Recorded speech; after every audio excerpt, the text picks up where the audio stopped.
So you all better be prepared for intense short-distance combat when this map drops later this season.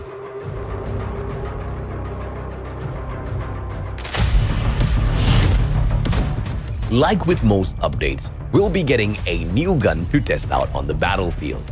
On top of that, we'll also be getting a brand new score streak. Coming in this season is the new JAK-12 shotgun. Having one of the fastest fire rates amongst the shotgun class, this gun will be something to fear at close range whilst also giving the user the chance to reposition with its standard mobility. Give up this mobility and you can add large mag drums for longer lasting firepower or equipped ammo upgrades for even more strength in your shots. The JAK-12 is available in the free line of the Task Force 141 Battle Pass, but we'll get to that in a bit. Now the new score streak is the Chopper Gunner. Take to the skies and support your team with a minigun with unlimited ammo, but make sure to pace your shots through as the minigun can overheat. And keep yourself protected from the enemy attacks with the Chopper Gunner's decoy missiles. Like the JAK-12, the Chopper Gunner score streak will also be available in the free line of the Battle Pass. Before we get into the Battle Pass, let's first talk about one of our favorite Battle Royale maps, Alcatraz. We jump into the abandoned prison island a little earlier this season. With a smaller and compact layout, we all know how crazy every Battle Royale match will be in this map. The question is, will there be any new changes to this beloved map of ours? Well, that's for you to find out. You'll need to jump into Alcatraz when it drops tomorrow for you to see for yourself. And we're now finally at the part you've all been waiting for. And as with every single season, the main thing we all want to know about is the Battle Pass. And we have more than enough new content for you. The first few things I want to get into are the new epic gun skins available now in the Battle Pass. We'll be getting an epic gun skin for the BK-57, our favorite ASM-10, and an epic gun skin for the new JAK-12.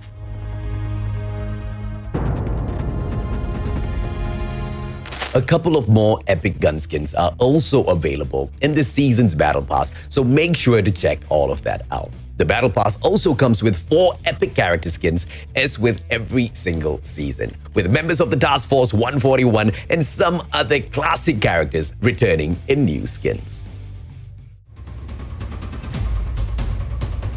Sergeant Charlotte Eleanor Johnstone, or as we all know her, Charlie, comes in this season's Battle Pass in her new Striker skin. Along with her is the Task Force 141 member Gaz in his CT SFO skin.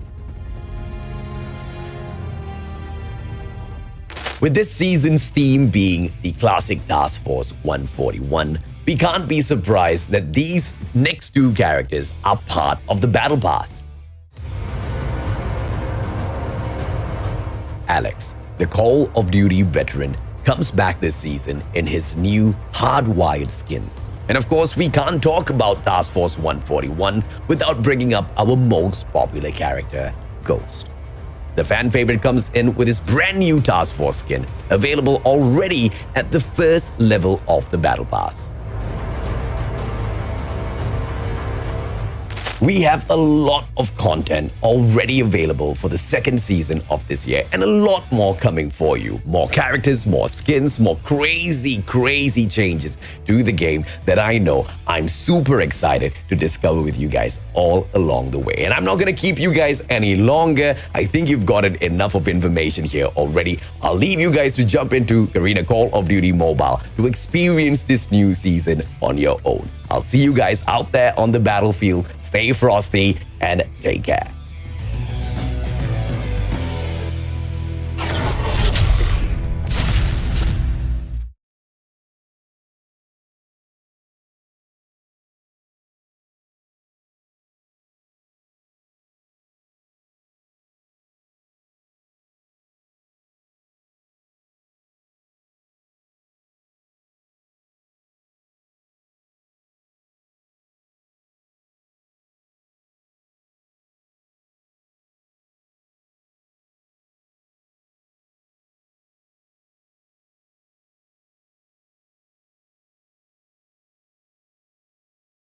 it out. A lot of stories that you're going to be hearing. It's going to be very, very intense, Callie. Yeah, it's gonna be very, very intense. But yesterday, a lot of drama. Almighty and Smart Omega drop on the lowest bracket, and the Young Guns able to steal the spotlight. C8 Legacy and Emperor 20 Lowkings, surprisingly, they would be advancing to the upper brackets here today, and that's something that we need to watch out. It's gonna be the old Kings versus the future here at Cotton Green Masters. Jericho. Yeah, I mean, the future is bright for them. It's going to be very, very interesting what they can do. They're going to have that against Blacklist International.Ultimate. Winner goes to the finals, gets that second life. So, Cali, very, very important. But, not only that, we also see Omega, Smart Omega. They have been struggling as well as Almighty down in the lower bracket. They are struggling. And are we going to see another revenge tour, or will it be the final day, the final series for both those teams? Well, for me, Coach Jay, yeah, we saw how Almighty and, of course, Smart Omega played on that lower bracket. They woke up in a slumber and they were able to dominate the opposing team. Smart Omega serving a donut against Aguila Esports, and, of course, Almighty serving a breadstick against the boys from C8 United. And that's huge coming here because, the Old Kings able to really bounce back as they look to get that former glory in their hands, especially here this playoffs. Yeah, especially here in this playoffs, indeed. But now let's take a look to the tournament format, Kelly. How did we get there? How did we have only six more teams here? First, start with 256 teams. We dropped that down to 16, and then we had the group stage with a double round robin format. And then after that, the top two from each group moved on to the playoffs. But we already have two teams eliminated. We only have six more, and we'll crown one champion today. Yeah, we will crown a champion here today. We came a long way, but today, this is where it all ends. Here we go, the playoff qualified teams. You got Almighty, C8 United, Emperor 20 Lowkings, Sem9, Smart Omega, Aguila Esports, Blacklist International.Ultimate, and C8 Legacy. Two teams already dropped in the competition. Aguila Esports and C8 United officially eliminated yesterday, but now we see things alight. It's going to be the new guns still left here, and of course, the Kings of Old. The Kings of Old, indeed. Going to be very, very important how these teams are going to match up. We already have two teams that have dropped out of the competition, Aguila as well as Say United. So it's going to be very, very interesting who's going to be next on that chopping block. But now let's see the prize pool for this tournament. Huge money coming here, Cali. First place gets 10,000. Second place gets 4,500. Third place gets 3K. Fourth gets 1,500. Fifth to eighth, that's going to be 750. And for those teams that didn't make it to the playoffs, they're going to receive 500 and 250 because they all placed 9 to 16. Since most of the viewers here play COD, I did some calculations. I really get curious how many battle pass you can get in 25,000 US dollars. Well, here in the Philippines, well, it's 6,250. Crazy and insane number. That's more than enough to fit me a lifetime worth of battle pass. And I can even share you a lifetime worth of this battle pass, Jericho. And even I can give AJ or Biff Mammy this PP. Well, the context is Garena really took the chance to not only gather all of the best teams here to Masters, but they also took the chance to put a huge amount of prize pool to fight for. And you already know, battling for that number one spot is surely going to be a competitive. To be crowned and have the fight of the champions feels a little bit more sweeter with a lion's share of $10,000 provided by Garena Call of Duty Mobile. But here we do see it, Coach Jay. And for 20 Lowkings, Blacklist International.Ultimate on that upper bracket final. On that lower end of the map, or lower end of the bracket, you see C8 Legacy, Smart Omega playing at that lower bracket match 1. And on that lower bracket number 4, Sem9 and Almighty. I mean, the Philippine teams are guaranteed to at least see 3 teams on that lower bracket 5, Coach Jay. Yeah, the top three teams, there's going to be a guarantee for those Filipinos.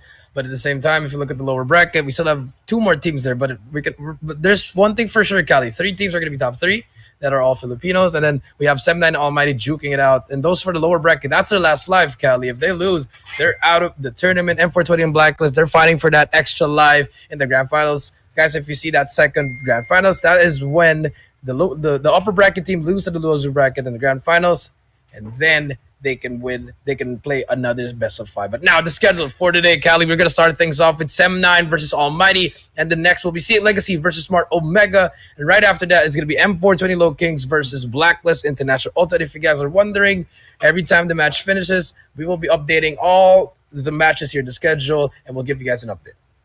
And yeah, here we go. Looking at match number one and match number two, that's gonna be on the lower bracket. So the teams here, they only have one life left, so they're gonna be fighting for that survival, and that's gonna be a game that we're going to be looking forward to today. But match number three, upper bracket final, Emperor 20 Lowkings and Blacklist International.Ultimate. That's going to be at Chilla in Manila. But match number one here, it's going to be Sem9 and Almighty. Battle between two international teams, the Lion City Represent versus the Kings of Malaysia, up ahead here on the first slate on this best of five series. Yeah, the Kings of Malaysia versus the Kings of Singapore. I mean, they are the best team in Singapore. As Adrian would say, my Lion bad. City represent. They are the best in Singapore, but not today, not yesterday. Yesterday, they really felt flat. They lost to C8 Legacy 3-1. They lost in S&D to C8 United, but they managed to get that 3-1. But will it be the same? Because we know that I could say the same for Smart Omega. Those two teams, if they are down in that loser bracket, that's where they turn it up. And if you look at the casting prediction, me and Cali, he's going with Sem9. I'm going with Almighty. So it's going to be Malaysia versus Singapore. I chose Almighty just because it's Almighty. That's pretty much it. Second best team in Garena. And I mean, what are your? Why did you choose Sem9? Well, for me though, I love the personality of Sem9. It fits my personality as well. For me, in real life, I'm very, very scrappy. I leave for every game. So Sem9, they really showed that here, not only at the playoffs, but as well in the group stage. They haven't lost any 3-0s just yet. They did not have any donuts just yet. So it's all going down to map 4 and map number 5 if people play against Sem9. And if you don't have the composure enough for you to win the game, Sem9 could totally eat you alive and devour. Yeah, and not only that, they took out Smart Omega. So, but obviously, Almighty and Smart Omega, yes, they're kind of the same level, but Almighty just a little bit better there. So I feel like that's why I gave the edge to Almighty because they've been consistent throughout all the tournaments in Garena, but just in this particular tournament, they've been really struggling. Let's see if they can make the comeback now. Let's take a look at the lineup of Sem9. These boys, the Kings of Malaysia, they have dethroned RSG and they are now here. We have Bingo, Concept, Sir T, Smokey, X3, Jasmine, and Zheng Yu. These boys are ready and Smokey's going to lead the way. One of the best IGLs in Garena so far. And yeah, I mean, for Sem9, Smokey really smoking out the competition. He's got one of the highest KD right now in the current playoffs. But here, Sem9 continues to be one of the dark horse of this Codem Garena Masters competition. They are scrap-free. Every match they play, either it's going to be a map 4 or map number 5 indeed. But yeah, yesterday, we saw how good they are on the Search and Destroy. They adjusted. They were able to remove Smart Omega 6-1 in Hackney Yard and they 6-3 Emperor 20 Lowkings in Summit. So now that they have figured out that Search and Destroy, one thing that they have to be aware of, they need to play the spawns perfectly. And you all know what? Almighty, they got a perfect spawn. They got Aleph, Heaven, Shut Up, Incendio, Irfan J, and Jeffro, a lineup consisting of 6 players. And they're here to not just win it. They want to advance to that grand finals. Yeah, they really want to go to advanced finals, but it's not gonna be easy road, Cal. They need to win 3 straight series just to secure that grand final spot. Then after that, they have to win 2 series from the grand final. So that's I think 4 or 5. So I mean, with that being said, that's gonna be very, very tough. But their challenge begins here against Sem9. Let's see if they can do it. It's gonna come down to that maps and modes. We've been pointing that out since yesterday. It's gonna be very, very important. But first, before we do go down, let's take a look at the head-to-head. Let's see which of these players are the ones you have to watch out for. We have Smokey versus the Clutch King, Irfan J. 16 kills for Smokey and 15 for Irfan J. KD ratio 1.22 for Smokey, 1.29 for Irfan J. Pretty close numbers, but expect these to actually go up or go down. Both these players can make those huge plays, those game-winning plays, championship plays as well. So expect these two to just really pop off. And I feel like, for me, Irfan J is going to be making the most out of this two that we have on this head-to-head Q Soldier. The guy is just straight consistent, scoring kills at the Hardpoint, but he could also clutch it up at the Search and Destroy. But for me, though, Smokey, he has been magnificent, having 16.38 average kills and also having a 1.22 KDA ratio. I feel like he's going to be the X factor here once again. He is the glue guy. If he performs well, the team would perform well. And now it's all really going down to the maps and modes here for Almighty and Sem9. Let's see who's going to be favoring the luck here. It looks like Sem9 is going to win the toss coin and Almighty being the team number 2. Let's see what's going to be the ban mat here. Sem9 picking first. What would they ban? I feel like they could use Summit here. But let's see, Coach Jay. Yeah, let's see what happens to 7-9. They're going to be winning the coin toss. And now Crossfire going to be banned off. Almighty's best map. And now let's see what Almighty bans on 7-9. Do they want to ban that Hackney Yard? Takeoff is banned, so Hackney Yard is going to be on the table. But where are they going to use it? It's going to be for S&D, for Hardpoint, or for Domination. 7-9, remember, they did win that the coin toss. And let's see what they can pick here for map number 1. Probably go for, okay. Whoa. All right, Raid Hardpoint. Okay, very surprising pick. I thought he wanted to go for a standoff or even a firing range to keep it really close. But Raid Hardpoint, that's going to be map number 1. I thought Almighty, they wanted to use that for map number 2 to S&D, but they didn't have that luxury of choosing that for the map for that one. Now, map number 4, Almighty. Picking game number 4. What will be that map? Hackney Yard. And there we go. We got Raided Hackney Yard for Hardpoint. Yeah, rated Hackney Yard is going to be deserving as the last stand here. Actually, that's going to be a map pick for Almighty. And they did show struggles here at the fly-offs. And they're using that here. I don't know if that's going to be a good pick here, Coach Jay. I think it's a good pick. You know, both teams are pretty good at it. But 7-9, they like this more. But Almighty, I feel like they have more control. We saw them how they played it on Hardpoint. I feel like they have everything on lockdown. It's gonna be a different day for them. But S&D now, let's take a look at map number 2. Search and destroy. Almighty, no more raid for them. So fire and rage is gonna be that next map. And that's what you want, because you're gonna have Heaven and Shut Up with that sniper just aggressively pushing up the trailer, as well as along A. So A is not gonna be the main offense for the side of 7-9. But 7-9, they want to start on that defensive side. And they would start on the defensive side. So that's going to be them going in for that defense. And of course, we're known to see 7-9 really going in for passive defense at firing range, but going up against Almighty, who could use that double sniper setup to their advantage. I feel like they could go for early picks, but that would be for map number 2. Map number 5, let's see what would 7-9 pick. I feel like it's going to either be a standoff, and there we go, standoff at map number 5, fast-paced action. Summit. And that leaves Summit open at map number 3, and we can already tell that Summit could either go by the way of 7-9 or Almighty. It's a 50-50 here because of how the spawns are just crazy. It's just really crazy. Yeah, it's a potential 3-0 from both sides. Almighty, I think that raid Hardpoint's really I'm leaning towards 7-9 there, but I feel like Almighty, they know how to play every map here. It's just how you execute those kinds of plays. But now the operator skill is going to be very important as well. Will they throw the bait and ban the Purifier? 7-9, they're going to be banning first on the operator skill. Sparrow is banned. Ooh. So Almighty, they're going to ban that machine. Purifier, Annihilator going to be in the play, as well as the Gravity Vortex and the Equalizer. Even the Grab Slam, the Gravity Spikes also used. But if you have the Purifier and the Annihilator, they can be really good in this map, because the Purifier, it's pretty good in certain situations. I feel like that P2, P4, and P5 going to be very good, but the Annihilator, it's pretty good in that P1 and P3. So you need to have that kind of balance, or you could just run 10 Purifiers on the map. It wouldn't really matter. Well, for me though, I would have to go for the balance. 3 Purifiers and do 2 Annihilators to just kind of balance the map here. But Summit map it's gonna be a good use as well. But again, Coach Jay, I feel like this is gonna be going down to whoever makes those micro decisions on the late game, as we do see it here now. 7-9 Almighty kick-starting the first game here for today at Garena Masters. This is gonna be match 1, lower bracket finals, and you're gonna see 7-9 Almighty already moving into that first hard point. Yeah, 7-9 already inside that first Hardpoint. Here we go. They're going to get the first blood. They don't even have that great spawn. But, Shut Up is there for the flank. He's going to try to take him down. They break the hill immediately. Good play coming in from Shut Up. If you look at the map, they have zigzag control as well as Laundry. But number 3, Bingo, spawns over at open stairs. He's going to get taken out. And now 7-9, they're going to be stuck over at that art room. But open stairs, again, being pushed by the same players to 7-9. But Almighty, they don't care about them. They just want to get all this time, because Laundry, they still have that control for P2. They got the control at P2, and not only that, they got this amazing zone defense in at this hard point that could potentially score him a full 60. Heaven now finds the first on the rocks. Now going in for the rotation at the art room, he finds the second. So doubling down, Heaven able to create those plays. Final 12 seconds, and now we're going in for that scrap time. And 7-9 already putting their priorities onto the next hill rotation. It's going to be important because it's going to involve those early rotations. So 1943, quite an insane number for Almighty.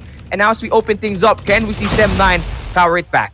Yeah, that's what I say. You know, it is a contest hill for that P1, but if you can get this much time, it's perfect for you. Now look at the side of Almighty. All just stacked up in kitchen. They have cutout as well as money. You just have to take this player out. But Bingo stays alive, breaks the hill for his team, and that's gonna force the players of Almighty to actually make a play here. But you know, Bingo, the timing is unreal for him. There might be a person just hopping on top of him. He might just get caught here, but here comes the push from the front. Sir T still alive. Bingo finally goes down, and Shut Up gets 2, and Shut Up's on fire. Been today 7 kills already. Money Room still has a player, has to stump her out, but 60 points already for the side of Almighty. 7-9 looking very, very slow here. Looking like they need more, a little bit more energy here, Cali. But as soon as you say that, they break the hill. Yeah, they break the hill, but that's not gonna cut it. They need to just get this hill, win the scrap time, and go, of course, go for the early rotations already at the next hill. It's 30-61. Yes, they have a slow start. Almighty picking up this scrap time. But we got Sem9 rotating back early to this next rotation. They got number 2, 4, and 3 just defending this one. Bingo finds the first, but Jeff trades it back. And now we get a 50-50 battle on rotation. Surti throws the thumper. He connects one. Also tries to connect the second, but his teammate would follow up with the kill. And now as the hardpoint opens up, this is looking good. They got the power positions in control here at this very hardpoint. And if they could score the kills, I feel like they could score much more points against Almighty here at this B3. Yeah, they got that triple stack somewhere in that blue van, but look at that player number 2. If he kills the Heaven, he's gonna be the push. He's gonna be the one pushing through, and here comes the pinch. Heaven gonna be the first one in, but Zhengyu gives Irfan J, but Shut Up is there again with a double kill, but manages not to break the hill. So this is a good hill for the side of Sen9. They keep the game close, and now Smokey with the Annihilator takes 1 down. Surti gets 2 as well, but Heaven brings out his own Annihilator, and Smokey misses that shot, and Shut Up again breaks the hill on his own. But finally, Sem9, sorry, Sem9 now making the play here, 60-68. They're gonna take the lead after this hill, and P4, that's gonna be the money hill once again, and Almighty already rotating. Yeah, this is just the first couple of kills. 70-68 is the score of the game, and Almighty right exactly at the next hardpoint rotation. And they are at the basketball early, and they would be investing in Incendio. He's going to be having that Predator already earned up as they work in the defense here. A good zone out, not only at that basketball court, they also got this defense in the islands. But right now, Surti trying to make this break. He's going to find 2 players up front. He's going to not win the gunfight and continues to be that way. AMT Irfan J finds himself challenged, and he's going to get down. Zhangyu with the push. He finds the first, almost gets the second, but we are going to see Almighty reinforcing. They're trying to push towards this barrels, but that's not going to work. Sem9 investing with that Purifier, and they would get the clean. Almighty out of the hard point. They get 4 turns. Yeah, that's true. In concept, with the Purifier, will not get anyone, but Surti is there for the flank on cutout. They're going to shut him down in Sem9. They finally reach the lead as well. Good hold from coming into the P2 and P3. Good points coming through, and they're going to get this last scrap time. And Almighty, they're not even going to try to push this anymore. They're just going to set up for the new one. But this one is going to be very, very hard. Let's see if all for the side of Sem9, do they still have any streaks here? Heaven trying to make a play. He's going to get taken down. But here we go. The setup for Almighty already coming through. But Insenio gets taken out from behind. And that's going to be another pinch coming through from the side of Sem9. Smokey, he's going to go down. But Pillars and open stairs. But the Pred comes through there. So Insenio does stop one. Calls out for another one for his teammate. But Shut Up and his number 1, which is Jeff Pro, has a lot in their hands here. Let's see what they can do. Yo, little things like that from Incendio would buy themselves to some time to reinforce inside this hill, but that's not gonna cut it just yet. Sem9, they're so scrappy, they're able to get this break, though Almighty get that early rotation. But right now, they're battling for the P1 spot where it's supposed to be actions here right from the middle. And I feel like Sem9 already doing a good job. Combo number 5 for Bingo. Almost gets to 6, but he's going to get fragged down. 20 more points for Sem9. Can they close it here? Irfan J torching 2 players. He's going to find another on the other end. He's going to burn, but it's not enough to cut them down. 134-84. The streaks continues. This is the final end. Almighty, they need to get inside the seal. They need to contest. They need to stay alive, win those gunfights. Because right now, Sem9 is stepping up huge. They would be setting up to the next hardpoint rotation. Scrap time on the hands of Almighty, but they need to get moving on to the next one. They need to get moving indeed. 134-98. Smokey with the Annihilator again. Second shot will hit this time. There's another player. He misses the second one. Shot up, takes down 2. Again, huge kill. Last player on this right side gets 3 in a row. That's going to be 4 down for the side of Sem9 and Almighty. Finally hopping up on the hill. But he gets there by the nade. Concept and the boys about to make the push from Art and Pillars and Laundry as well from all sides. So big gunfights from everyone here. To Incendio gets 1, Heaven gets 1 as well, and now Sem9 not winning any of the gunfights, but Almighty, they still need to catch up. As long as they can get this hill, they are going to be right back in this game. 7-9, one good push is all you need, but Heaven finally breaks out that Annihilator. Nuss is not missing a shot, gets a Predator Missile, and that's going to be very, very huge. One away from a Goliath. But this is going to be very, very important because look at they have a perfect hold so far. And Heaven just making light work with it. Finally gets that Goliath. One more shot, gets the cluster as well. And that might just seal the deal. Gonna drop the cluster over on the site. 5 more points. Almighty. Perfect P1. And they get the victory. 150 to 134. They stop the bleeding in P1. What a beautiful hold coming through from Almighty. But it was a sloppy victory. It was a sloppy victory, but they were able to manage to adjust at the end, Coach Shay. Heaven, with the investment that Annihilator worked to their advantage, they were able to read out Sem9, buy them some time to reinforce and strengthen up that zone defense at P1. It was just a film, a poetry in motion for Almighty at the end of the game. In Sem9, they got the lead coming into that P1, and I feel like this was pretty devastating for them. Yeah, pretty devastating indeed because for the side of 7-9, yes, they kind of fell off during the first hill, but they managed to make a comeback. Beautiful P3 and P4. I mean, that was where they made the magic, and they got some time off P5. But once the rotation hit, once Almighty set up there, once Shut Up actually took down 3 in a row, that's when the play started. And then they just pretty much held everything down, and 7-9 couldn't even get a kill or even contest the hill. So pretty much they got stuck in 134. Yeah, they get stuck in 134, and not only that, they're losing the gunfights. They're throwing their bodies inside the field, and it eventually built it up. AMT score 6 in that P1, and not only that, Sem9, yes, they win the gunfights, but look at number 5 here, Coach Jay. Zheng Yu, 4, 17, and 6. Yes, he did that 53 seconds time in that hardpoint, but that's not going to cut it against AMT's gunfights. You have to win more. You have to win with the mechanical skills to help your team propel to that victory, Coach Jay. Yeah, you really need to get to kills in hardpoint. If you can't kill, it's not going to be really... you're not going to win the game. And Jeff Pro 1918, you're lucky that Heaven and the Shut Up and those boys are actually doing well. Even Irfan J starting off really flat, but I feel like they just need to get that groove going. And finally, after winning that game number 1 and very close, and that's not Almighty because we know that Almighty, they could dominate at any time, but so far just really been struggling in this playoffs. But now Fire Rage S&D, Almighty's map. This is where Heaven and Shut Up, that duo, can really turn things around here. But Sem9, they're a pretty good S&D team as well. Let's see what they can do here against Almighty. Yeah, I feel like it's going to go down to around number 11 here. Sem9, yes, they are scrappy. Almighty with this dual sniper setup. It's going to be pretty even here for me. But again, it's going to matter who gets that first blood and who follows up for the kills. If Sem9 could go for the first blood and follow up with another kill, and chances of them winning are pretty great. But with Almighty just showing dominance at Search and Destroy, remember, Coach Jay, at the group stages, they were pretty untouchable. They are 7-0 on Search and Destroys at group stages, and also as well here to playoffs. Yeah, I mean, in the group stage, they're not pretty untouchable. They were untouchable. They were undefeated. But it doesn't matter if you get through. Yes, you need that to get through. That's already done. But the playoffs, it's a whole different level. It's a whole different thing. This is where everyone starts flat, and you're just gonna be like, okay, are they gonna do the same thing? No, everybody has their different kinds of strategy. That's what happened to them in C8. I don't know if they took it light. I'm pretty sure they took it as serious as they did. So, but C8 was just a little bit better yesterday. But now, they need to step it up. They're fighting for their lives because if they lose this, both of these teams, if anybody loses, they're going to be eliminated from the tournament. But here we go. Sem9 versus Almighty. Game number 2. S&D and Fire Range. Let's start things off with Sem9. SX3 Jasmine. He's the sniper for the team. Let's see what he can do up against Heaven and Shut Up.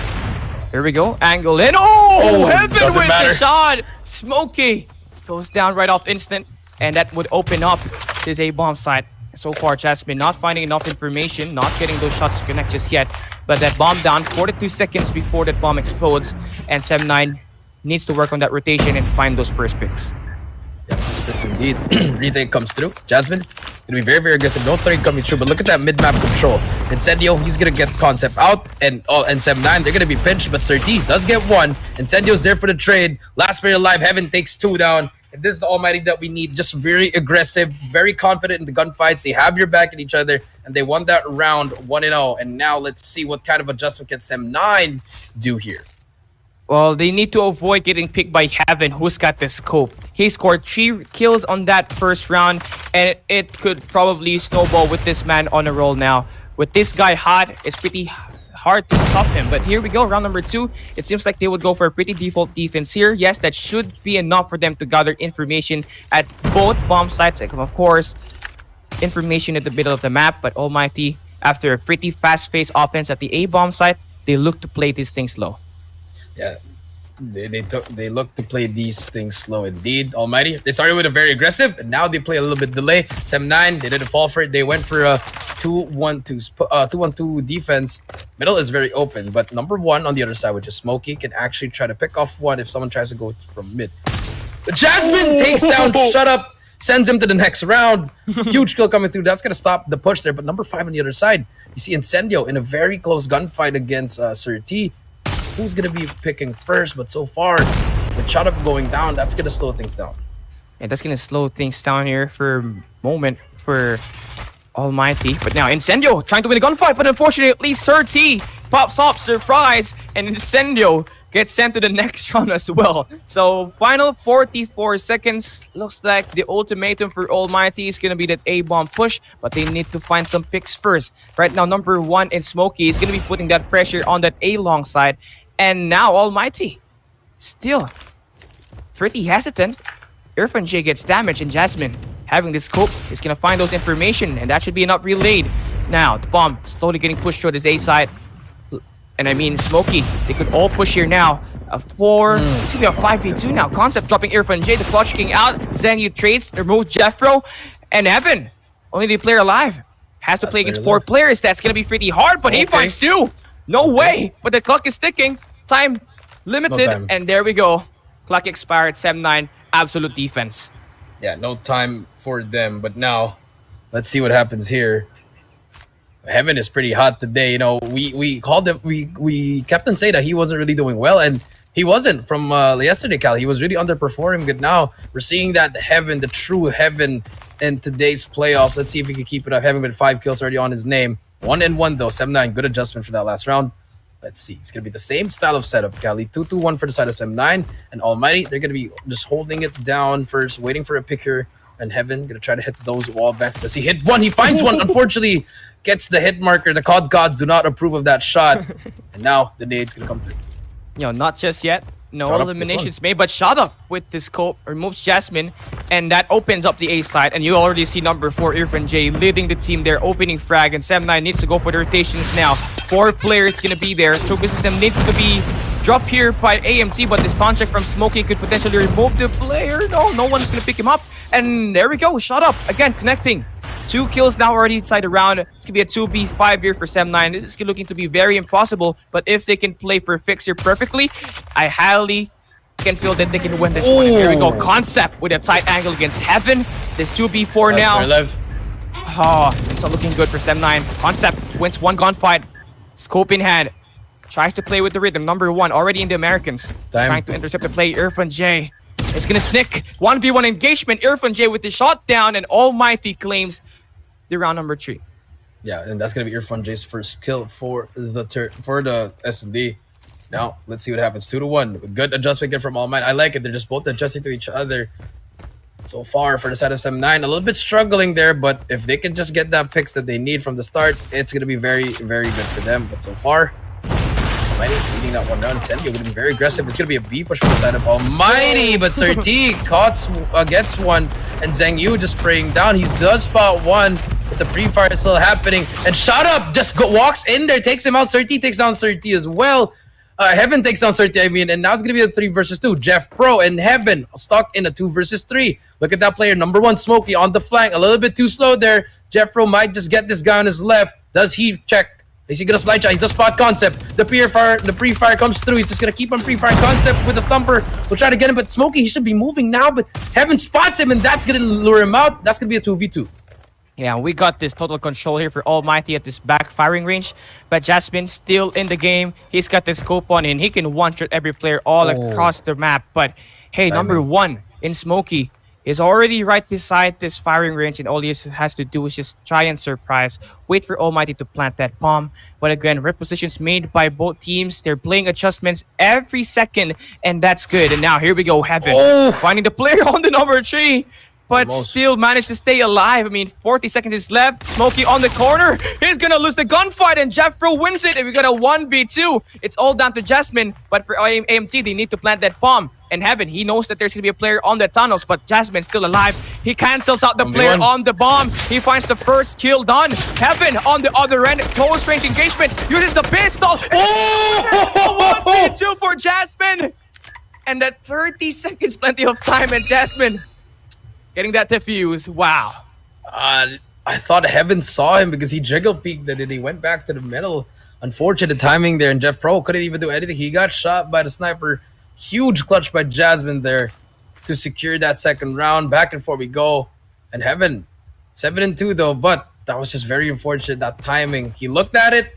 When he went back, he wasn't there. When he looked at it, he was very close already, but unfortunately, this is it. So 2-2 before we switch sides here. Who's going to take that 3-2 lead?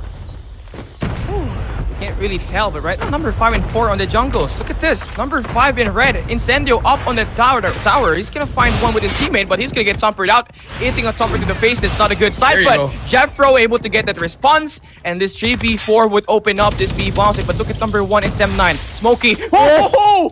He went for the pinch and shut up with the wall banks. And again, Coach J, this dual sniper setup for Almighty.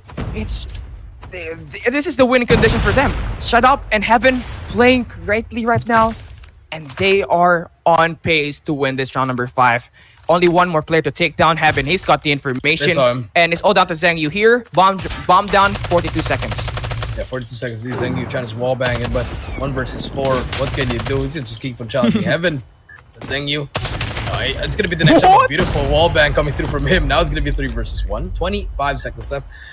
Looking at the map, it's kind of winnable, but number 3, which is setup, is going to be very far. Now he's going to stick through the A long.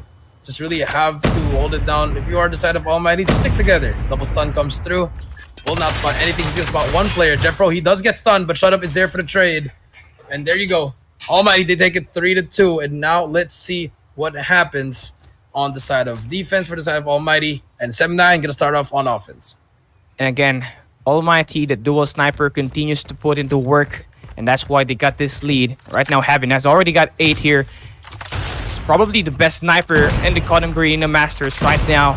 And it seems like Sem9 would get their push done here at this A-bomb site. It's pretty wide open. The only player right beside is gonna be number 3 and Shut Up with his scope, and Irfan J on the barrels. But Irfan J pops one, Surty goes down, but that bomb would be down. And here we go. That's gonna be planted. 45 seconds for the retake. But they do have that first pick already. Shut Up doesn't know there's gonna be a player on that bomb site.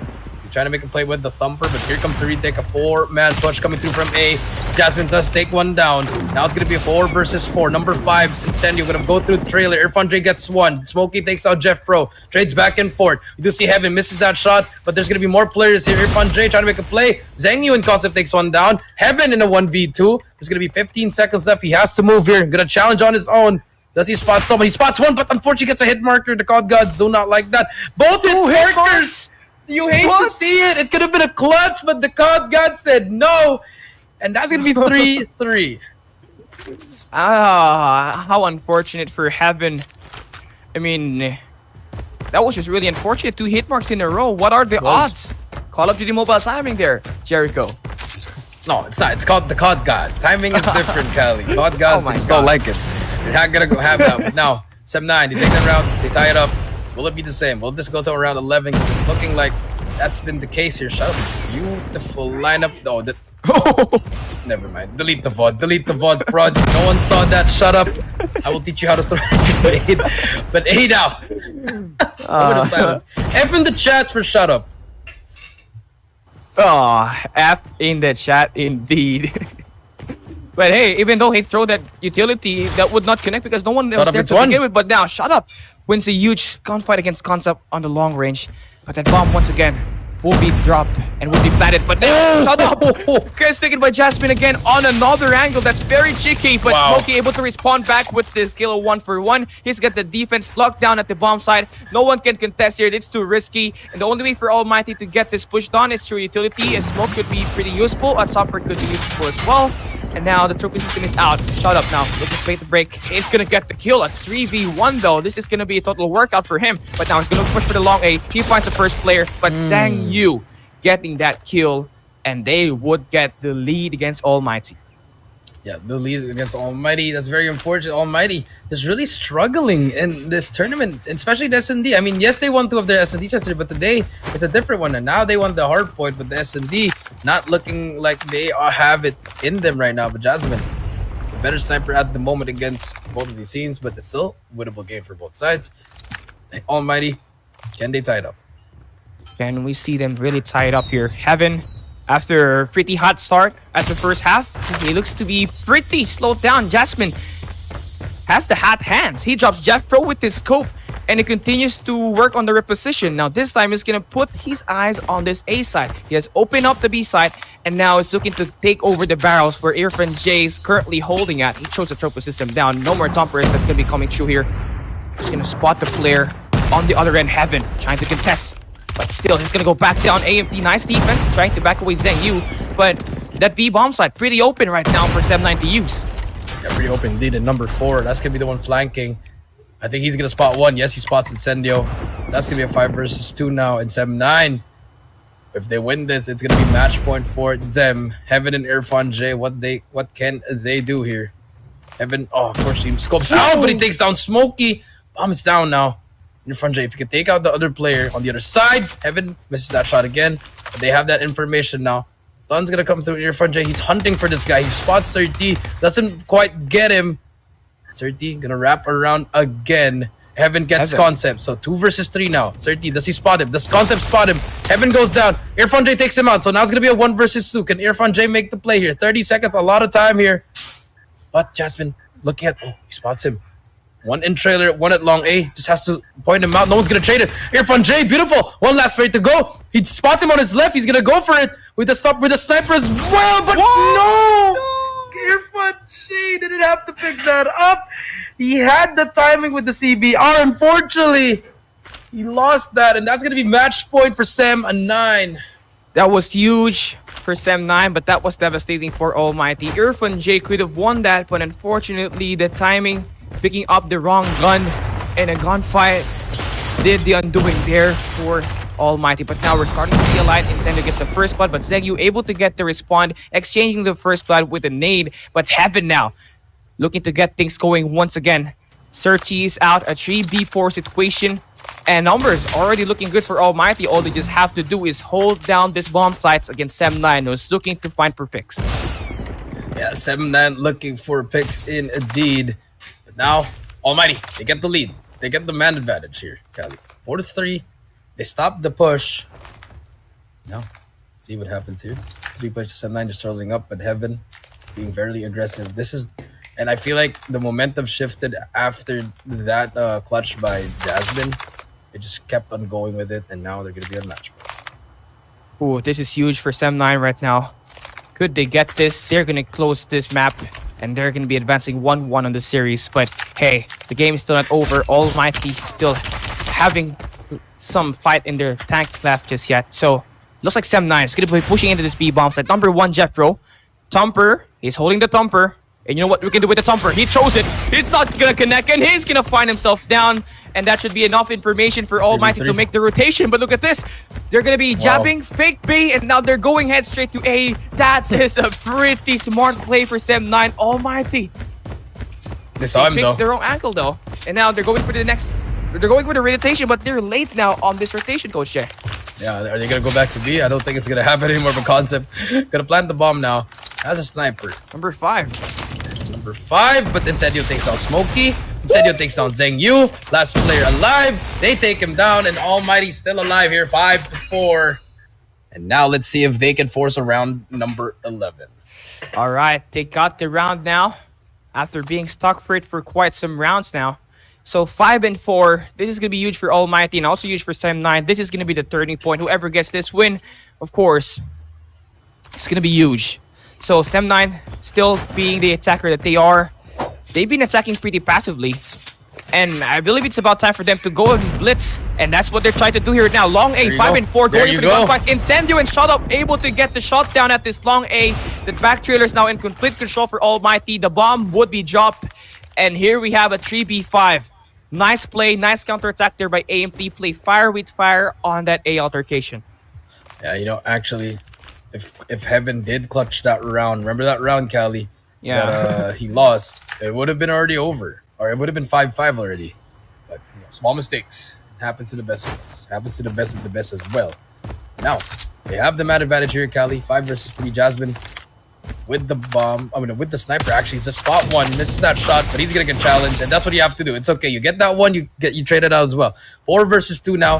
7-9. They still have the bomb here, but Almighty, they have the numbers. Yeah, and with the numbers that they have, they're just milking the clock. They're winding down the time, forces Sem9 to make the push at the late game. And with 50 seconds to play with, Sem9, they really need to move now, but the numbers really not in their favor. So they need to find and play for picks. And right now, Almighty is not just showing themselves that easily. They're hiding in power positions that really hard for them to get taken down. But here we go, Sem9 trying to test the waters at this A side. Number 2 in Zhang Yu is going to be holding that bomb, looking to push for A. And if you're Sem9, you really need to get these kills. And so far, Almighty, they got a pretty good defense all over the map. But now, here we go. This is going to be it. Almighty finds himself tested. But here we go. Irfan J, Clutch King, able to get that shot to connect. And we got a 5-5. We're going down to a round number 11. Yeah, now, but we're going to switch sides. Now, Almighty on the offense again, 7-9 on the defense, and Smokey 2-10. The key player really struggled, as well as Irfan J 6-6. But here we go. What will Almighty do? And I think they might just rush this. Here we go. The 5-man rush coming into the 3-man rush coming into A. It's gonna be a one-on-one gunfight for everyone. Jeff Pro gets 1. Irfan J gets 2. Jeff Pro goes down as well. Now it's gonna be a 3v3 stalemate. Irfan J still alive. He's gonna try to make a play here. He is one shot. He's gonna be inside the bomb, but he eats a nade. Now it's gonna be a 2 versus 3. Shot up in Incendio. It's all up to you. Jasmine Zhang Yu concept still alive. Bomb is down, but they're going to be all the way back to that steel house, and that might just be a free plan for Almighty. Yes, this will be a pre-plan, but I feel like the defense here for Sem9 is going to be intentional. Wait for that bomb to get planted and go for the rotation right after. And now, Incendio. If we can put this pressure in the bomb, it's basically a 3v3. The bomb is basically an enemy of Sem9 here as soon as that bomb gets planted. But here we go. The game's still not done yet. It's 5-5. He's gonna get wallbang. Incendio will be backing out, and he's gonna get pressured. This is gonna be pretty rough right now for Almighty. But now they're trying to test that plant once again. Zhang Yu would not connect this time. And now here we go. 45 seconds. A 3v2. Can Almighty do the win? Yeah, they're gonna stun this, and they're gonna push this immediately. The double stun's gonna come through. Will hit anyone. Number 3 at the back has a big gunfight. Shut up. He has to make the play here. Oh, the timing. The timing! Oh my god, he misses the shot! Shut up. You probably heard it. He gets 1. Shut up gets 1 as well. And that's gonna be it. Sem9. They win it. 6-5. 2 go down. They almost lost it. And now if you were Almighty, if you could just take back that 1 round that you choked, I think they could have been up 2-0. And Sem9, well, probably very happy, but the goddamn gods, really, not favoring Almighty with the hit marks that was shown on that match. Yeah, a lot. But here we go, Sem9 able to get this win. Zhang Yu is a good factor here, Coach Shea. He played a very rough hard point, but here this time, I believe he scored the most kills inside his game with his scope and outpowered the dual snipers of AMT. Yeah, I mean, he stepped it up big time. That's good. If you played bad in that first game, you got to step it up in the next game and then the next game. So it's really just bouncing back. But the ones that I really caught my eye was when Smokey. He only had 3 kills, and I think he died in all of the rounds, I believe. So he has to step it up in that domination, as well as Jeff Pro. He's that new addition, but he hasn't been that player that they need. He needs to step it up because he was from Dunya Games and a very good team as well. So we need to see that experience come through. But with that being said, 7-9, they barely got away with this one. They almost lost it. They were leading 5-3, and then Almighty, They forced a game 11. I mean, around 11, but Sem9 just closed it out.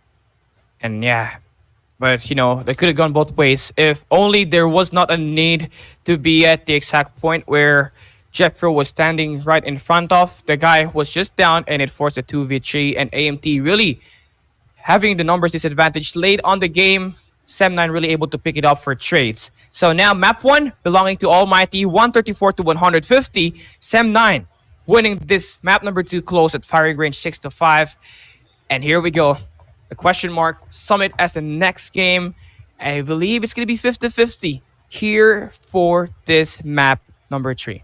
Yeah, 50-50 indeed. I told you it was a potential 3-0, but after Almighty lost that one, obviously we're going to see a game number 4 with Almighty's picking that one. If they win this Summit and they take it to that Hardpoint Hackney Yard, they might just take it 3-1, but Sem9, they could win this one as well and take it to Hackney Yard. So it's anybody's game here.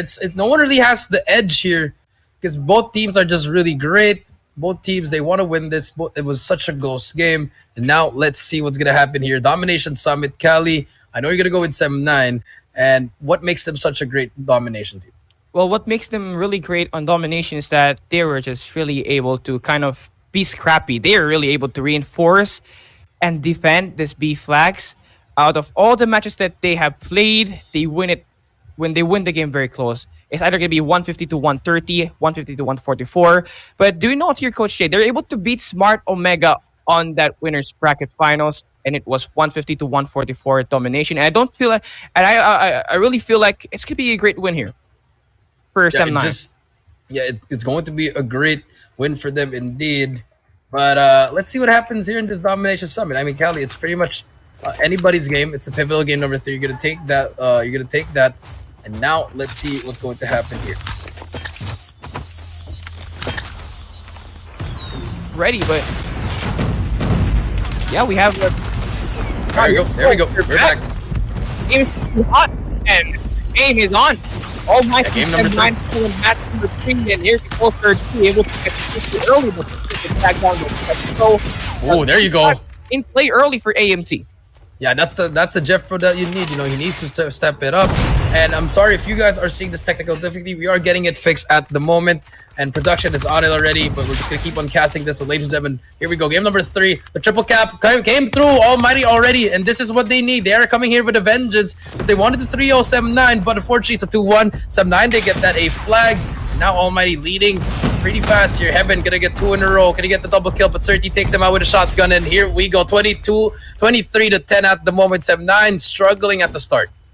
Okay, here we go. Early start for Almighty.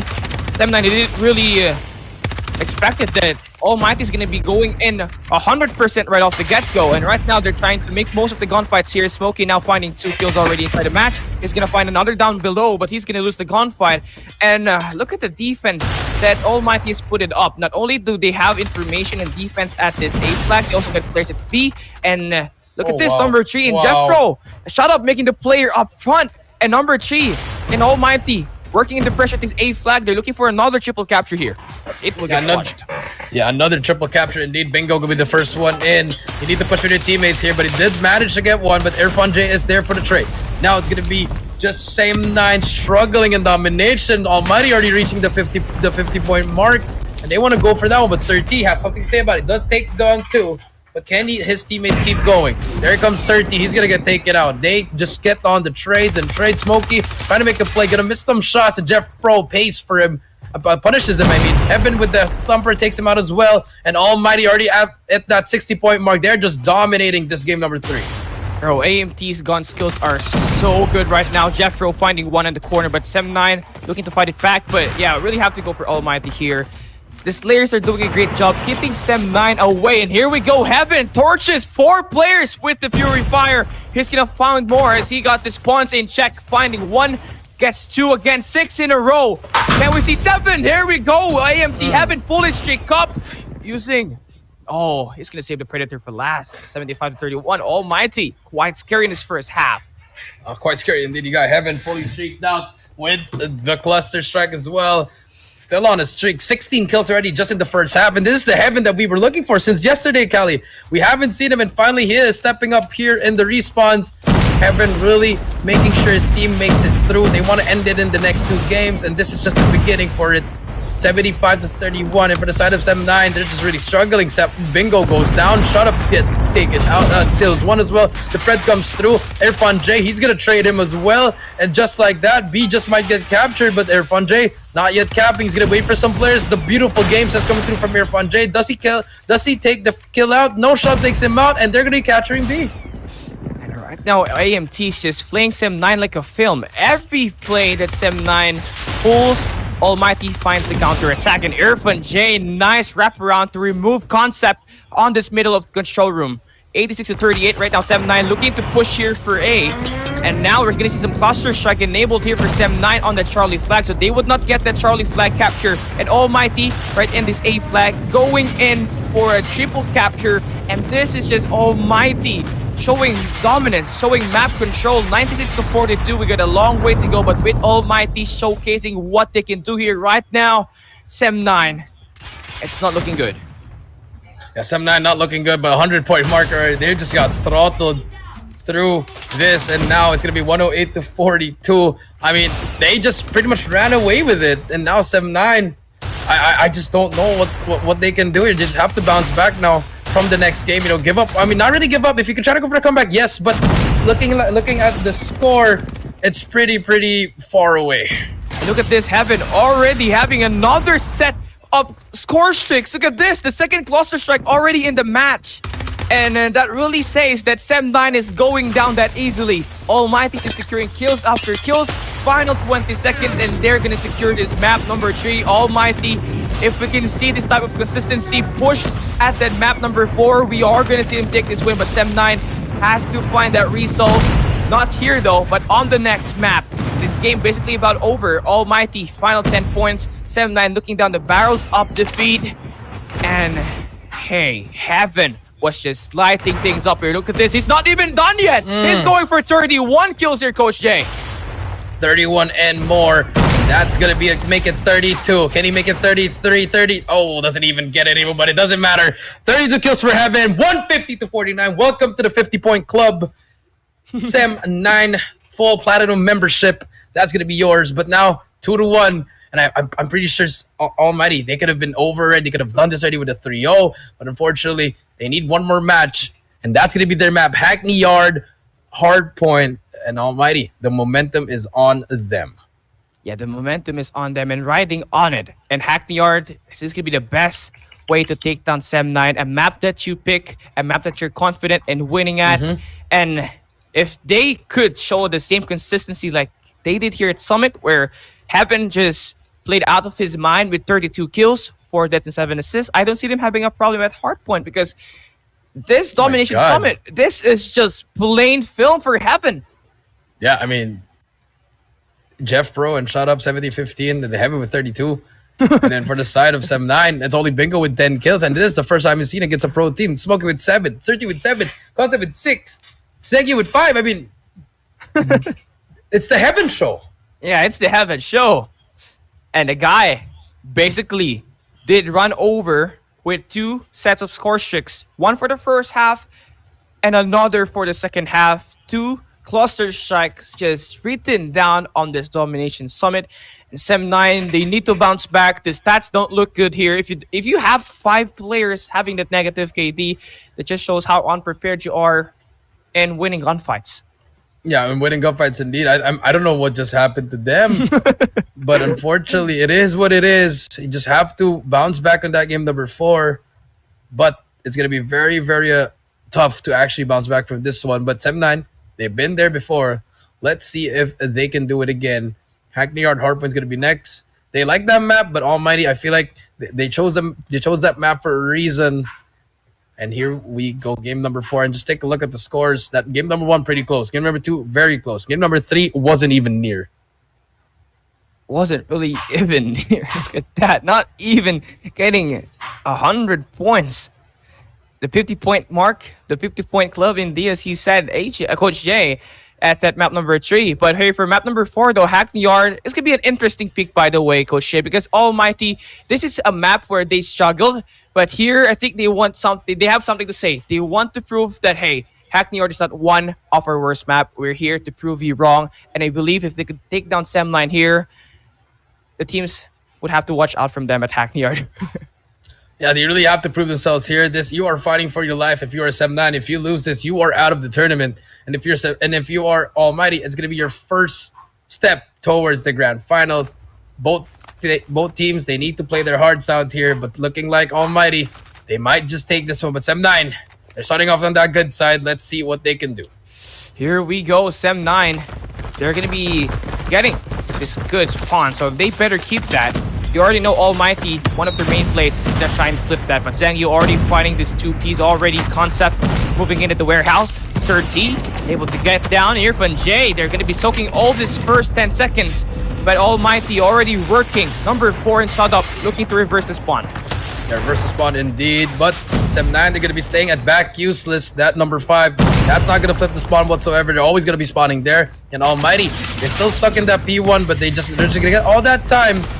So that by the time they push up, they have that huge lead and they can just take their time breaking the hill. But Sem9, Concept gets 2 in a row. That's going to be good time for the side of Sem9. Plus, they have the spawn. Yo, this is just perfection for Sem9. AMT, they need to find some sort of ways to counter-attack. And here we go, Incendio lighting things up with the help of Irfan J, who's going to be scoring his first kill for the day. But here, final 14 seconds, cap time picked up by Almighty, and we're already seeing the battle for rotation. Sem9, they get the good spawn.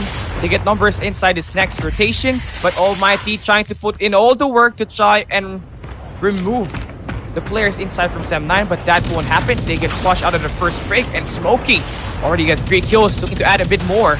Bingo working in, 26 to 28. Sem9, hardpoint number 2 opening up. They will soak the time.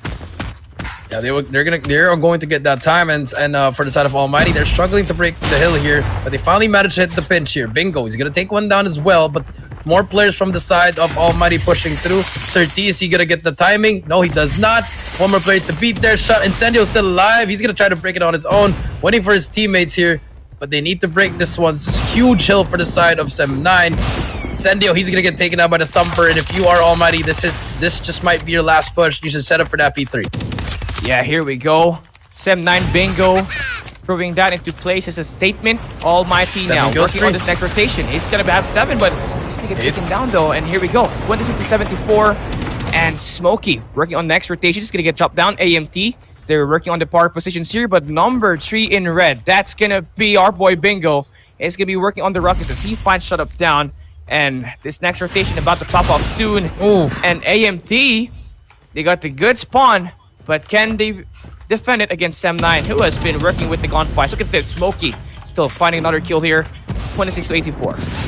26 to 84 indeed. And now Sem9, they're about to reach 104 marks. It's similar to what we saw in that raid Hardpoint, but so far we don't see anything happening for the side of Almighty. Now they have control of that smoke stack. They have top L. That's gonna be Incendio on top of it. Jeff Rose as well. All the players are gonna be top 3. Zhang Yu is gonna shoot one of the Thumpers. 3 Thumpers come through. They take out the player on the hill.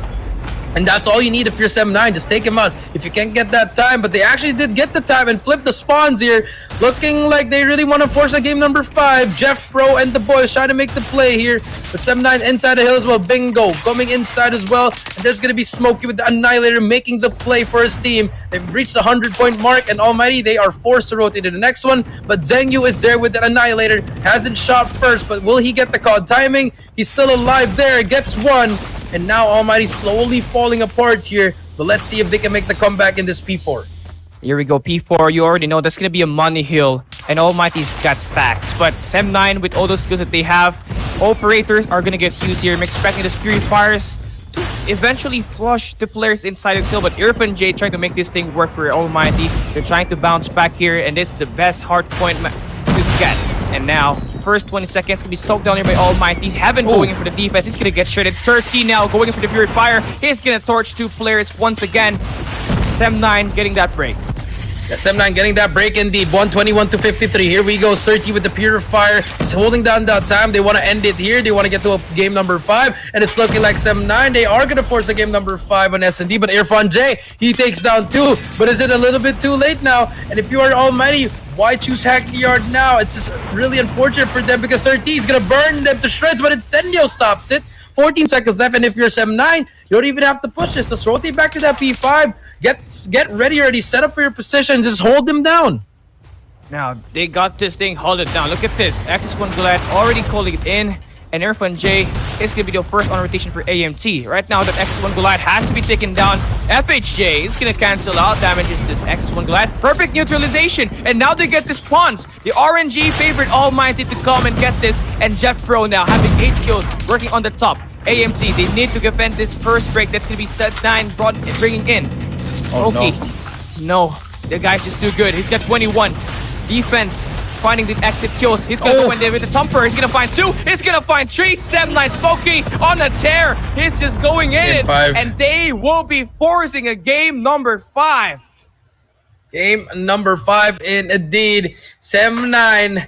They countered the Hackney Yard. They love that map. And Almighty, the map pick was just not it. But it's gonna be game 5 on S&D on I believe it's gonna be on standoff. So it'll be very, very interesting what's gonna happen there. But 7-9, they're not yet out here. Both teams, they really want it. It's going to go down to that wire. And here we go. Let's take a look at the scoreboard. Finally, everyone's bouncing back from the side of 7-9. Smokey, finally 24-11. Zengyu, 20-9. Bingo, 18. Surti, 13 as well with Concept at 13. And for the side of Almighty, high skill is Irfan J with 13. Again, Heaven, inconsistent throughout this playoffs. They need to step it up in that S&D. Let's see if they can manage to eliminate them, or will 7-9 run away with this? I feel like 7-9's spawn game, especially at Hackney Yard, really proving the work.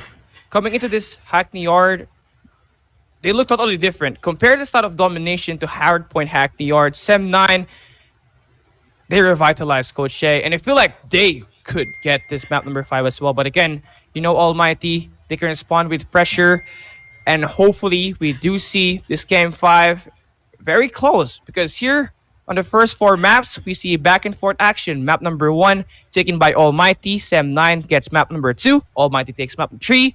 And 7-9 able to retaliate back with map number 4 at Hackney Yard, 150-73. And we're down to the final map. Map number 5, standoff. It's going to be the final map here. Winner advances to the next stage of the lower bracket. Loser gets eliminated in the playoffs.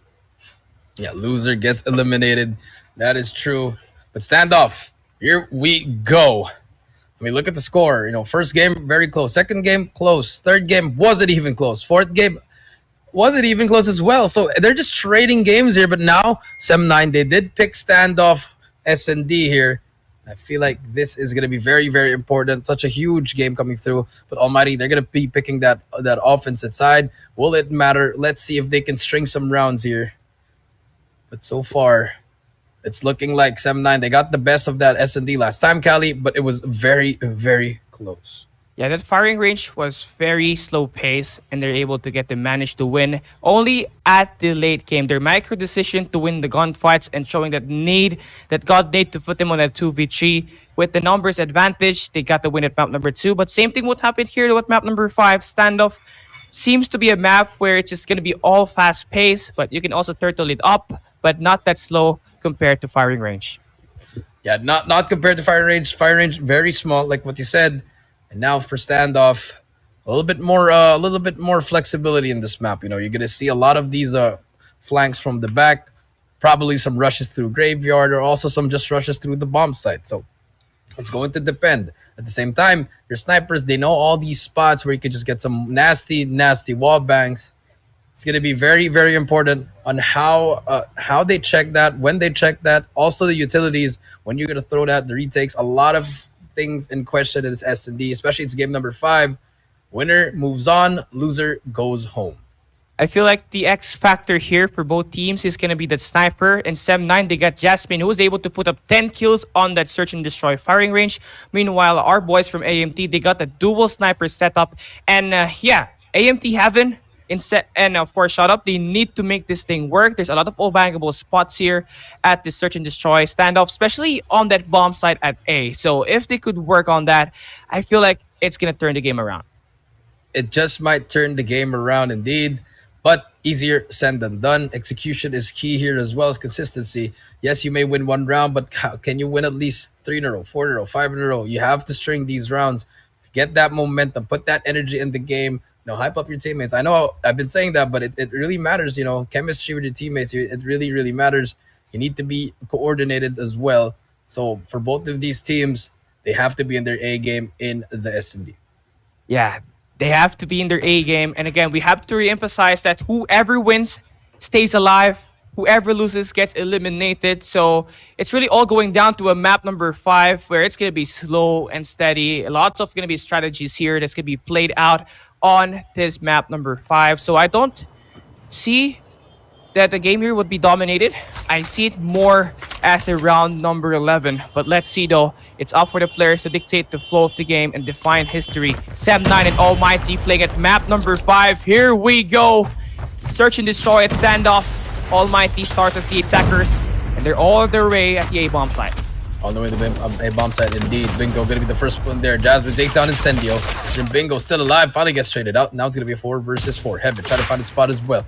We'll spot that player in that corner. Jasmine, unfortunately, does not get that shot as well. Information is given, but ALMGHTY hasn't committed to the bomb site. No commitment just yet. They know what Sam9 can do with that aggressive pushes when it comes to the defending side. And ALMGHTY turtling it down. We don't see any overextension from Sam9 just yet, but you see number 2 Heaven working on the rotation at the gas station with that scope. And I feel like the game on thin ice right now. Whoever gets the first kill here on this 4v4 could totally soak up the win here at this round number 1. Yeah, round number 1 indeed. Now, Heaven trying to find something here in the back alley. Will not find anything, and then I like the patience from both teams. Just waiting it out, waiting for someone to do something here. So far, Heaven, he's gonna spot 1. He spots 1, he gets him. Concept. Fortunately, he's gonna pay for that one, and that's gonna be the opening they need. Now they can try to make a push for B, because B is very clear, but there's gonna be a player on the tank, and then Surti gonna be in that on that small box. If Heaven decides to wallbang that, here comes Surti with the shotgun. He does take one down. Gets a hit marker. Unfortunately, the thumper will not hit anyone, and shot up takes him down as well. Now it's gonna be 3 versus 2. There's gonna be one more player on the flank. Heaven, he's gonna get taken by Smokey. Now it's gonna be a 2 versus 2. And this is going to be a pinch made by Smokey right now. He's putting the pressure from the back. And that bomb yet to be planted. Jasmine takes shot up down, and they could play for the trades here. Jeff Pro gets eliminated. Jasmine with the 2Ps. Sam9 takes round number 1. And ALMGHTY, they did have those 3v5. And it all went wrong when Smokey went in from the back. And Jasmine just secured 3 kills at the barrels. Yeah, at the barrels indeed. And now we're gonna see what's going to happen here. Heaven trying to make the wallbang, but look at ALMGHTY. They changed up their strategy. They're gonna rush it through. Incendio now on your screen, trying to make the play as well. They haven't dropped the bomb, but so far Incendio gonna be the first one in. And Surti takes one down. He's gonna make a play again, but Irfan J trades him out. Back and forth we go. Irfan J, Bingo gets 2 in a row, and that's gonna be a 4 versus 2 with bomb being down. Oh my god, ALMGHTY. They're showing weakness right now, and Sam9 feeding on it. But we got shot up now, and Heaven trying to make this work. Sam9 has 3 players, but shot up already cutting the rotation towards the enemy lines. And if you could get some picks here, this could be huge. But number 5 in Jasmine is also on the back alley. This could prove huge if Shot up gets the kill. And there we go. Shot up takes Jasmine down, and they could pick up the bomb here. And all they just have to do is rendezvous. Number 3, that's gonna be our boy Bingo going down. Shut up, going in for the pinch, but Concept coming in for the flank 1v1. back to back. A 1v1 against Concept and Heaven. The Concept, it's gonna be CBR versus that sniper. Heaven going in for the reposition, trying to create some space. Concept up here, open in the tanks. And ALMGHTY Heaven, I think this guy could be spotted, and there we go! Ooh. Heaven with the clutch, 1v1. And that guy in bed really overpowered right now, Coach Jay. Yeah, that guy in bed, they tried to rendezvous back in A. It didn't work out. Heaven just got that timing. Concept didn't know where to peek there. Now it's going to be 1-1. ALMGHTY finally get around on the board. A little bit of the same story, just like a fire range. Trades back and forth. Now who can string the rounds here? Heaven try to hit those wall bangs. Will not find anyone. But Jasmine, I think he just might get Heaven there. That timing, Heaven already backed off.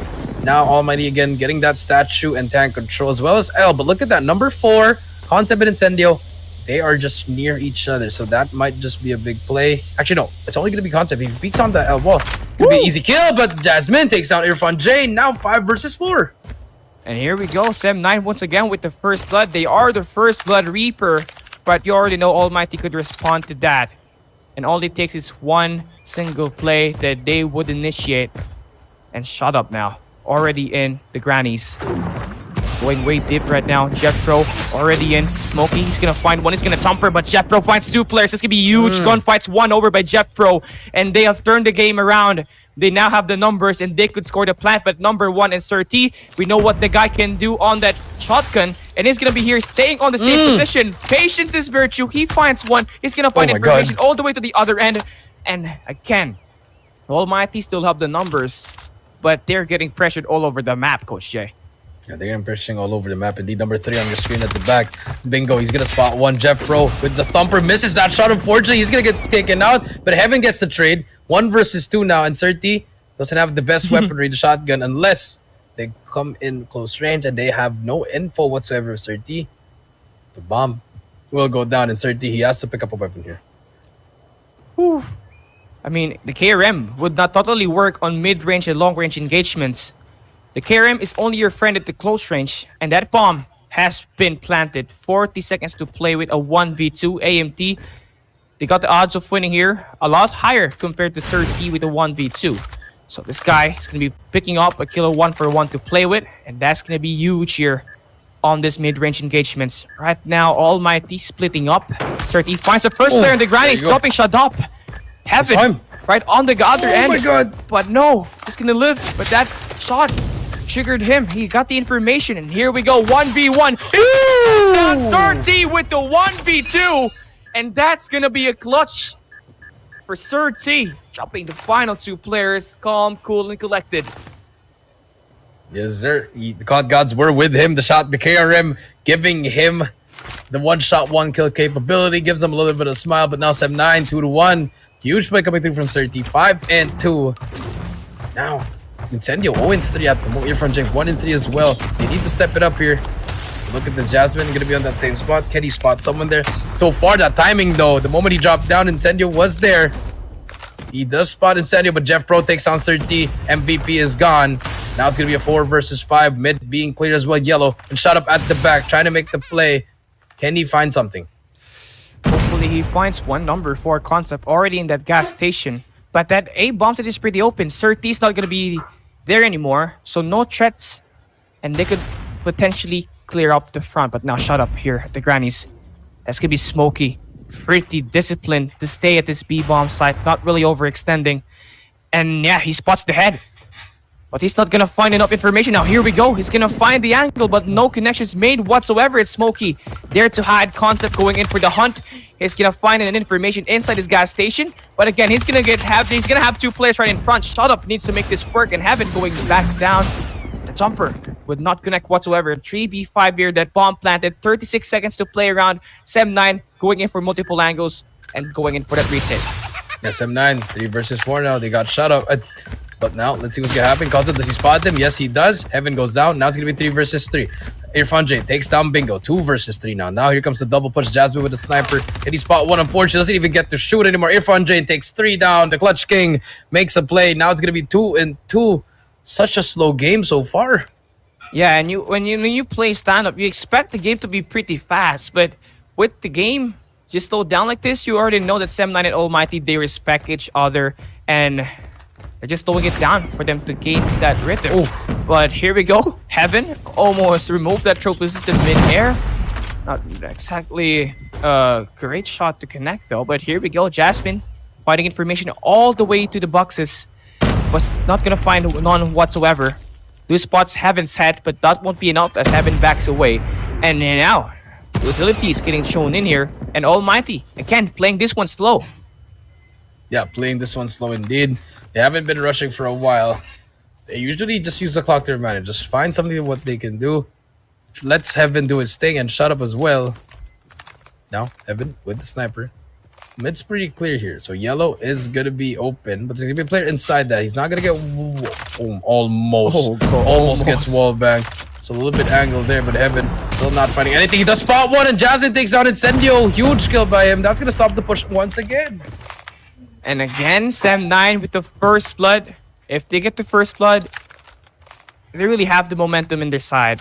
and they could get the win. But here we go. We're going to see Almighty swinging that bomb at the B side. They're looking for the contest here at the back lines, at the back alley. You see number 4. That's going to be Concept defending. Irfan J now up front. He's going to win this gunfight. And there we go. Concept down. Sem9 going in for the reposition. Irfan J, can he clutch one more? Oh boy. Jeffro able to respond. And we got a 3v4 here. It seems like the B side is where they would want to go. The bomb down. 45 seconds. It's all down to Jasmine and Sir T.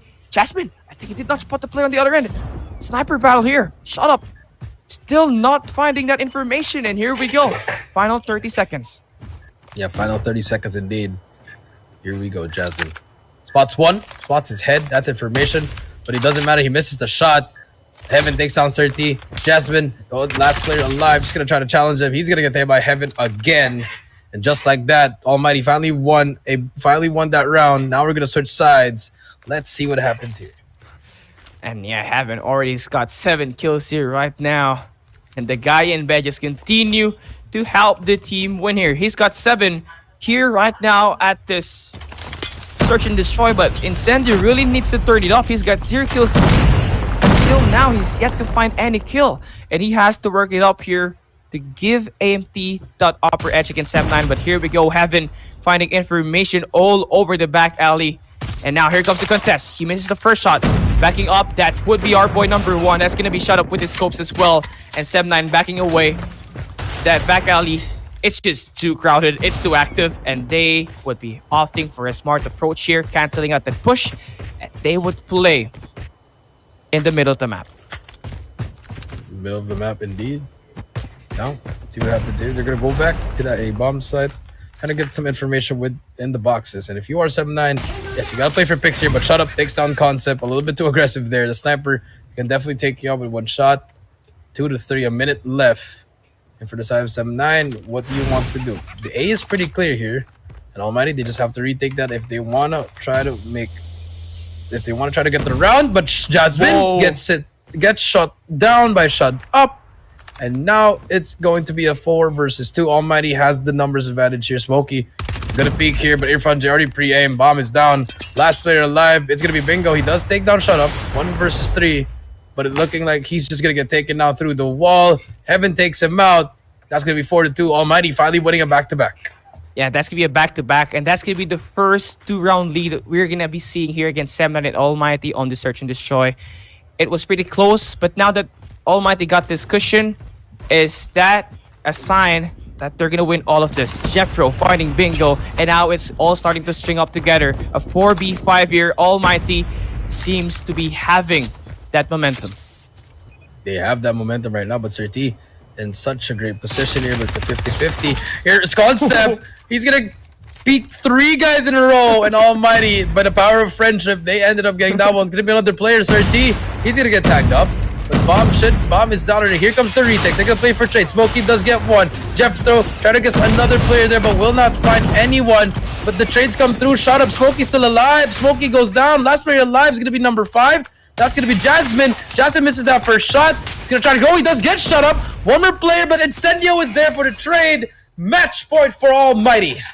Match point from Almighty, but that was a pretty risky play. Attacking on only one angle, hey, it worked. And now they get the chance to close the series. It's easy to take the lead, but it's pretty hard to close it. But can Almighty end this here at round number 8? Here we go. Almighty and Sem9 looking it out. Winner gets to advance to the next stage of the lower bracket.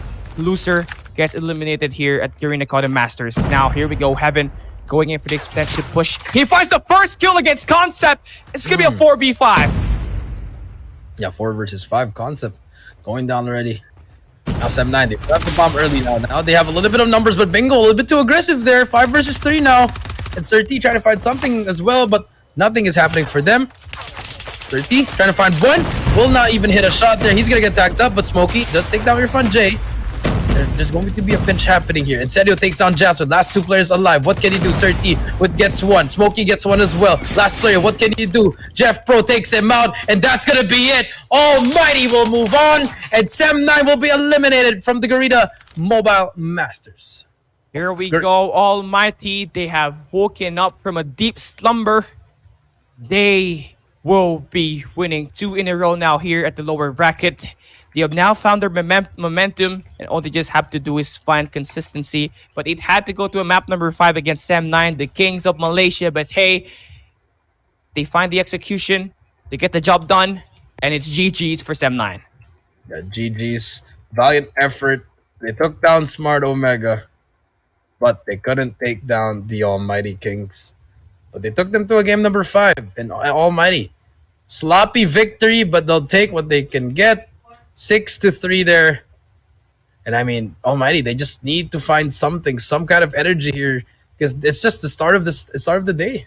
It's just the start of the day, and they would be facing whoever wins against the next matches that we have right in line for the schedule. But yeah, Heaven really putting in the work at this search and destroy. I mean, on that last round, once he secured that shot, that signals that the game has been over. That was the dagger, and Heaven putting in the work. But the team here overall, they really need to find something that could be cohesive for them to actually work on, because for now they have been very sloppy. I have to agree on that, Coach Jay. Yeah, they really need to work on it and really, find that groove from the start, from the get go. I mean, they did find it at the start, and I mean, they could have 3-0'd 7-9 because they won the domination. If they won that, Firing Age S&D would have been already at the next series. But, unfortunately, 7-9, they had an extra lifeline. They won that S&D, won the Hackney Yard, and then just couldn't close it out in this game number 5. Valiant effort for the boys of 7-9, but AMT just a little bit better. But they have to polish their strategies. I mean, I don't really say that from them because they are the second best team here in the tournament, and in Garena as well. But sometimes people just get caught up to the meta and to the strategy, and Almighty really struggling right now. And hopefully they find that crew, as he said. And for me, though, one thing that they really have to work on is Hackney Yard or Takeoff. That's something that they really need to try and improve, because the weakness has been exposed. They need to try and work on that, especially here today, where the champion would be crowned, and the team that was going up against Almighty would be eyeing for Hackney Yard to be open up here, Coach Shea. Hackney Yard, that was the one that's really important, because it was just an eye opener for the side of Almighty, because we're just getting smoked in Hackney Yard because they also lost to CA United yesterday, Callie. If you remember that one. I feel like if they switched it up, maybe if it was a standoff hardpoint, maybe it would be different. But they didn't want to play Hackney Yard S&D, so gonna be very, very different. But just like that, that's how Lady Luck can approach you, because they could have gotten to 3-0, but that single round in firing range, the one where Heaven choked it as well as Jeff Pro, that's gonna haunt them in a while if they did lose this. But eventually they won it in 5 games, and now they're gonna move on to that next round. And yeah, they would be really moving into the next round. But they'll still valiant effort for Sem9. They really did a great job here going up against the Almighty Kings. But, you win some, you lose some. And Almighty able to get the best out of it. And here we go at the highlights. AMT really tried to work by getting these early rotations. And they're really able to zone up and just get those kills. But Sem9, they fight it back by just responding with pure mechanical skills with that raw vanilla weapons. And they're just able to secure it. That is true. The secured indeed, but this game number 1, very, very important, because this one was just very. It came down to the wire. I mean, Almighty, they were down by a lot here, and they actually made a comeback here. Pretty much one step 134 right here. This was the game right here where Smokey, they tried their best to hold it down, but Almighty, they fought back one full hill. They ended here in P1. It was a snowball effect, and Heaven was just popping off with that annihilator. Yeah, this was pure perfection, holding the hard point until the very end and winning it all. And Heaven was just really popping up with that annihilator and was able to get the full streaks on. But here we do see the sniper battle between Jasmine and Heaven. Sem9 and Almighty really did put in the work, but yes, everything was pretty close. It just was down to the last round.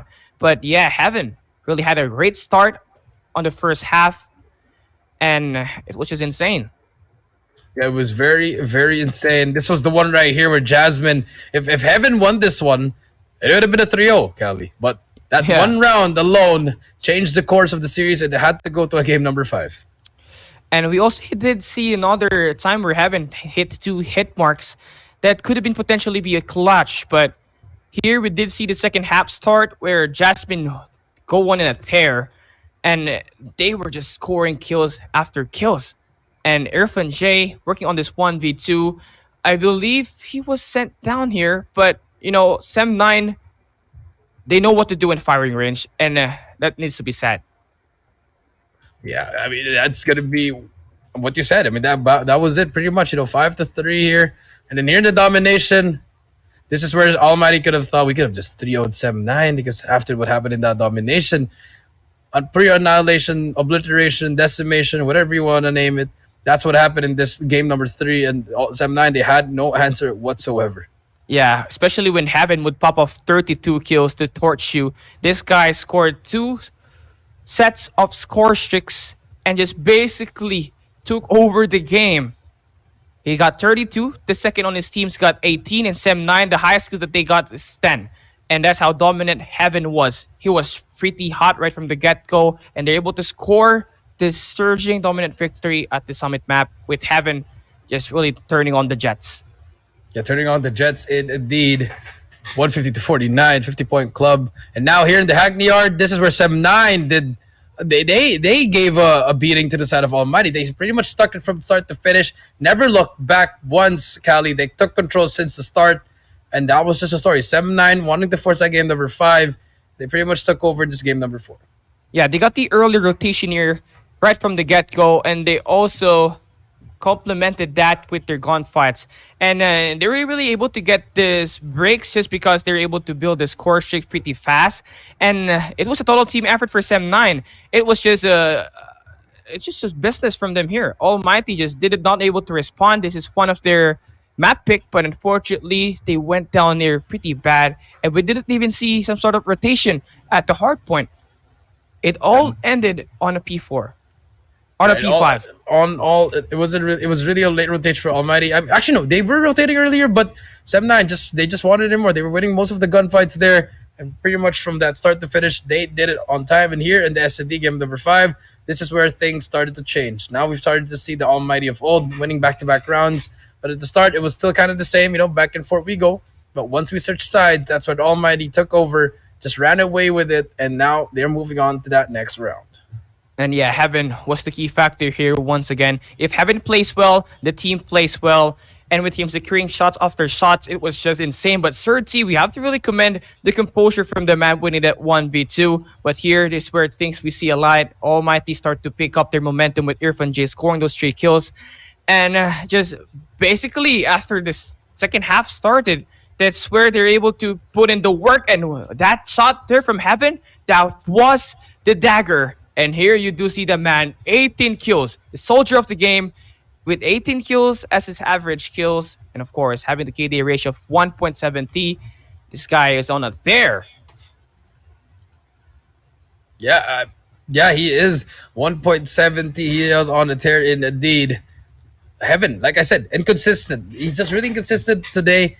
I mean, I don't really see that from him, but hopefully it does change it up in the coming series, because if he doesn't, Almighty might just get eliminated in the next series. But so far, things are looking okay for the side of Almighty, and 7-9 unfortunately will get eliminated. The Kings of Malaysia will get eliminated from this tournament.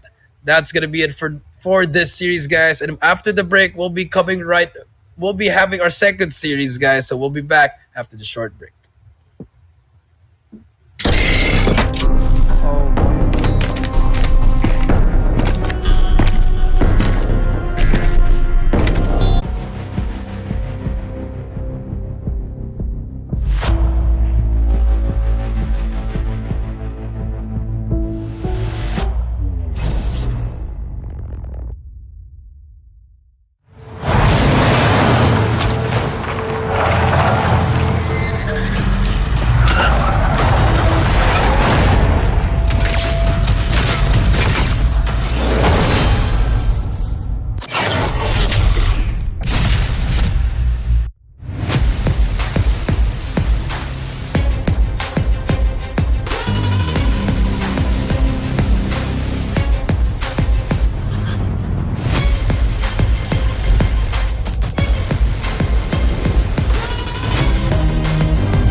chaos in the morning.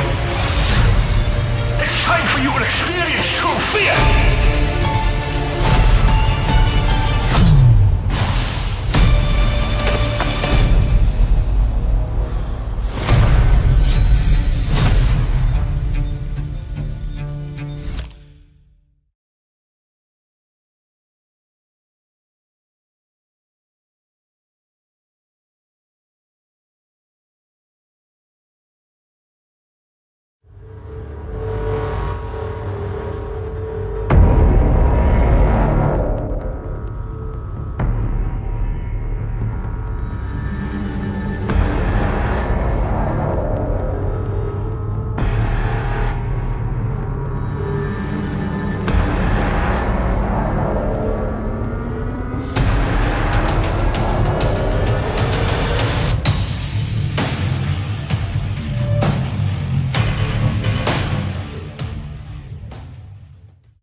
Ladies and gentlemen, welcome back to the COD M Garena Master presented by Garena. I am VV Jericho down here with Cali Gaming, and we just witnessed a game number 5 from the side of Almighty versus 7-9. 7-9, unfortunately, will be eliminated from the tournament, and Almighty moving forward to the next one. And now, today, another series at hand. It's going to be Smart Omega versus C8 Legacy. Both teams dropping out from the upper bracket. One team will go home again, and another will move on to face Almighty.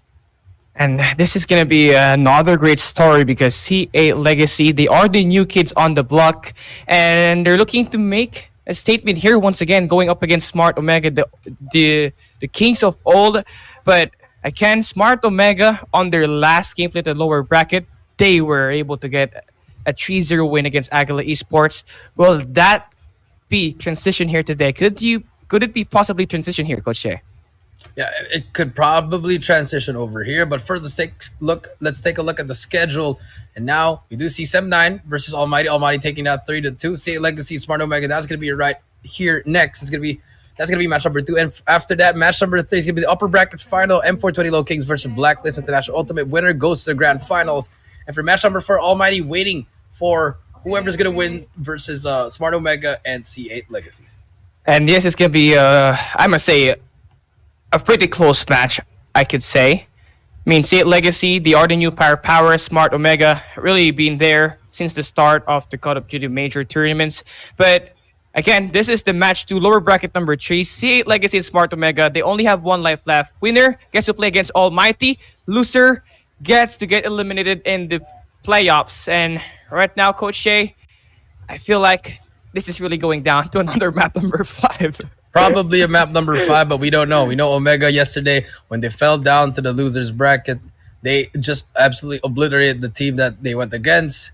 And now we're going to look at our caster predictions. I think I went with Smart Omega. You went with C8 Legacy. I do believe that, yes, it is right. So we're both going to be switching. We're both going to be rooting for each other's teams. But I really chose Omega here because I saw their fire yesterday. They were very, very disappointed at the way they played against 7-9. But now 7-9 is eliminated by Almighty, and they eliminated Aguila Esports. Omega, now they just have to go through C8, and after that, it's going to be Almighty. But then again, you can't count out C8 Legacy because they dropped Almighty to the losers bracket.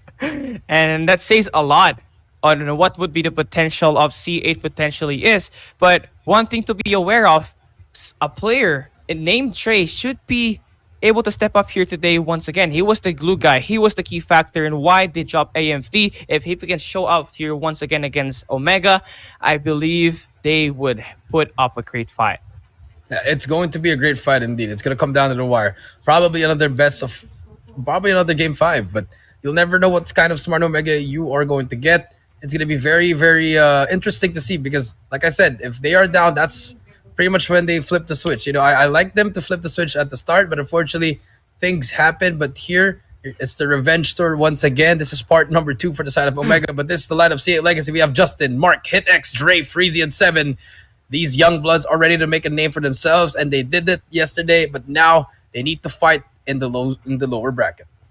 And yes, they did eliminate AMT at that winner bracket, but they fell down against Blacklist International 3-0. They got served a donut, and a comeback here today could turn the morale of the team high once again. But again, Coach Jay, they're facing against Smart Omega, the kings of old.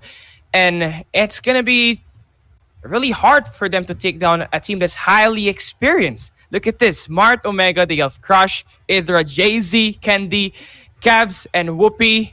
And a player that I need to really point out here today, Whoopi, he went from a sniper main into a flexi role. The guy absolutely shreds, not only in the search and destroy, but also in that spawns now.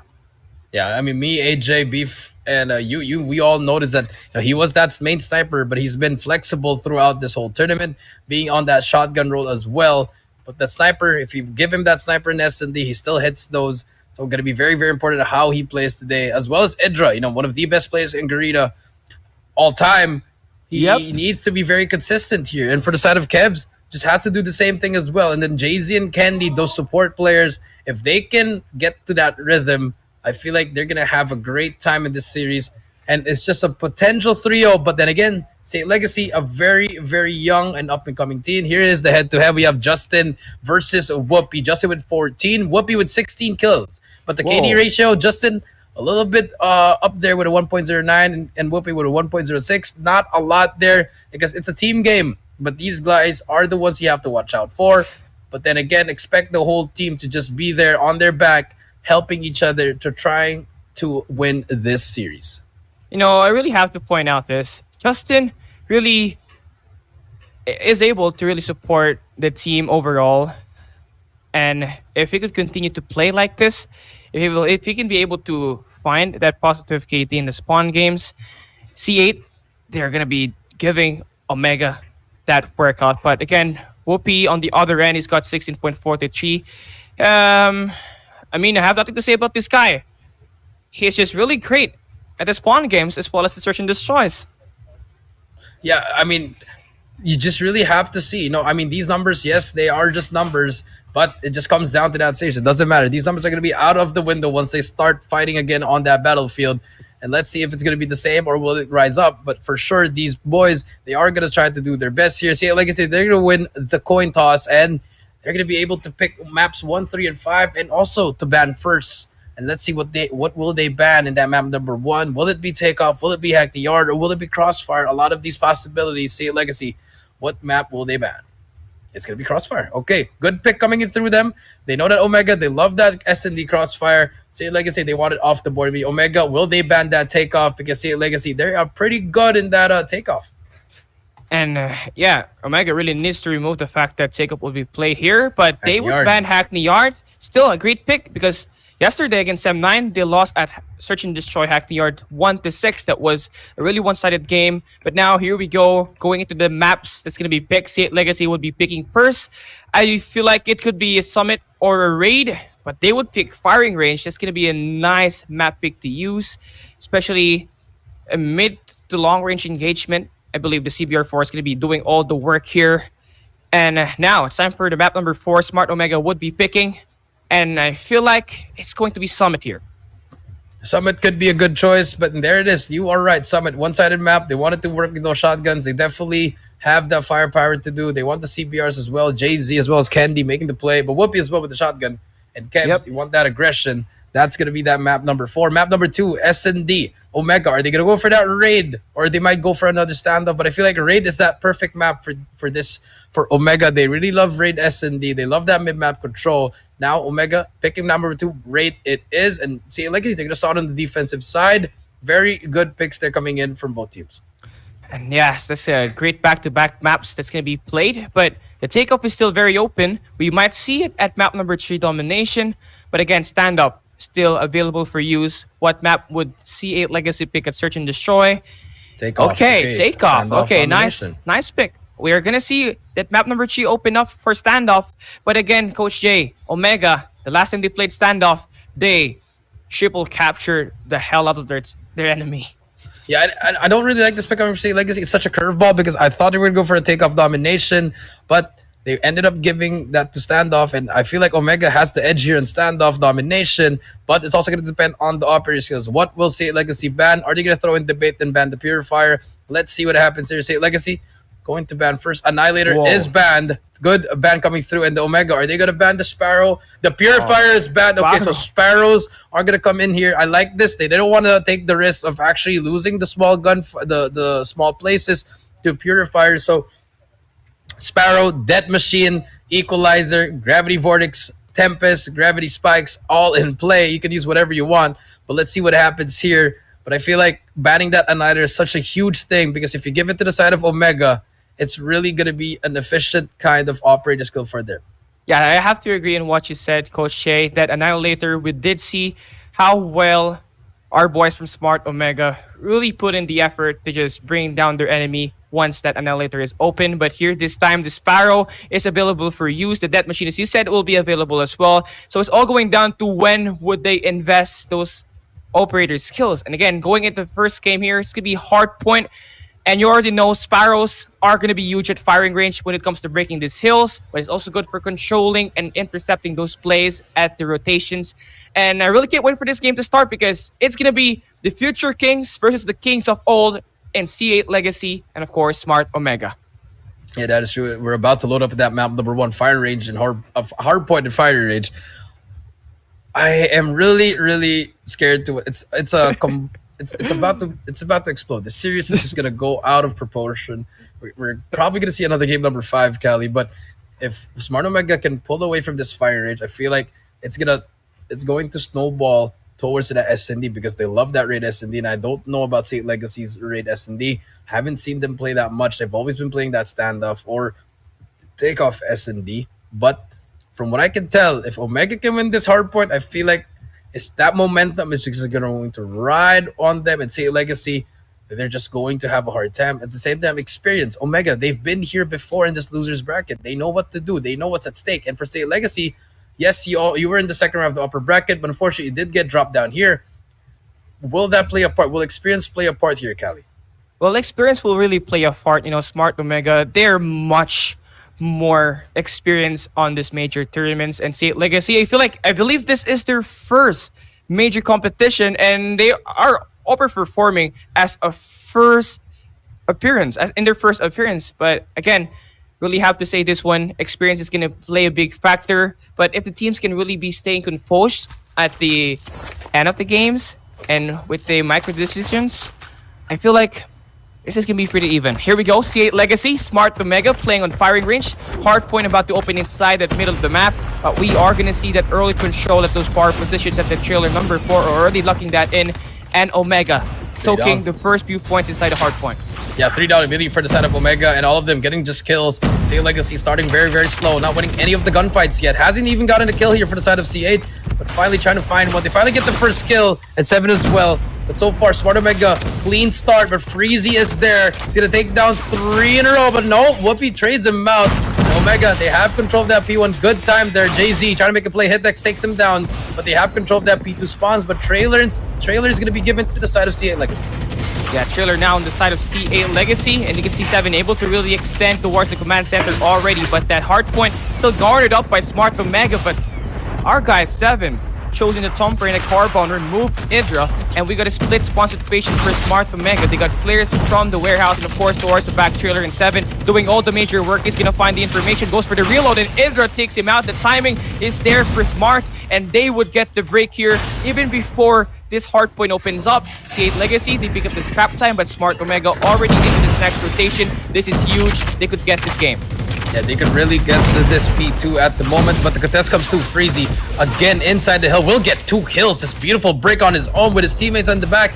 They break the hill immediately. They get this P2, and look at Smart Omega spawning out. Steelhouse is still there. Dre gonna push up as well. He's gonna take one down, and Smart Omega struggling on the break at the moment. Finally, C8 they take the lead, and they also have the P2 spawns, but Jay-Z is there to try and stop him. He's gonna get taken out as well, and look at Smart Omega just spawning all the way back to Long A, and C8 Legacy now on the hill. Yeah, now on the hill, and they get a good zone on that. Number 4, number 1. Skibby played around, initial play around the outside of the map that to score initial kills here, but Smart Omega pushed at the back Chiller, and it seems like they're not going in for the contest here at this command center. They're going in here. Jaycee's the final player to push, and that's it. That's their statement. Final push here made at P2. They've made their adjustment. They're going into the P2 rotation. and Omega.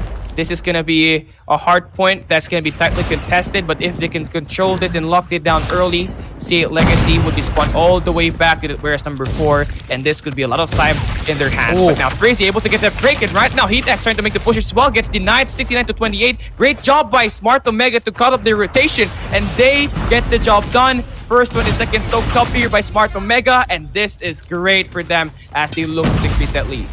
Yeah, Indra working towards those streaks. Has a Sparrow, but actually gets taken out by Drake. Drake with 3 kills in a row. Freezy brings out the Sparrow, and they break the hill immediately. Omega, they only get 20 points from that one. And now, Smart Omega, they're struggling a bit here. Idra actually is there for the trade. They're gonna break it as well. And now Idra holding it down for his team, but look at that player. But here comes Justin, breaks down 2. Justin pre-firing, he's gonna eat a thumper, but Idra takes himself out. And Dre's gonna pick up that scrap time. And now if you look at the map, players from Omega very spread out, but they have control of that Barracks Hill. Kenty gonna try to make a push here.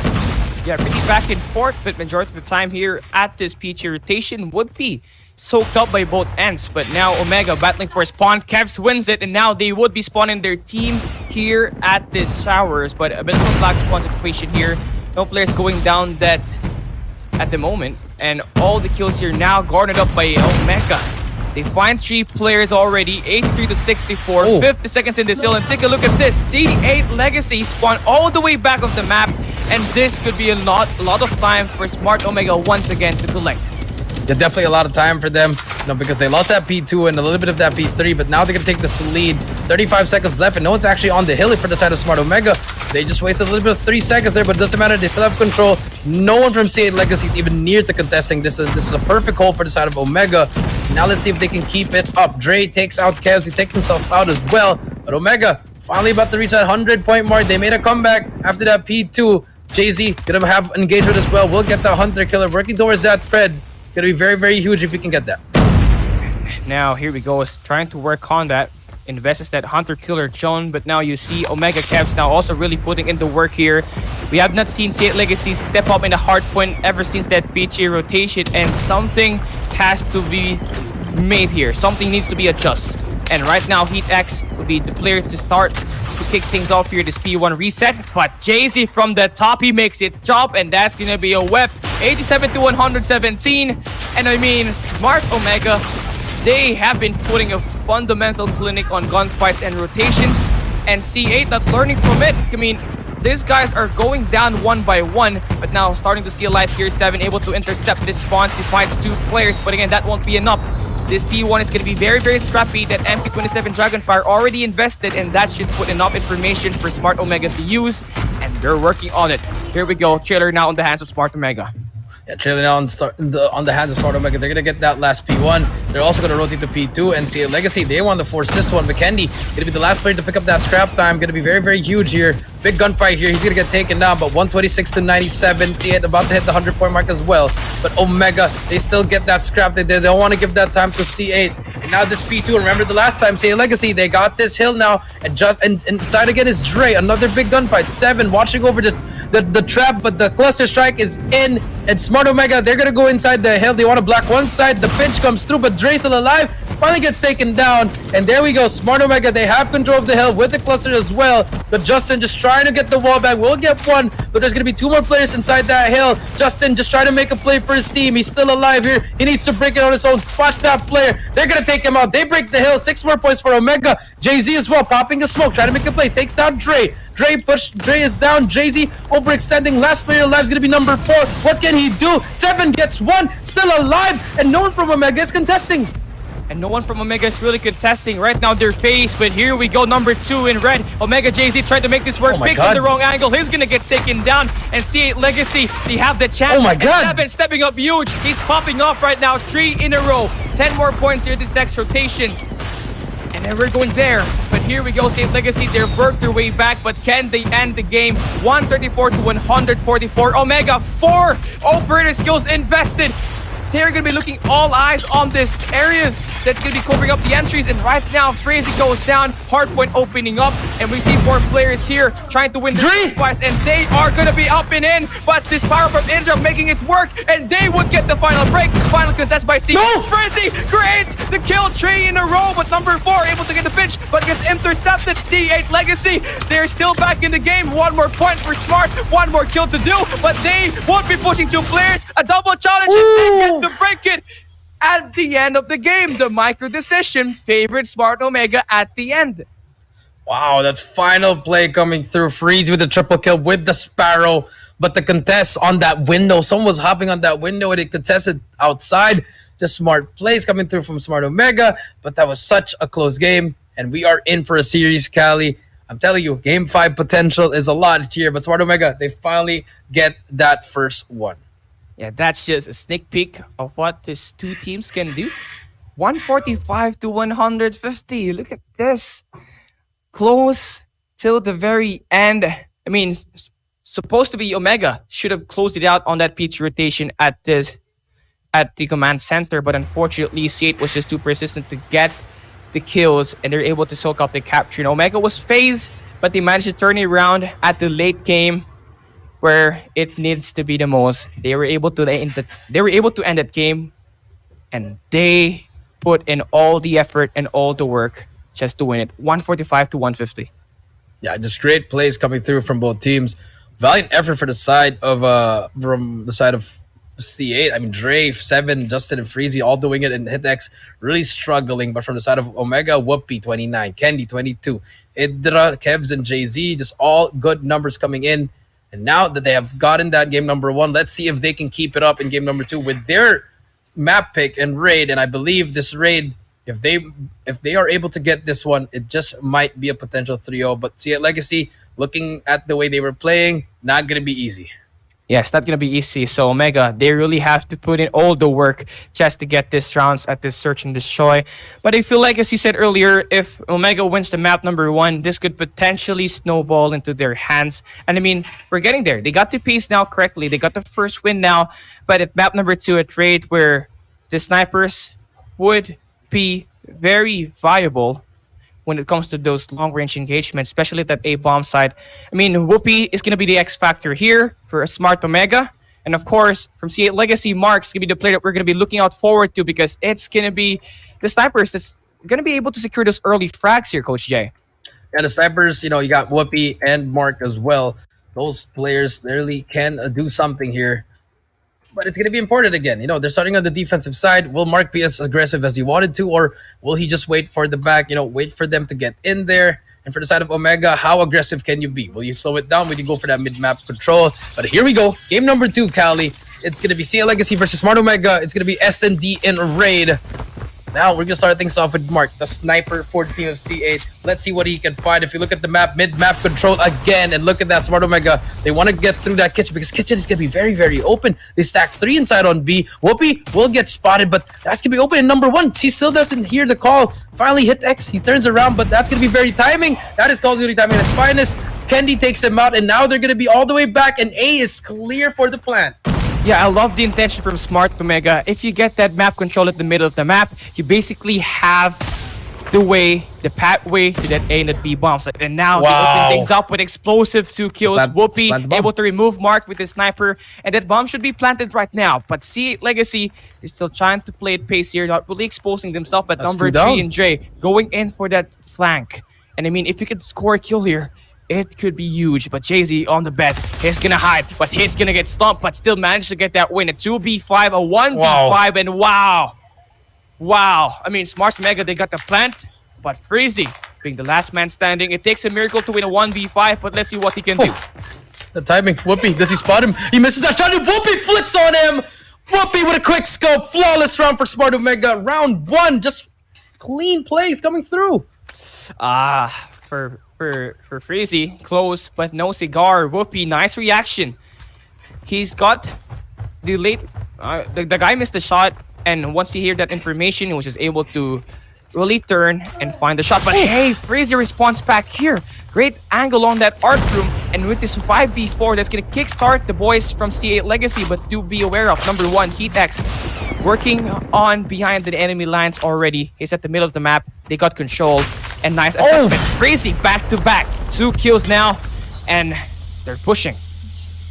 Yeah, they are pushing indeed. 5 versus 3 now. Omega, what can they find? They have a player in the open stairs. He might just get tagged up. Idra gets taken up by Mark. And now one more player, Jay-Z as well. As on the other side, Candy, he's stuck there. And beautiful adjustment from the side of C8 Legacy.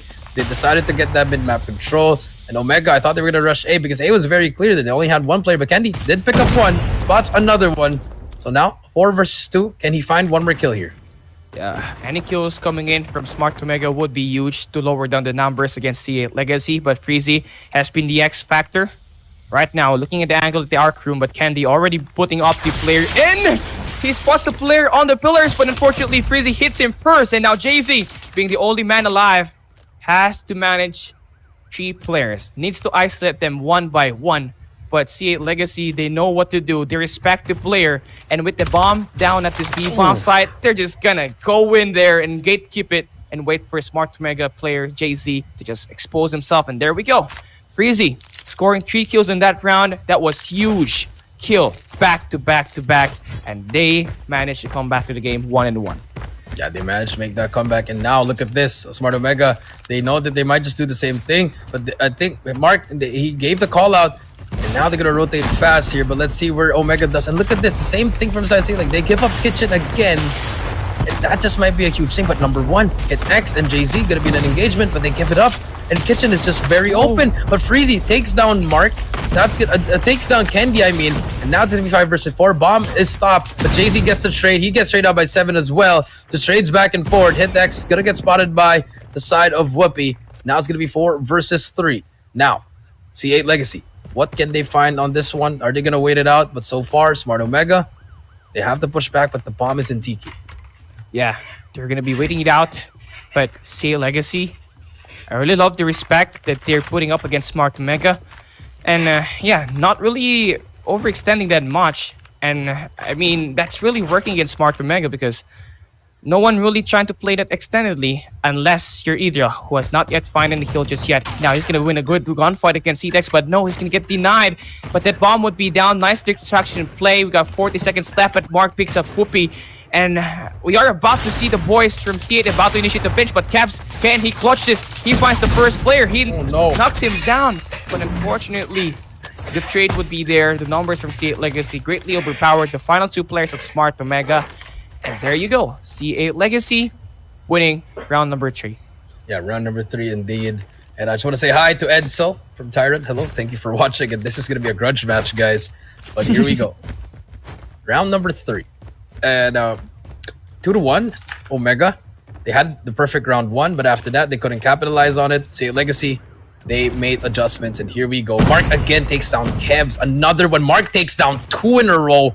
Mark is just on fire right now. Whoopi, he's going to get... Oh, no. Whoopi takes him out. Now it's going to be 4 versus 3. But bomb side is clear. If you are Omega, just go inside the bomb already, and then from there, you just work your way out. But they're feeling the pressure from C8 Legacy. They are not really making that move. And here we go, Whoopi. If you could get this huge gunfight hidden, that's going to even out the numbers. And there we go. Whoopi dropping Heat X. That opened up the A side, but again, they're not really going for the push. So they need to make Whoopi work once again. He finds another on the islands. Going in for the rotation. He's going in for the machete, but he's going to get dropped here. Nice play from 7, saving his teammate. And this 2v2 now. Doable for Smart Omega. They're looking to wrap around this B side. And I think that's a great bomb site to push through, especially with the angles that this bomb site has. But you need to get control of this middle of the map. And that's what number 1 is doing. Jay-Z cutting that rotation at the kitchens. Yeah, for the kitchen indeed. Now, let's see what happens here. Here we go. 1 versus 2. Freezy, he's going to get taken out. Jay-Z gets 2. Captain Jay-Z making the play. And now we see 2-2 at the moment. Smart Omega. C8 Legacy. Back and forth we go. Another 7-9 and Almighty. Cali, it's just back and forth we go. This is very, very... I mean, I don't know. It's just everybody's on their A game. It's really hard to predict what's happening. But now this time, 1 player only on B, but the full stack from the side of Omega. Cav's going to be the first one and kind of try to find that player. He's on top, actually. He doesn't spot him, but he does spot the player over on the other side. Freezy gets 1, but Freezy's still alive. Finally gets taken out. Now it's going to be a 4 versus 4. And now this 4v4. Omega, they need to get that bomb down, but Candy doing a great workout, dropping Heat-X with the car bomb.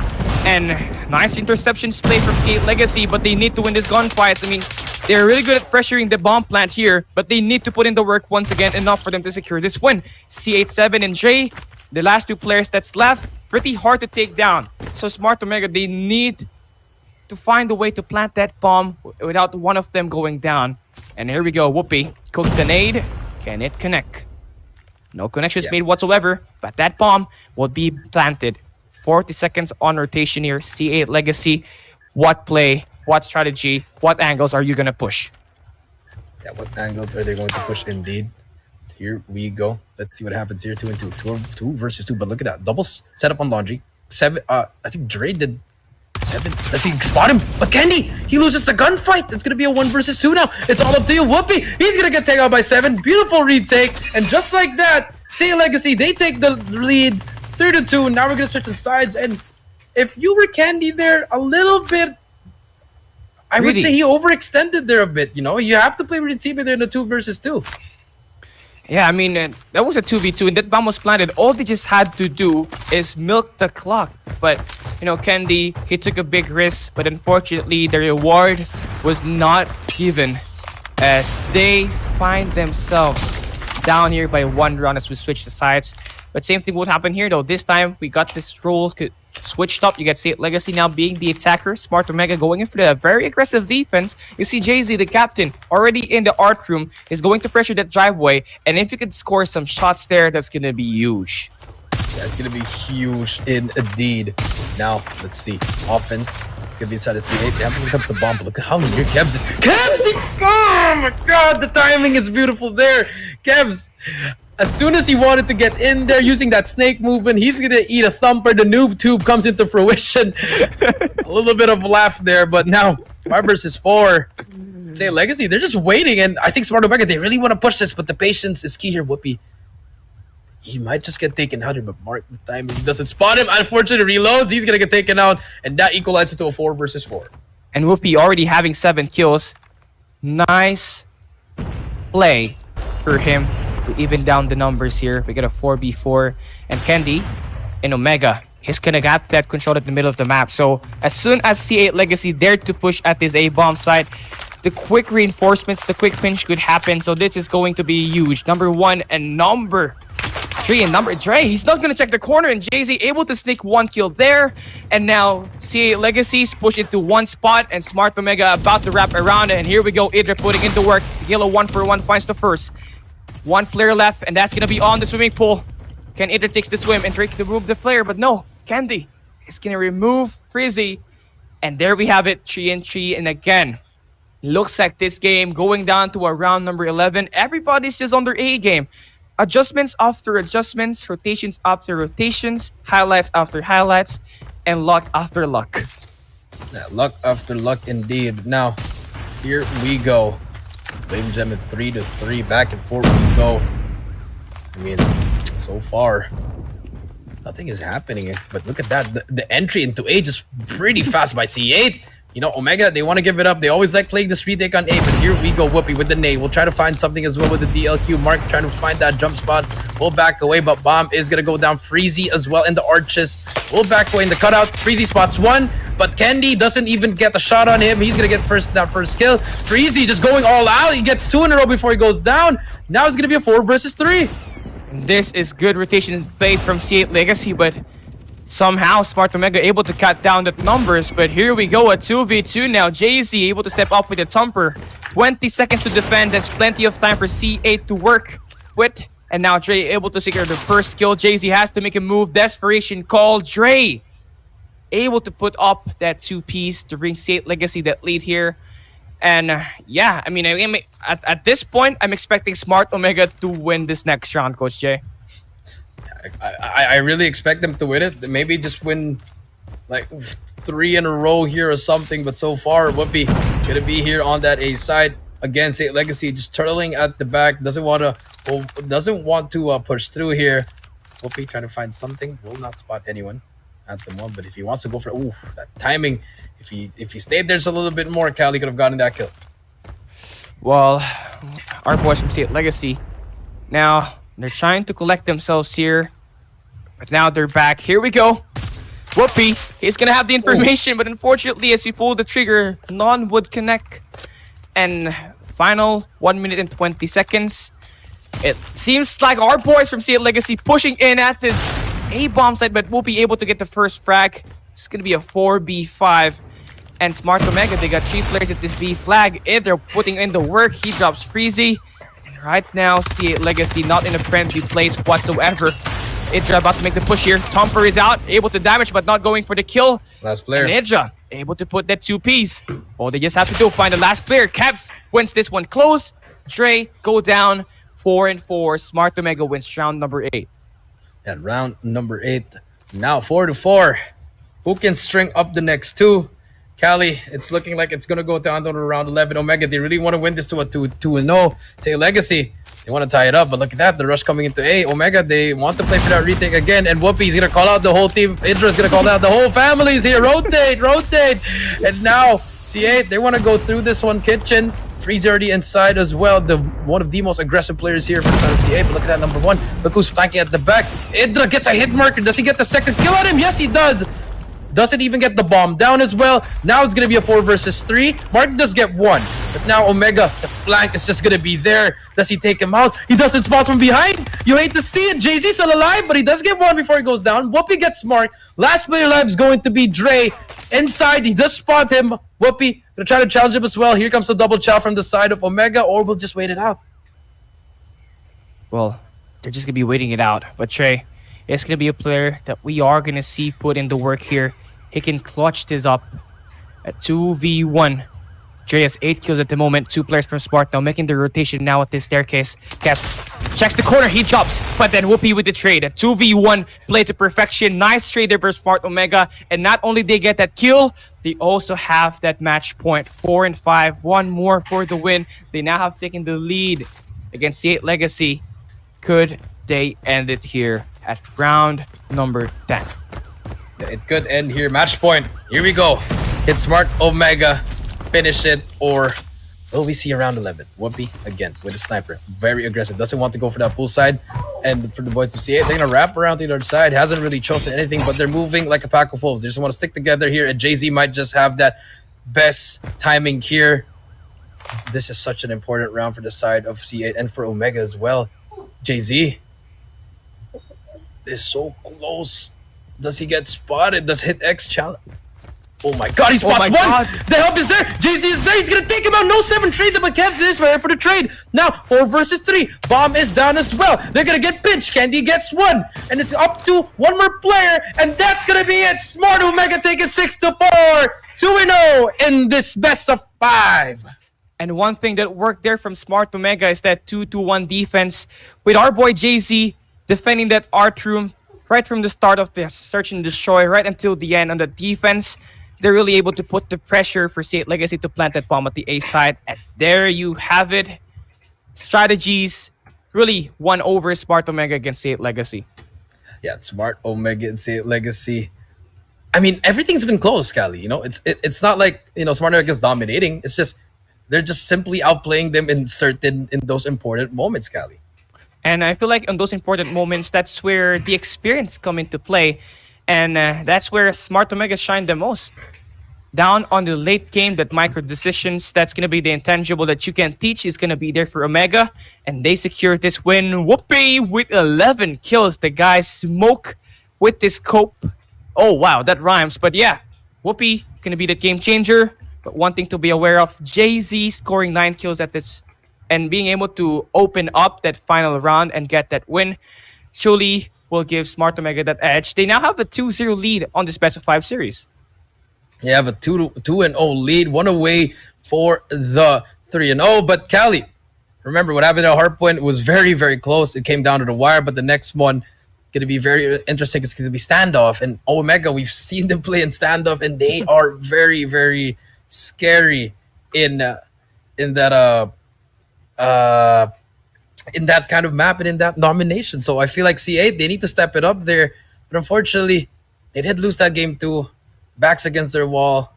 What will you do? Yeah, what will C8 do? Would you show a consistency at spawn games against AMT? Or would you show the same consistency that you did against Blacklist International? It's just going to be questions here asked for C8. And it's really a hard ask for them to win 3 maps in a row. I mean, you're going up against Smart Omega, Savvy, and the Kings of Old. And going at map number 3, one thing that we can really say here, Coach Jay, Smart Omega, they got map control here. That's going to be one of their prize piece. It's going to be one of their keys to win, keys to victory here at Standoff. Yeah, that is their keys to victory indeed. And now let's see what's gonna happen here in this. This may be the final map, Kelly. I mean, I have Omega winning. You have C8 Legacy winning. If you're a C8 Legacy, what do you want to do? What's your mindset coming into this, and what's your plan?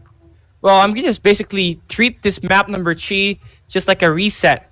Don't mind this map 1 and map number 2.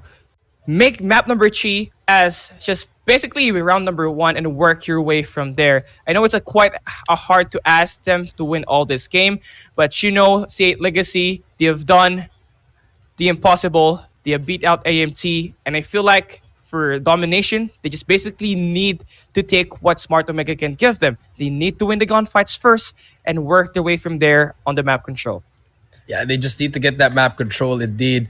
And you know, they need to pierce through, as one of our shoutcasters would say, Miss Air would say. They have to really pierce through everything here. Yeah, I mean, they just got to do everything. They got to do everything from the top. They got to work on it. Every life matters here. Now, this is your final game. If you lose this, you're gone. I mean, it was a great run, but you want to keep on going there. So here we go. Game number 3. We'll see a Legacy Force at game number 4, or will Smart Omega move on and give them the 3-0? Let's see what story unfolds here at Domination. Smart Omega on pace to win this match, but C8 Legacy still waiting for the moment for them to shine. Here we go. First 2 flags already captured, and now HeatX starting to pierce through the middle of the map. He finds the first, almost gets the second, but Whoopi able to get the gunfight, and they would secure the early gunfights here, forcing C8 Legacy on the top right side of the minimap. 3-man capture, and they get these 2 flags in play right off the bat.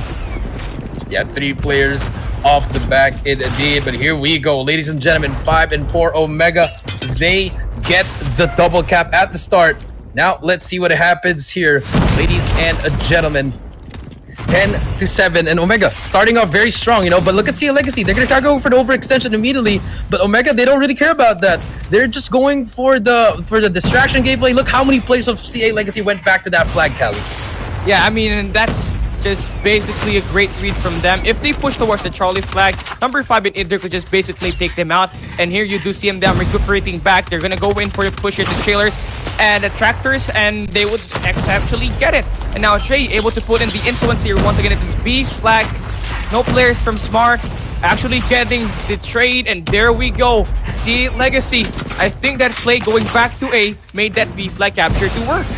Yeah, I think it really worked out for them, but it took them some time. But now it's just an early game, Cal. You know, very good play coming through from both teams. Here comes HeatX trying to make a play on that statue. Will not make so many shots here. HeatX still alive. We'll take down the player JZ and Freezy as well. 3 down for Omega. And they're going for the trip cap. C8 Legacy, they want to go for it, but the distraction comes through. But so far, all the kills are coming into the side of C8 Legacy. And now you can see here, they got the total map control. Freezy locking things down at the bakeries. And you see number 3 Dre locking things down at that gas station. And now Whoopi able to pierce through. He's gonna find the first one, but 7 goes and takes him out. And again, it's really pretty close here. Even trades back and forth, but majority of the time collected still belongs to C8 Legacy as they take these 2 flags still in play for them. What one thing can Smart Omega do here?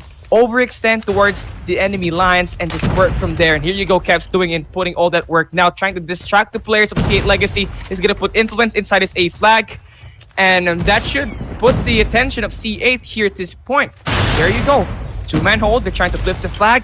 And they're gonna be successful at it. 2 flags in play for Smart Omega. Yeah, 2 flags in play for Smart Omega, but here we go. 54-48. Finally, Omega, they finally get the control of that one. But Callie, you did point it right. You know, these players are just duking it out, just back and forth. But here comes Omega. They want to get this flag now. And here we go. But Dre prevents it with a Sparrow. Very good coming through from Dre. Just the best operator usage right there. That's going to change the whole landscape of this game, because with that happening, they get more points from Omega in the first half. It's almost over. That's going to be a high value operator skills. I have to agree that B flag save to the last absolute second, and you see Smart Omega struggling here, spawning on the gas station. Jay-Z fighting the first on the hay bales. He's gonna throw in a thumper. 3-man push here at this ALMGHTY flag. They would get the trade here. Freezy putting in the work, but then gets traded. And first half belonging to Saint Legacy. Surprisingly, the play from Dre saved that momentum to them. And Smart Omega, they got caught lacking. And Saint Legacy, they got this lead.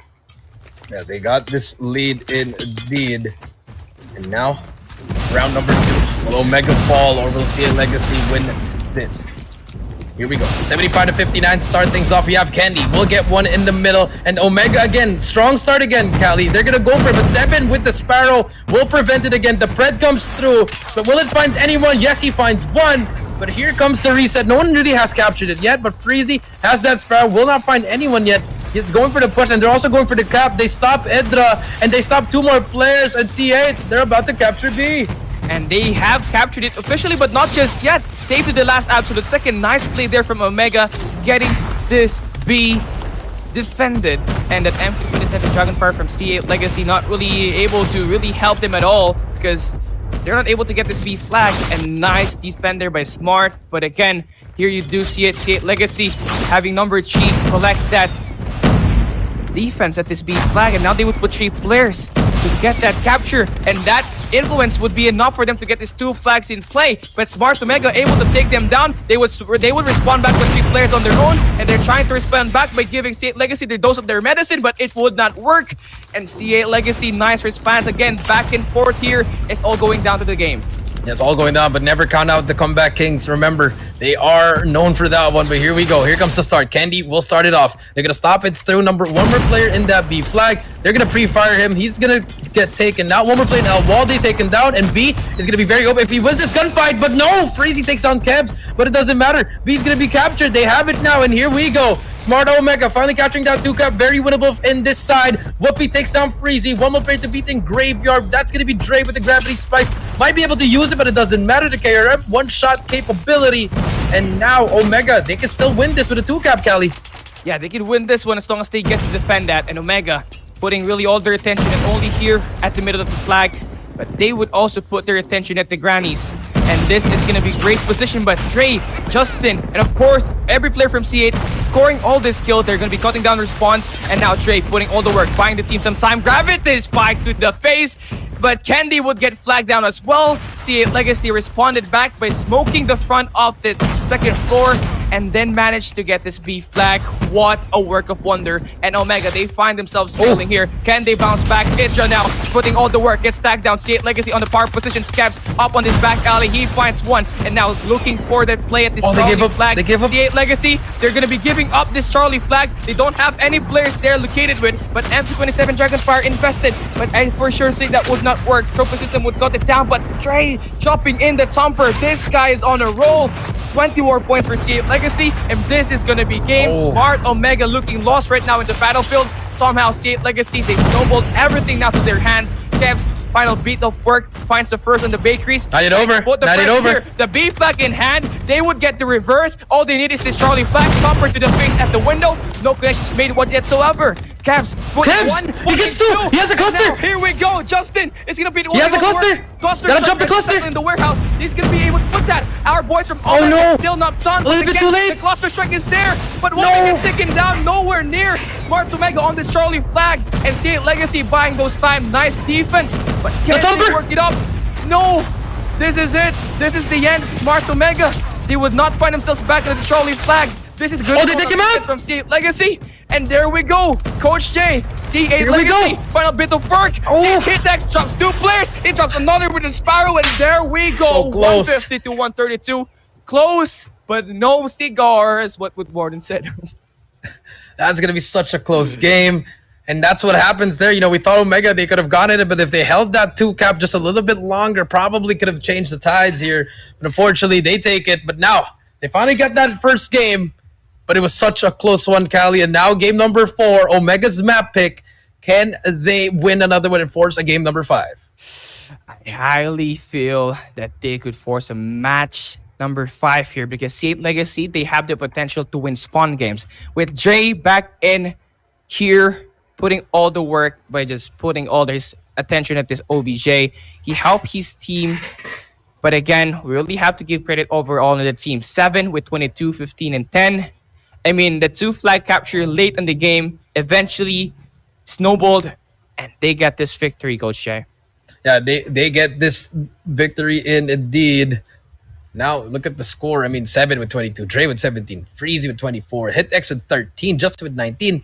And for the other side, Omega, Candy, and Idra not really doing their best, 13 and 14. They got to step it up there. I mean, Kebs, he got that double kill. If he didn't get killed by that thumper, I feel like they could have captured C, dropped the cluster strike, and then probably would have won the game. Yeah, it could have been, but unfortunately, the goddamn gods let JC die on that thumper. And, I mean, sad to say it, but, things like that happen. And unfortunately, C8 got the best out of that altercation. But it was close, though. 150 to 132. We've expected Omega to actually win this one, but C8 here, in fact, they win not by map controller, Coach Shea, but just persistent B flag influence. That's what they did until the very end, and it worked against Omega. It worked against Omega there, but they were close. They were close to losing that. If they didn't get that 2 cap at the start, as well as with Dre using that Sparrow, just preventing a lot, it could have been very, very unfortunate. And that's why the Sparrow in domination, it actually is the best one to use it, because even if you're far away, if you just pull back that arrow, you throw it away, it is going to be an explosive arrow. But now, game number 4, Summit, Hardpoint, Omega, it's their map pick. They can close it out here. They don't want to go to a game number 5 because that's going to be takeoff S&E. That is where C8 Legacy can shine. I feel like map number 4, I'm probably feeling that Smart Omega is very happy to play map number 4 because that is where they find success against Aguila Esports. They dominated with Gabs and Whoopi leading the game with the close range engagements. The shotgun could be the factor here that would put Omega away against C8 Legacy, especially in this map number 4 at Summit. But hey, again, C8 Legacy, they got the momentum coming in from map number 3. But I feel like this, Coach Jay, I feel like this could go to a 150 to 149. Probably gonna go to a 150 to 149, but we don't know what's gonna happen. But I mean, the first game, 145 to 150, pretty close already. But Summit, one-sided Cali, not a big map, not a small map. It's a medium-sized map, so it's gonna be more intense here and more rotational gunfights. It's really gonna be that anchor position that's the huge playmaker in this game. Yeah, I really have to point that out as well. I have to agree on that. P1 or P2, that's going to be more in the gunfights. But as soon as we move into P3 and P4, that's where Idra would stand out the most for Smart Omega, especially when it comes to securing those early rotations. But here you do see it. C8 Legacy find themselves on elimination. Could they be able to bounce back here at map number 4? They're down by 1 map. Can they turn it around as we start this Hardpoint Summit? Smart Omega, C8 Legacy now already in the middle of the map. We did say that Cavs is going to be the X factor here for Omega. Now let's see it right off the bat. It's going to be our boy Cavs now putting in the work, trying to get this break for Smart Omega. Hardpoint still not contested by both ends, looking to play for position. Yeah, play for position indeed. C8 Legacy, they get the first couple of points, 4 points in the board. Whoopi trying to make the push. He's going to get taken down. Kebs missing that KRM twice, doesn't miss on the third one, and now he's just making a play. He's gonna get taken by 7. 7 has a great position on the left side, and C8, they are slowly really dominating at the start of this game, just getting all the gunfights. But here comes Omega. As soon as we say that they're dominating Omega, they come right back at it. Freezy goes down as well, 14 to 4, and so far Omega finally answering with some points here. It's gonna be the battle for P2 as well as second floor.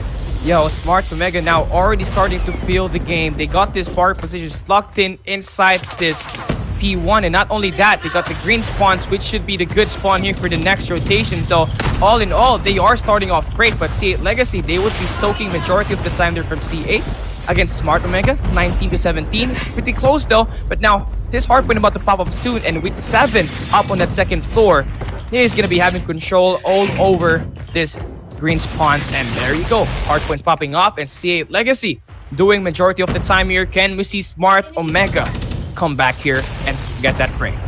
Yeah, let's see if they can get that break indeed. C8 watching over as well. Candy, he's gonna get taken down, but Edra just holding back to that back P2. He's just gonna try to hold the spawns. His timing gonna be his friend here. Idra will spawn him, and Idra wins that gunfight. That's a huge gunfight there. You know, Omega, they're just gonna try to give up this time. They don't really. They just want to focus that P3, but Dre is going to be there. Candy, he gets taken out as well, but finally gets traded by Jay-Z. And Idra, he has 2 players at the back to face him. Candy try to find something. He's going to go down. And just like that, they give up the back spawns. Omega, they're going to be pushing from the front as well. Keb's going to be the first one through with his teammates. And here we go. The brute force comes through. Jay-Z will spot one. Will he spot anyone? He's going to go actually outer, and I like this play from him. He spots Justin here. Can he find something? He's going to get taken down. Now it's going to be 42 to 41. P3 control. Spawns are in favor of C8, but Omega already inside the hill. Omega, they are inside the seal. This will be number 2, Candy. Someone needs to reinforce, but now Justin investing this Sparrow. Good value on that as he build up that score streak. Now it's going to be the Pred already earned up. Spread. And Smart Omega, they are finding themselves away from the seal, but they're trying to create the breaks. Here we go. Freezy with the popcorn. Whoopi now down. Idra fighting for that back spawn. They do manage to remove in 7 the anchor, and that's all they just have to do is flip those spawns, and there you go. Number 1 and number 5 doing the majority of the work, but Stray able to keep this game soaking. He's gonna find his first kill with his gun. Here we go. Break attempt by Omega. Can we see it? Idra now going for the first break attempt. He's gonna get flushed down, but here we go. 2 players having the numbers. They are gonna get that scrap time, and this should be time under their belt. C8 Legacy already putting their attention to the next hardpoint rotation, and I mean that's a nice response. But here we go. Smart Omega also moving into this next hill.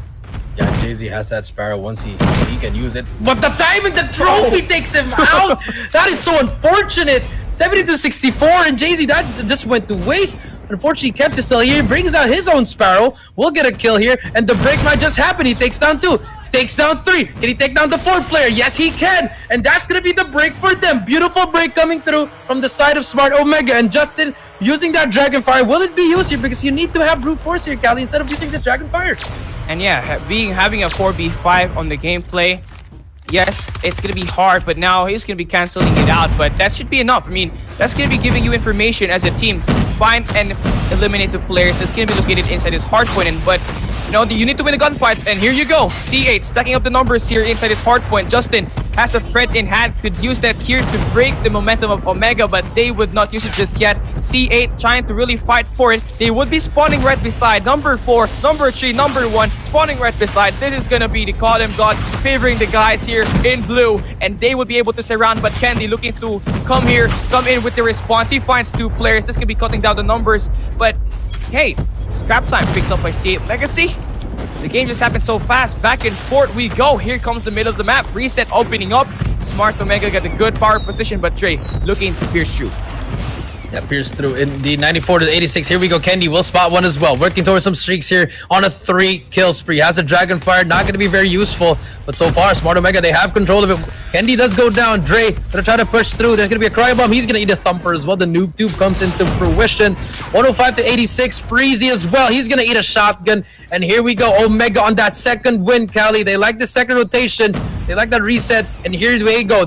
One guy's going to go down 7. He's going to get that trade as well. But the contest is still on, and now C8, as soon as we said that they like it, they're gonna be breaking the hill.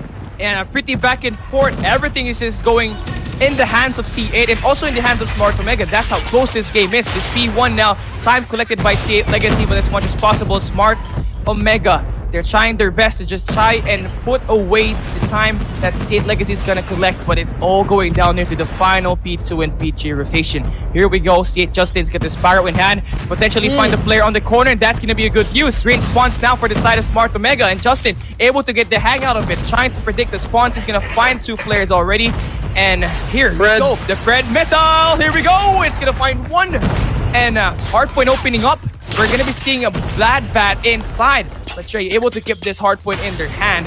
114 to 114. The game is not over. This is gonna be messed up.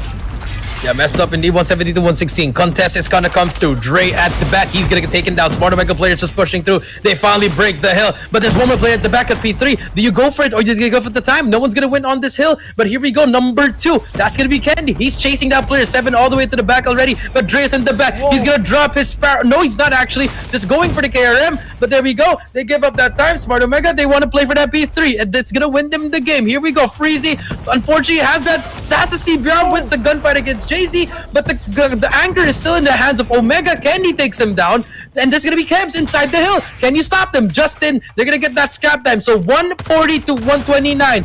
One break is all you need if you are on the side of C8. Omega, you just have to hold it now. They have operators. They're gonna break the hill, but Dre all the way to the back, waiting for C. RNG gods go to their side. Here we go. Omega, Whoopi brings out the Sparrow. It doesn't matter if you spawn at the back, you're gonna get taken out. But the trade on trade, Candy's still alive. Jay-Z making the play for Seam as well. The pinch might just come through. Hitex still alive. Hitex gets two. Dre gets one. It's a back and back. Candy's still alive. Dre doesn't get anyone. 7 gets two. Hitex still alive. Finally gets taken down. Candy still alive. And there you go. Smart Omega moves on 3-1. They eliminate Sale Legacy, and they're next to face against Almighty. Congratulate Smart Omega, but for the side of CA Legacy, they made a run. They impressed us all. They won our hearts, but unfortunately, the Kings of Old still have a lot of business to deal here in this tournament. And it's gonna be the Revenge Tour, Episode 2, and Omega. They were able to beat C8 on a close one here at map number 4. And you know what, Coach Shay? I think you need to drink some water. That was kind of a breathtaking moment at the game. I mean, it always happens in Summit, man. You know, that P2, P3, everything happens there. It's always just back and forth. I mean, Whoopi, he took him out. The trade on trade came through, and then the RNG hit X, was about to make the play, but he was just overwhelmed by too many players. But if you look at the score, Whoopi 24, Candy 25, Kevs at 20, Edra and Jay-Z 14 and 13. Utility, they made their presence there. And for the side of C8, everyone was actually slaying. They outslayed OMG, but Omega just had the spawns. They just had the better positions in the end. And that was going to be it. 3-1, Omega, they take it. Unfortunately, C8 Legacy, they will be eliminated from this tournament. Yeah, I really admire how Omega, despite the odds not really in their hands on that final rotation, still fight for it. They really showed the hearts of the champions, and that's what you gotta do, especially on a turning point map. They responded well. And if you see it Legacy, yes, they did great, but unfortunately, Smart Omega, they soaked all the Hardpoint points, and they managed to get this game. And for C8 though, it was a great run into playoffs. First appearance, able to really put a shocking display here. And nothing good to say because they were able to outperform anybody who plays on their first appearance. Yeah, I mean, one of their first majors, and they did this. I mean, if I'm C8, yes, we could have done better, but it is what it is, and they actually made it through, through the playoffs. And if I'm C8, I'd be proud. If you're the owner of Maggie, just keep on going with these kids. These kids are the future of the Philippines. They just keep on going. Nothing to be ashamed for. And you're going up against Omega. Like I said, the experience, Cali, played a huge part. But every single game was close, Cali. Every single game was close. And if we come back for another Garena Masters and C8 Legacy, I mean, this first season of the Garena Masters, they outperform. What even more can they do as they bounce back and try to improve? But here you do see it. You hate to see it, but Smart Omega, they're going to take this victory. They outperform C8 Legacy with experience. That micro decisions at the end made it work, and they win map 1. They win map 2 and win map 4. C8 Legacy only taking 1 here, and that's going to be on standoff. A map that's supposed to be favoring Smart Omega, but they did defy the odds. But unfortunately, at map number 4, they had the chance, but it's not really there for them to own. It's Smart Omega's time. Revenge Season 2. Once again, Coach Jay. Yeah, I mean, they make it. Yeah, their episode 2 is complete. They did episode 1 yesterday. 2 is done. Now they're going to move on to episode 3 against Almighty. The Revenge Tour is still ongoing. But for the side of... They're both on a Revenge Tour, Almighty and Omega. But now let's talk about... Let's talk about this. Smart Omega, C8 Legacy. In that first game, Cali, we thought that Smart Omega was going to win it immediately, but C8 Legacy all of a sudden turned it up in that final, in that American, in that P2. They took it over. 7 was just you couldn't kill him. Yeah, well, he's really good at just predicting where the players would attack, and with that instinct on, the guy was just really hard to remove. Look at this, 3 in a row to get this hill abound. But here, there was the exacting play where Freeze, they dropped 3 players with this Sparrow, he was able to create the break here, but unfortunately, Smart Omega's final double challenge was able to really work, and I think that's where it fell off. And Smart Omega here, you do see Whoopi, who scored 29 kills to end the game, win it here 145 to 150, and that was close. But speaking of close, map number 2 was close as well. Smart Omega Whoopi really put in the work, but C8 Legacy, they responded time and time again, and it was just highlights after highlights here with the snipers. Yeah, highlights after highlights here with the snipers indeed. 4-2-3 Whoopi. Just making huge plays. And Smart Omega, they actually, I mean, they made it out. And if they didn't win this game number 2, Cali would have been watching a game number 5 right now because, for the side of CA Legacy, they won that standoff. Yeah, I mean, well, unfortunately, Smart Omega's defense actually overpowered Saint Legacy when we switched the sides here. But you see it here. A 2-2-1 defense for Smart Omega. Whoop, you got picked out. And you do see Saint Legacy kind of really forced to put that bomb at the A side because of the pressure that they had here at this B side. And Smart Omega really able to emphasize the kills here. But Saint Freezy, they found success. And but unfortunately, the experience really indeed outperformed Saint Legacy. Yeah, they just really outperformed them. And it was just a back and forth. Omega, they really struggled here. But now in domination, this is where things seemed a little, not one-sided, but more on the side of the Youngbloods, Cali, because they pretty much, yeah, they won the game, of course. But the way they played it was just perfection. They kept on applying a lot of pressure. They kept on going through their spawn, just being annoying. And Omega, they started really strong, but CA Legacy, they just adjusted to the pace and they just started to run away with it. And when they started to run away with it, that's where they exactly put the pressure against Smart Omega. They were really forced to just get pushed to the corner end of the maps. And as soon as Smart Omega creates the B flag capture, C8 would respond back 20 seconds after they get the kills and get the full clearance. And I mean, that's a nice, impressive place from C8 Legacy. And this final hold here at this break attempt really proved to be worth is they get that map number 1. It was close again. Smart Omega almost put a triple capture there with the cluster strike. But here we have it. Hardpoint. Map number 4. Turning point of the game. Smart Omega and C8 Legacy were duking it out on this first set of hardpoints. But when the second hits, that's where Smart Omega started to outrace C8 Legacy. That is true. And I mean, if we take a look at that highlight towards the end, that was pretty much the biggest gunfight.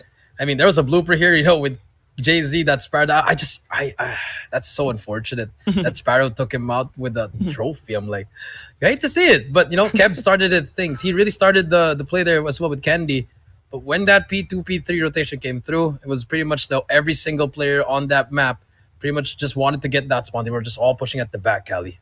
And yeah, I mean, Smart Omega, they know their priorities when it comes to the P2 rotation. You see number 5 in Idra always doing the dirty work around the back. Yes, he's not securing the kills, but he's securing the spawn for the team to be invested on the next rotations. And here you go, the P2 rotation. It was really, really close. I mean, C8, Smart battling for the spawn here just to gain an edge at each other really proved to work. But Smart Omega at the end just really able to make it work here in the last stages where Whoopi just really put a toll against C8 Legacy. This final bit of contest really worked well for both ends. But you already know in a competition there can only be one winner. And Smart Omega being the champions that they are before, the kings of old, they managed to pull off with the champion's heart. And it was just a sight to see. Revenge Tour. Episode 2 done. Whoopi going to be the soldier of the game. 21.25 average kills. KD ratio with 1.33. The man can not just create highlights at that search and destroy. With him becoming a flexible player, he is able to help his team slay at the spawn games. Yeah, he can help his team slay indeed. And that he is the soldier of the game. He started with a 1.03, ended with a 1.33.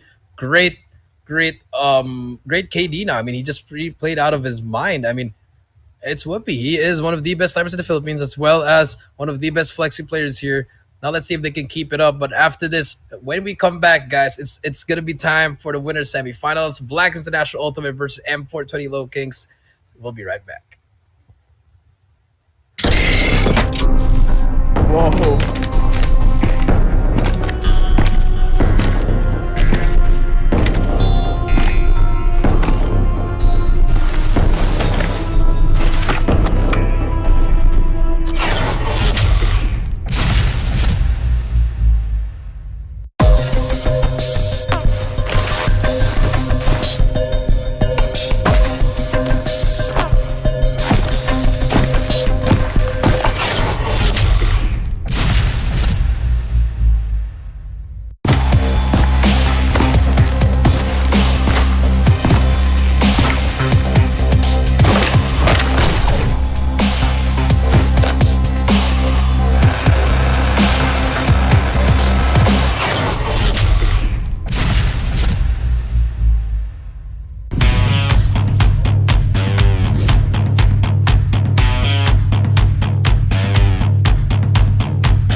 No present. No future. See you in hell.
in the morning.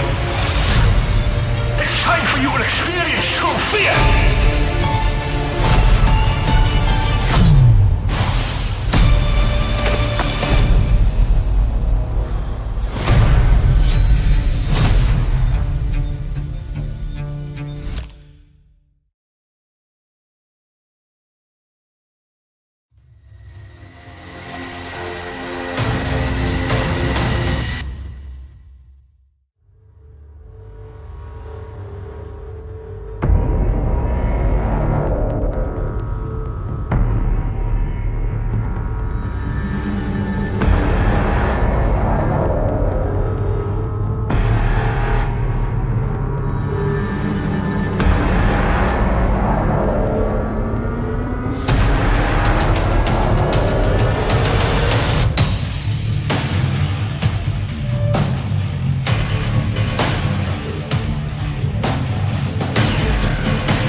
Ladies and gentlemen, we're back for more Codem Garena Masters competition. Now this time it's going to be the upper bracket finals, but before that, Coach Jay, Smart Omega, Almighty, really living up to their names as they find themselves bringing back their former glory.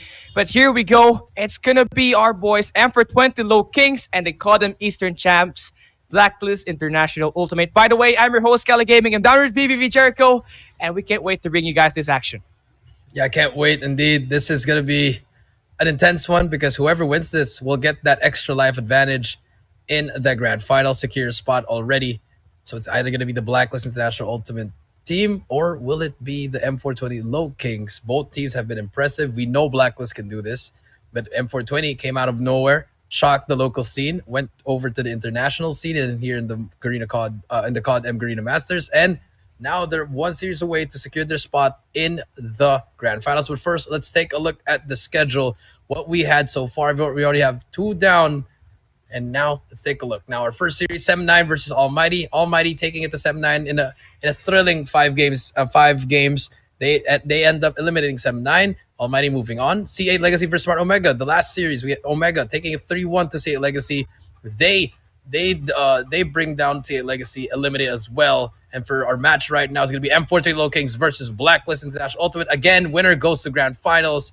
And for our match number 4, it's going to be Almighty versus Smart Omega. Another rematch for the ages. Winner moves on, loser goes home. We're starting to see the pattern here at the later ends of the match. You do see it here. Sem 9 State Legacy, Young Guns already out, and the teams that are going to be left, Almighty, Smart, Omega. That's going to be the big guns. And now, coming up here once again, Emperor 20 Lowkings. They're going to be the only team that's going to be the Young Guns here in Blacklist International. That's going to be a mighty opponent.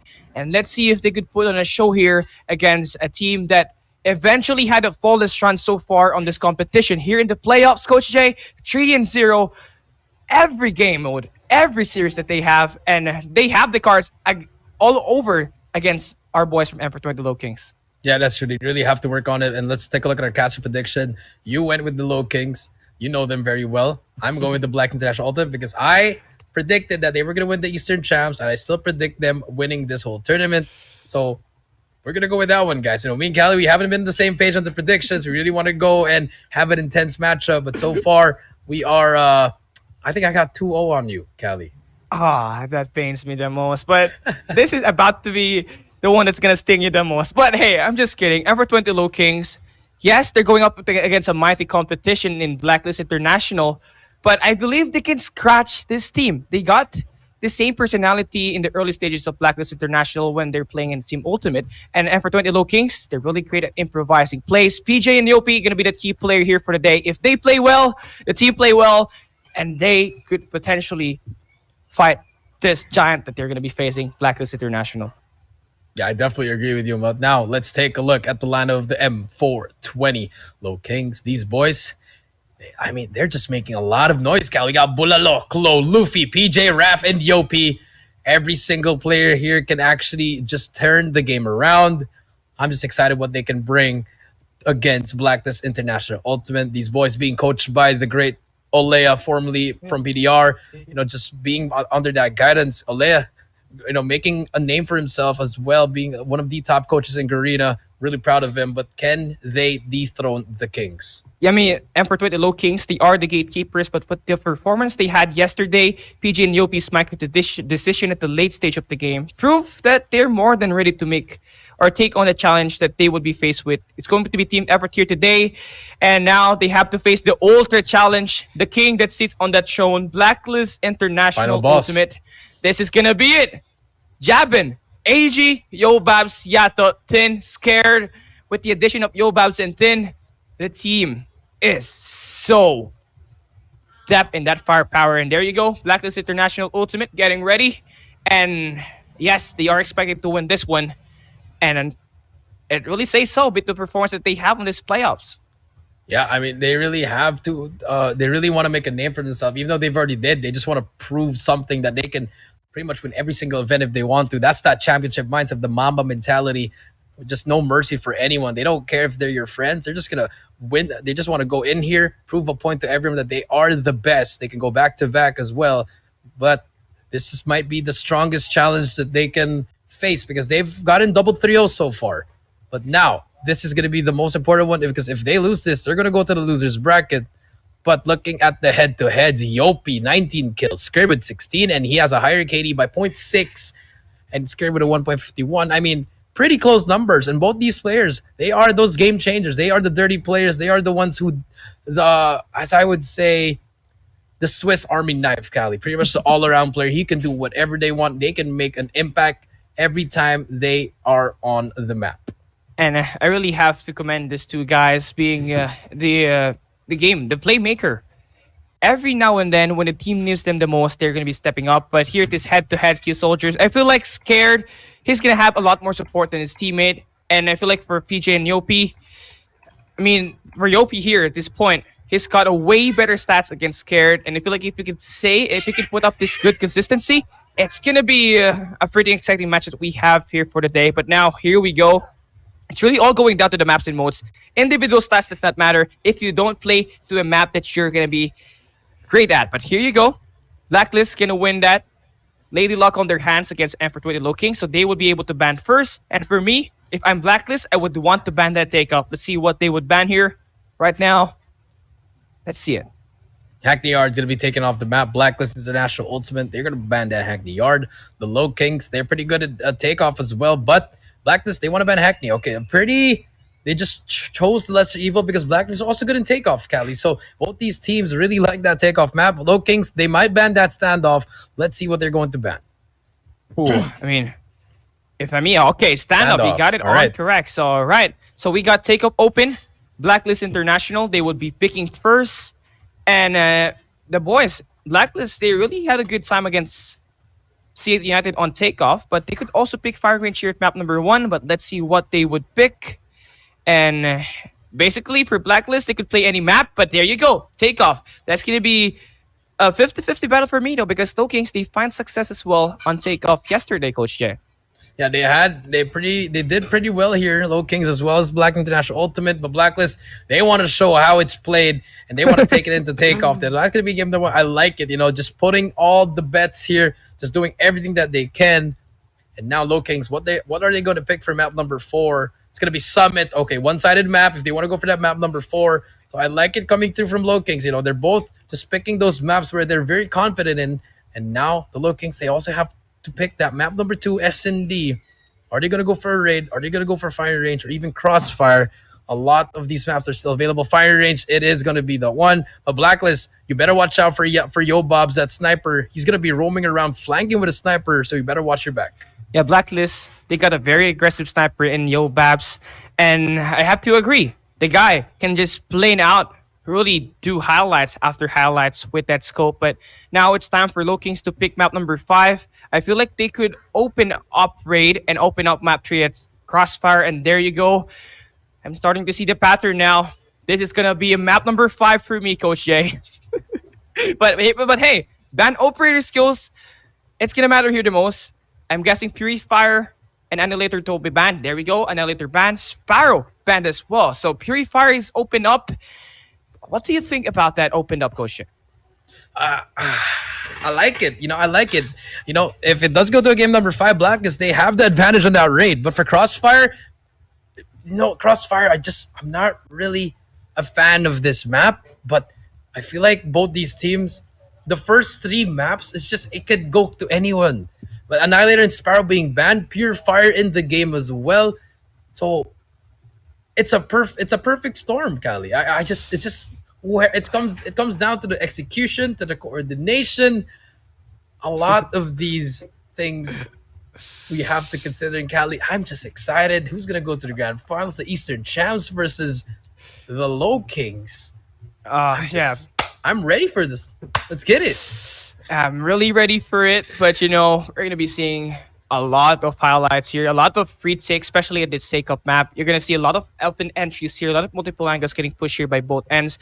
And for 20 Lowkings and Blacklist International.Ultimate, I hate to say this one, but I think you have to agree on me on this, Coach Jericho.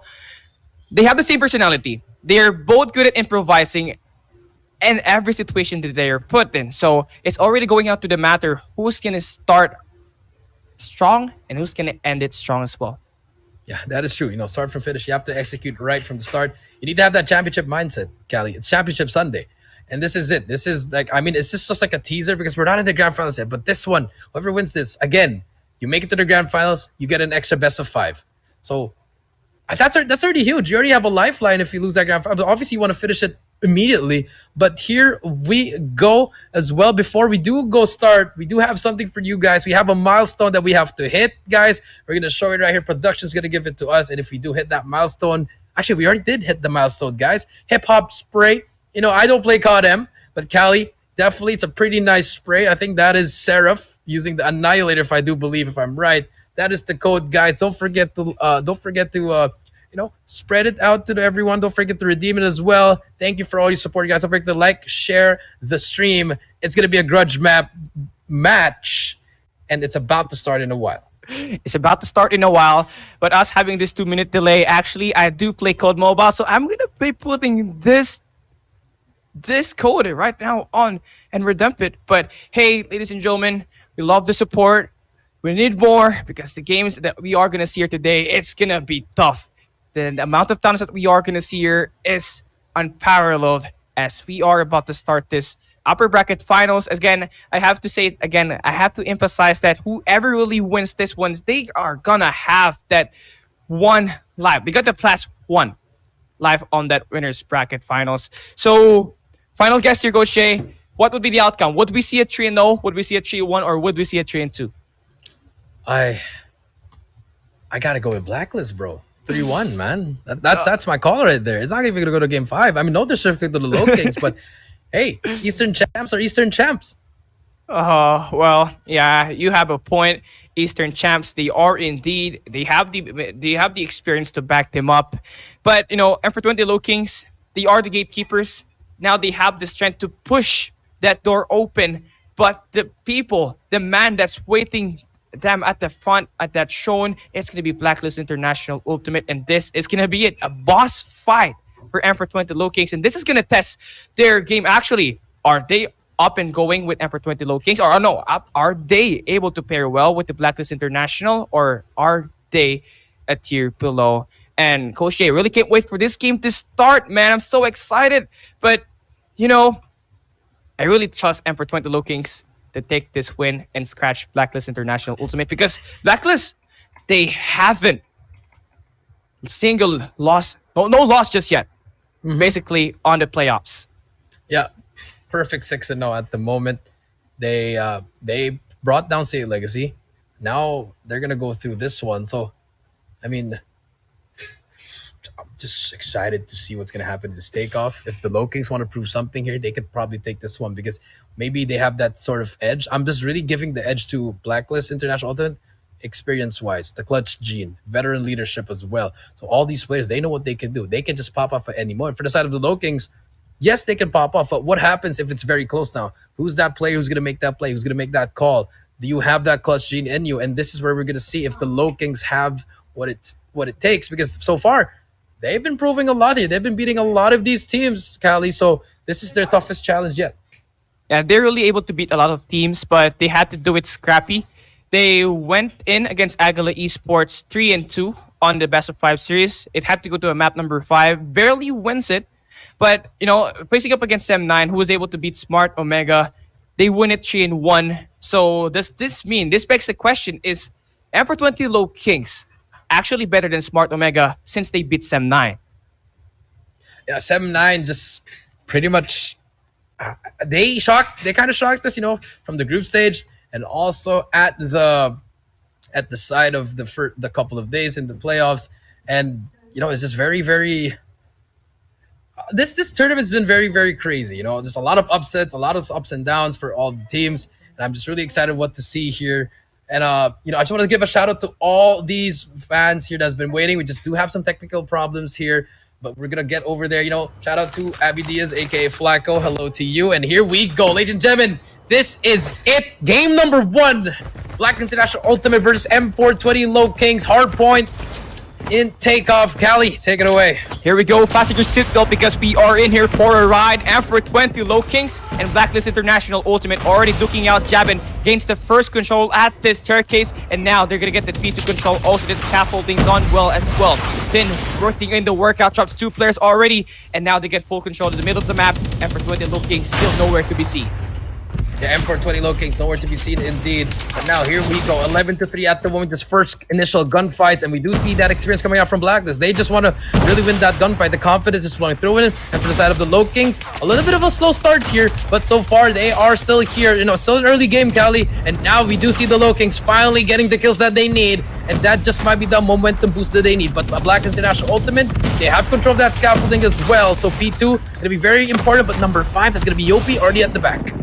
Already at the back, they got the good spawns here indeed. The final 10 seconds, the scrap time going to be picked up by Blacklist International. A majority of the time here, one major play that Blacklist International did, gained the early control at this middle of the map, and they do it to absolute perfection. 35-8 coming on to the next rotation, but Lowkings already there to get the good spawn, to get numbers, to get in inside this hardpoint, but pop-up coming soon. Blacklist International, they got 2 players to contest. Lowkings on the other end, this is going to be all-out battle. Tin able to make the first move, is going to be going down. PJ dropping Tin, and now here we go. Yopi going in for the pinch. They secure it, they get the full clearance, and they're going to win the gunfights here. 45 seconds is still a lot of time to play, and Blacklist International trying to make this work. They do get the good spawns, and they're able to flip it around, and here we go. Blacklist International Ultimate getting this game done. Getting this game done indeed. 40-14. You know, Lowkings, they managed to contest it for a while, but Black International Ultimate, they have the hill control. They don't even have the spawns at the moment. They're just spread out everywhere, Cali, but they're just winning most of the gunfights. Always there for the trades, and that is why Black International Ultimate, they are your champs. They know what to do. They know the positions, and they force the Lowkings to rotate to P3, to Aurora Lounge, but the lead is growing higher and higher now, but Blacklist, they still need time here. They need to rotate a little bit late on that rotation. Yeah, Blacklist taking a rotation. Good pickup here for Emperor 20 Lowkings. They will lose the back 15 seconds off that very hill, but here they have the chance to score full 60 if they can get that zone in and get those consequences to correct them. And now here we go, Hardpoint popping up soon, and they got the early rotation advantage, but you already see Blacklist International already putting in the attacks in multiple angles, but Luffy finding 7 kills already. He slides, goes search engagements against Jabin, is gonna get taken down, and Yato now finding 1, also gets the second, but he gets burned by Yopi. Nice investment, it corrects them, and they get this full clearance once again. And Blacklist International, the first break did not happen successfully, and they're looking to turn this game around, but Yopi now already being a menace inside the field. He's gonna take his 11 kills, 2 more for that Predator missiles, 65-42. They're cutting back that lead, and they are in here, scoring loads of the time, soaking that kill. They're gonna be the super soaker. Yopi already building up on the score streak. Yeah, now Yopi building over that score streak indeed. And now let's see what's gonna happen here. 67-51 in Lowkings. They managed to make that they stopped the bleeding there, Cali, and it's pretty good. But you know, scrap time goes to the side of Black International Ultimate. And look at the spawns of Lowkings. They're gonna spawn everywhere, but the Pred, that's gonna stop 1. Yobob's still alive. That's gonna give out the call. But does number 2 know he's here? Yobob's, he's gonna, the timing. Oh, he spots him. He takes him out. That's a huge kill by Yobob's. That's gonna stop the push for the side of the Lowkings. But look at the Lowkings just getting that mid-map control. But Black International Ultimate already inside the hill. Already inside the hill they are. BJ though, he's gonna be able to soak in the first few hill, and he's gonna get taken down. Yobabs and Blacklist, though they lose this hill, they got the good spawn so they could reinforce much faster. And here we do see it, Blacklist now investing those operators, scared now, putting in the terror inside his hardpoint. They're gonna be putting in this workout. Scared continues to do the rally, but we are gonna see Emperor 20 Lowkings try to put their investments in. They're able to flip the flag, or not flip the flag, but flip the spawn. And now, can we see them break it? It's because Blacklist, they have been holding for the past 30 seconds. This is a lot of time on this hill, and they continue to soak up the time. Yeah, they continue to soak up the time indeed. 96-56, the Lowkings trying to make a play. Raph inside the hill as well. It's 96-60. They get the scrap time, but Blacklist already had over at 96. They're gonna be just rotating already. And look at that, someone did drop that sentry gun there inside the hill, Kelly, but a little bit too late for Downright. Finally gets destroyed. Now it's gonna be hit the reset. Very close game so far. 96-69. So far, the Lowkings making the comeback. Scared has a Pred to use. Will he be able to use it? But so far, the contest comes through with that P1, and Lowkings finally hopping on it as well. Yeah, Happy inside his hardpoint. They also got the second force to help them secure these kills. But now Scared kind of supplant the player from the top. He's going down. He finds enough information. Luffy 1v1 engagement. He's gonna drop him down, and now Blacklist International Ultimate able to get the break here. This hard point, and number 2 Tin really putting all this work inside his hill. And for 20 Lowkings so far in this one, yes, they have been able to get this hard point, but they need to soak more time. They need to win more gunfights. But Kalo chopping a player with a concussion grenade. What in the world is happening? Yeah, anything is just happening. Everyone's just going mono, e-mono. And here we go, 111-84. There you go, Scared brought out that Pred. They're going to get that last 10 seconds. And you know, Black International Ultimate, they're just getting every single scrap point. And for the Lowkings, yes, they do get some of that. But so far, they've been struggling to hold the hill down. And this P2 might just be it. This is a very, very important hill for both teams. Blacklist, they can end it here. Lowkings, they can also just keep the game close. And here comes PJ with the Purifier. What can you do? And 10 takes him down. That's very unfortunate. Last player alive. 10, he hits a thumper as well, close still alive, waiting for his teammates. But here we go. He's gonna run out, and Yobob's with the Purifier, the H2O Purifier. You're gonna try to burn him down, but nothing is happening. Blacklist 127-85, and they get the control. Jabin as well will take out Chloe, and now the Blacklist boys are gonna get in the hill. Jabin takes down 2 players. That's gonna give so much time for the side of Black International Ultimate. And Lowkings, they're just gonna have to barge in now. Yeah, and for 20 Lowkings, they need to get inside the seal. They need to stay alive, but Yato tries to prevent them as much as all costs. Luffy now able to survive, but he's gonna get flagged down. Blacklist International all over the kill feeds. Carrying on a tear. 148 to 86. They will end this here, right now. 150 to 86. Lowkings was not able to really respond in that last two rotations. Blacklist kind of flexing what they can do inside the battlefield. Takeoff, done. Next one, they're gonna get it as well with this pace, with this consistency that they showed. But hey, we really have to commend Blacklist International Ultimate. A lot of multiple angles push, a lot of gunfights, and early rotations that they did, and it mattered the most when it did them. I mean, look at the score. Yopi, 29. He really tried his best to, will his team back. But, Chloe as well, just, 12 kills. Unfortunately, and for the side of Black International Ultimate, everybody had equal kills. But Skirt, even though with 19, the streaks that came out during the second rotation, Cali was very, very important. And I think that's the game changer. And the way they use their operators in that P2, they know they can end it there. So when they just used it one by one there, everybody made a play there. And that's why the Eastern Champs reign supreme this game number one. Lowkings, a little bit sloppy there, but they can manage to come back here. SND is going to be map number 2. Yeah, SNDs could be map number 2, but we do need to really talk about how Blacklist International save up every sort of investments that they have until the end of the game. Yobabs was the first to use to break the hill, and it was Jabin who would use that another purifier to eventually go for the pinch and get this full clearance. And eventually, Lowkings was not seen inside the hardpoint. No one even close inside the hill. They were pushed so far back out of the spawns, and Blacklist International, they get this win. They got the momentum, and they are really indeed the Gotham Eastern champs. Yeah, they are truly the Gotham Eastern, but that is just one game. That is just one game, Cali. They still need to win 2 more in a row before they can move on to the grand finals. But so far, the Lowkings, they did well. They can win some gunfights here. And SND is going to be very interesting. I think that's that game that they need to win. SND wins 2 championships.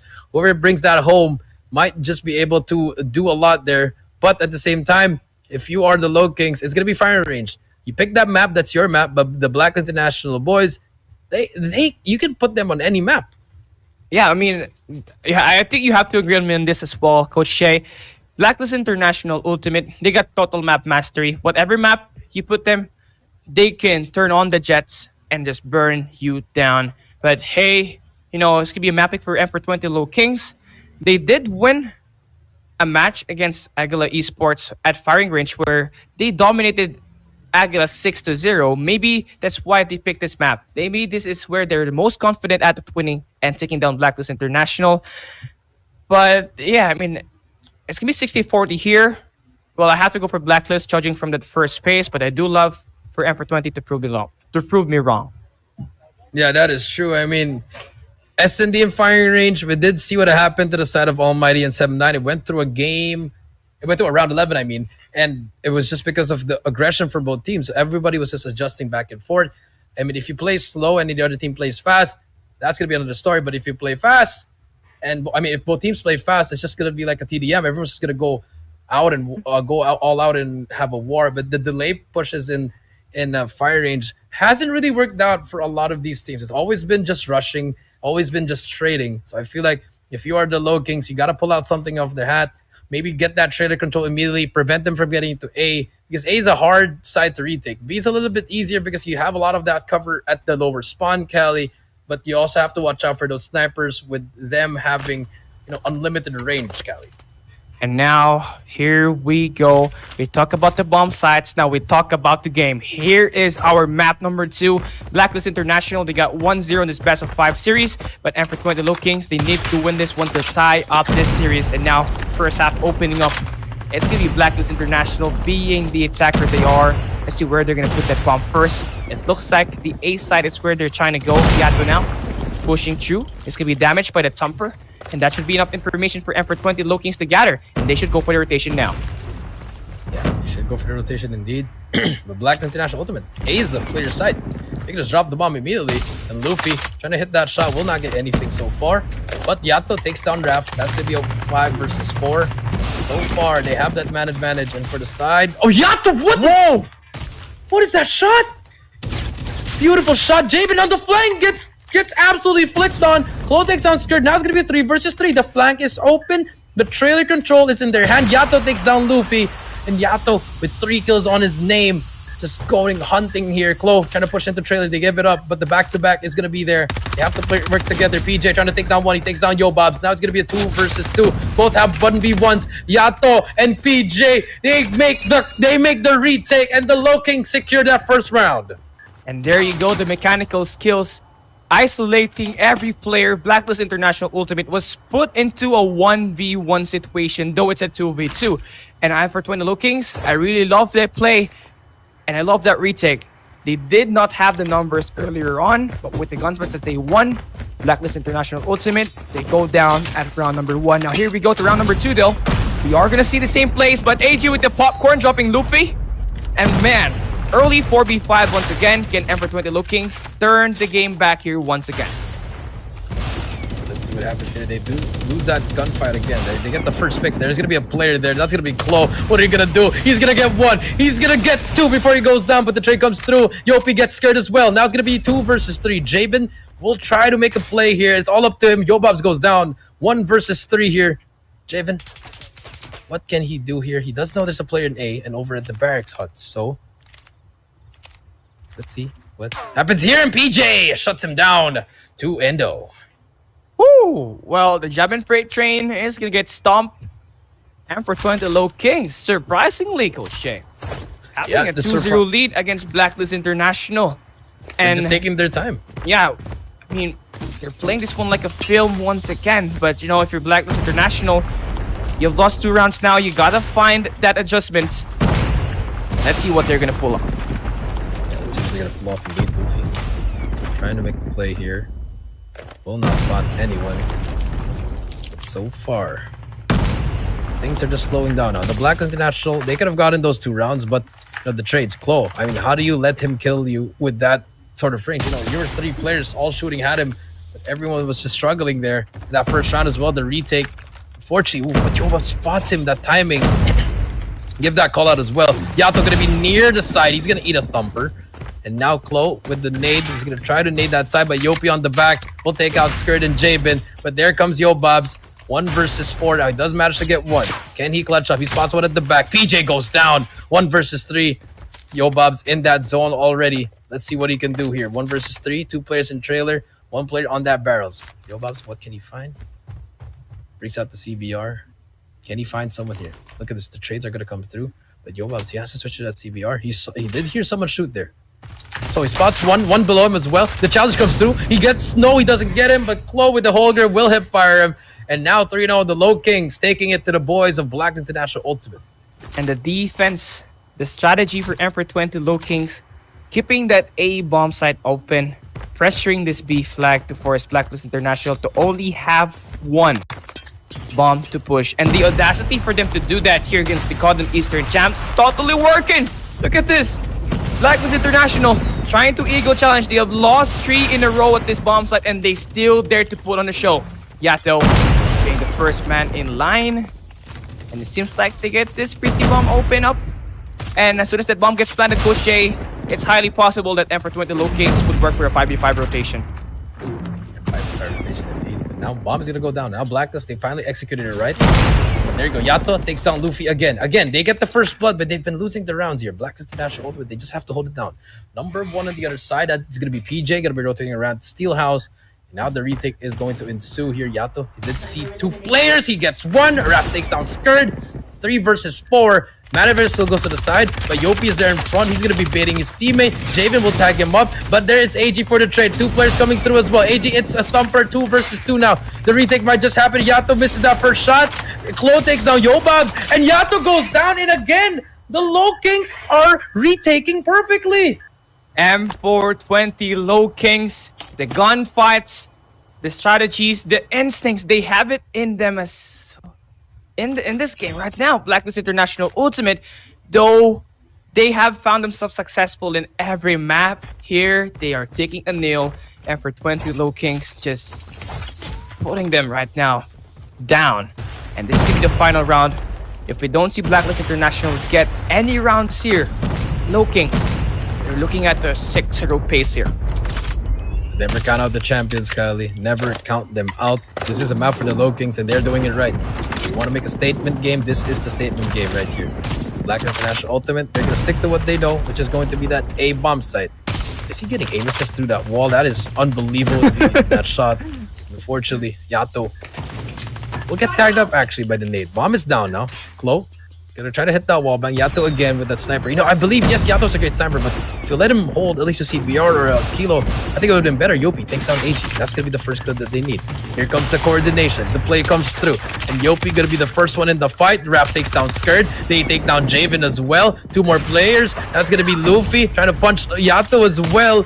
And Yato's still alive, but the bomb is going to be defused. He gets punched. A clean retake. Flawless round 5 and match point for Lowkings.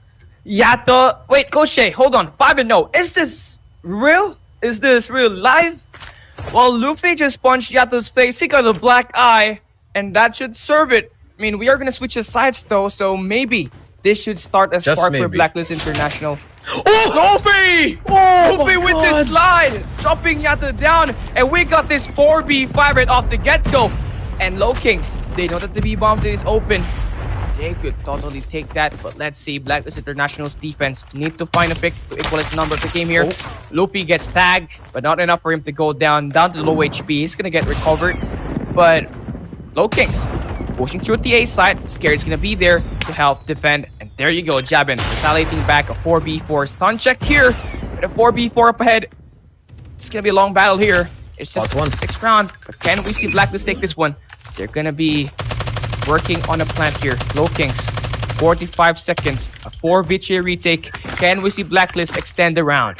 Yeah, but there's going to be a player at the back. That's going to be number 1, PJ, on the flank, on the prowl. Can he find something? One drops down, but Luffy takes him out. AG takes out Luffy as well. 2 versus 2. Javen takes out PJ. Another 2v2 here. Both players on the side. One on trailer, but here comes Javen. Going to try to make a push with AG as well. Brings out the Kilo. Klo takes down AG. It's all up to Javen. It doesn't matter. 6-0, and the Lowkings are back in action. 1-1. They stunned the champs. They 6-0 him in the SND, and I haven't seen that in a long time against the Eastern Champs. But hey, the Lowkings, they're making a name for themselves. We got ourselves a series here, Callie. We really have a series here, Coach Shay. And for 20 Lowkings, I think you have to agree on me on this once again. The retake, that was just phenomenal. Yeah, Blacklist International, they always find the first blood, but as soon as that bomb gets bombed down, they were not really able to get the kills. They were not really able to close down the rounds. Yeah, they were able to close out the rounds, and now, I mean, it was just really tough for the side of Lowkings. Everything was perfect. The retake, one by one, it was just perfect. They were waiting for each other, and that's how you retake. For all those players that are asking how to retake, you watch that series. That was just perfection. They executed well. If someone makes a call, they're just gonna follow it. It was just amazing. And if you're the Lowkings, you got that momentum. And now this game number 3, let's see what happens here. Can the boys in the Black International Ultimate bounce back, or will the Lowkings take the lead? That's a very tough question to answer because we're currently on thin ice. I mean, Blacklist International showed up perfectly at map number 1. But Lowkings putting up their statement as well, 6-0. Now the question is, map number 3 at Crossfire, not exactly a commendable domination map, Coach Shay, because of how it really favors the Charlie flag. Whoever gets the Charlie flag, he's gonna have more chances of scoring that B flag capture. And I feel like if Blacklist International could put up their A game here once again, I won't see them having a problem against Emperor 20 Lowkings, but again, it's going to be very, very tough going against this Lowkings squad because they know really what to do when it comes to improvising. Yeah, I mean, that is true. And they have to start it here. I feel like if they can win their maps, if they can win this domination, win this hardpoint, that's it. They're golden. So they just have to pick one map away from the side of Black International Ultimate, and we just might see them in the grand finals, Callie. But you just can't count out the champs. It's the champs, man. They're going to come back with a vengeance. What happened to them in the group stage when C8 Legacy beat them for that one map? They won 3 straight. So anything is possible here. But you know what, Lowkings, I am impressed with that 6-0. Olea's been doing a great job doing your coaching. I mean, let's just see what happens here. Yeah, we're gonna see what's gonna happen here. But I feel like this is gonna be the turning point of this best of 5 series. Whoever gets this map is gonna win and is gonna have that match point. Let's get it on. And for 20 Lowkings, Blacklist International.Ultimate. We are gonna see them now play here. And first at the Charlie flag, that's gonna be Blacklist International.Ultimate. So we're gonna be expecting them to put in the work. But right now, Lowkings able to get that B flag influence right off the bat. And now we're gonna see some exchanges. Blacklist, Lowkings really putting in the work. And so far, no grounds even made just yet, but Yato already into the enemy base. Yeah, already into the NBA base indeed. And here comes Blacklist. They get that 2 cap immediately. And now for the side of Lowkings, they want to get control of that Butchers immediately just to, put them into that one side. But here we go. They're going to go for that push into C. And there you go, Raf and another player. That's going to be number 4. They break it, and now they're going to cap on that C flag with no one actually watching it over. But they're just going to take their time here. Raf trying to make a play as well. They're going to get stunned. They're both turtled inside, but PJ is there to help them. And the Lowkings, they want to get that C flag in order for that distraction. And for the side of Black International.Ultimate, they want to go back to the T. I suggest an overextension towards A. Well, I mean, Blacklist International, they really like to play for the Charlie flag, so that's what they're trying to put up here. But that's not gonna work when you have 2 players in that head glitches. And Blacklist International, they have to make their move now. Make that push at the A side. And Yopi now coming in here. Number 5, solo capping. This is a nightmare. And triple capture against the Iconic Eastern Champs. But again, this is just the first half. Blacklist International, could we see them have the mental resolve to come back into this game? Because right now, for the meantime, Blacklist International, they find themselves having no home flags at all.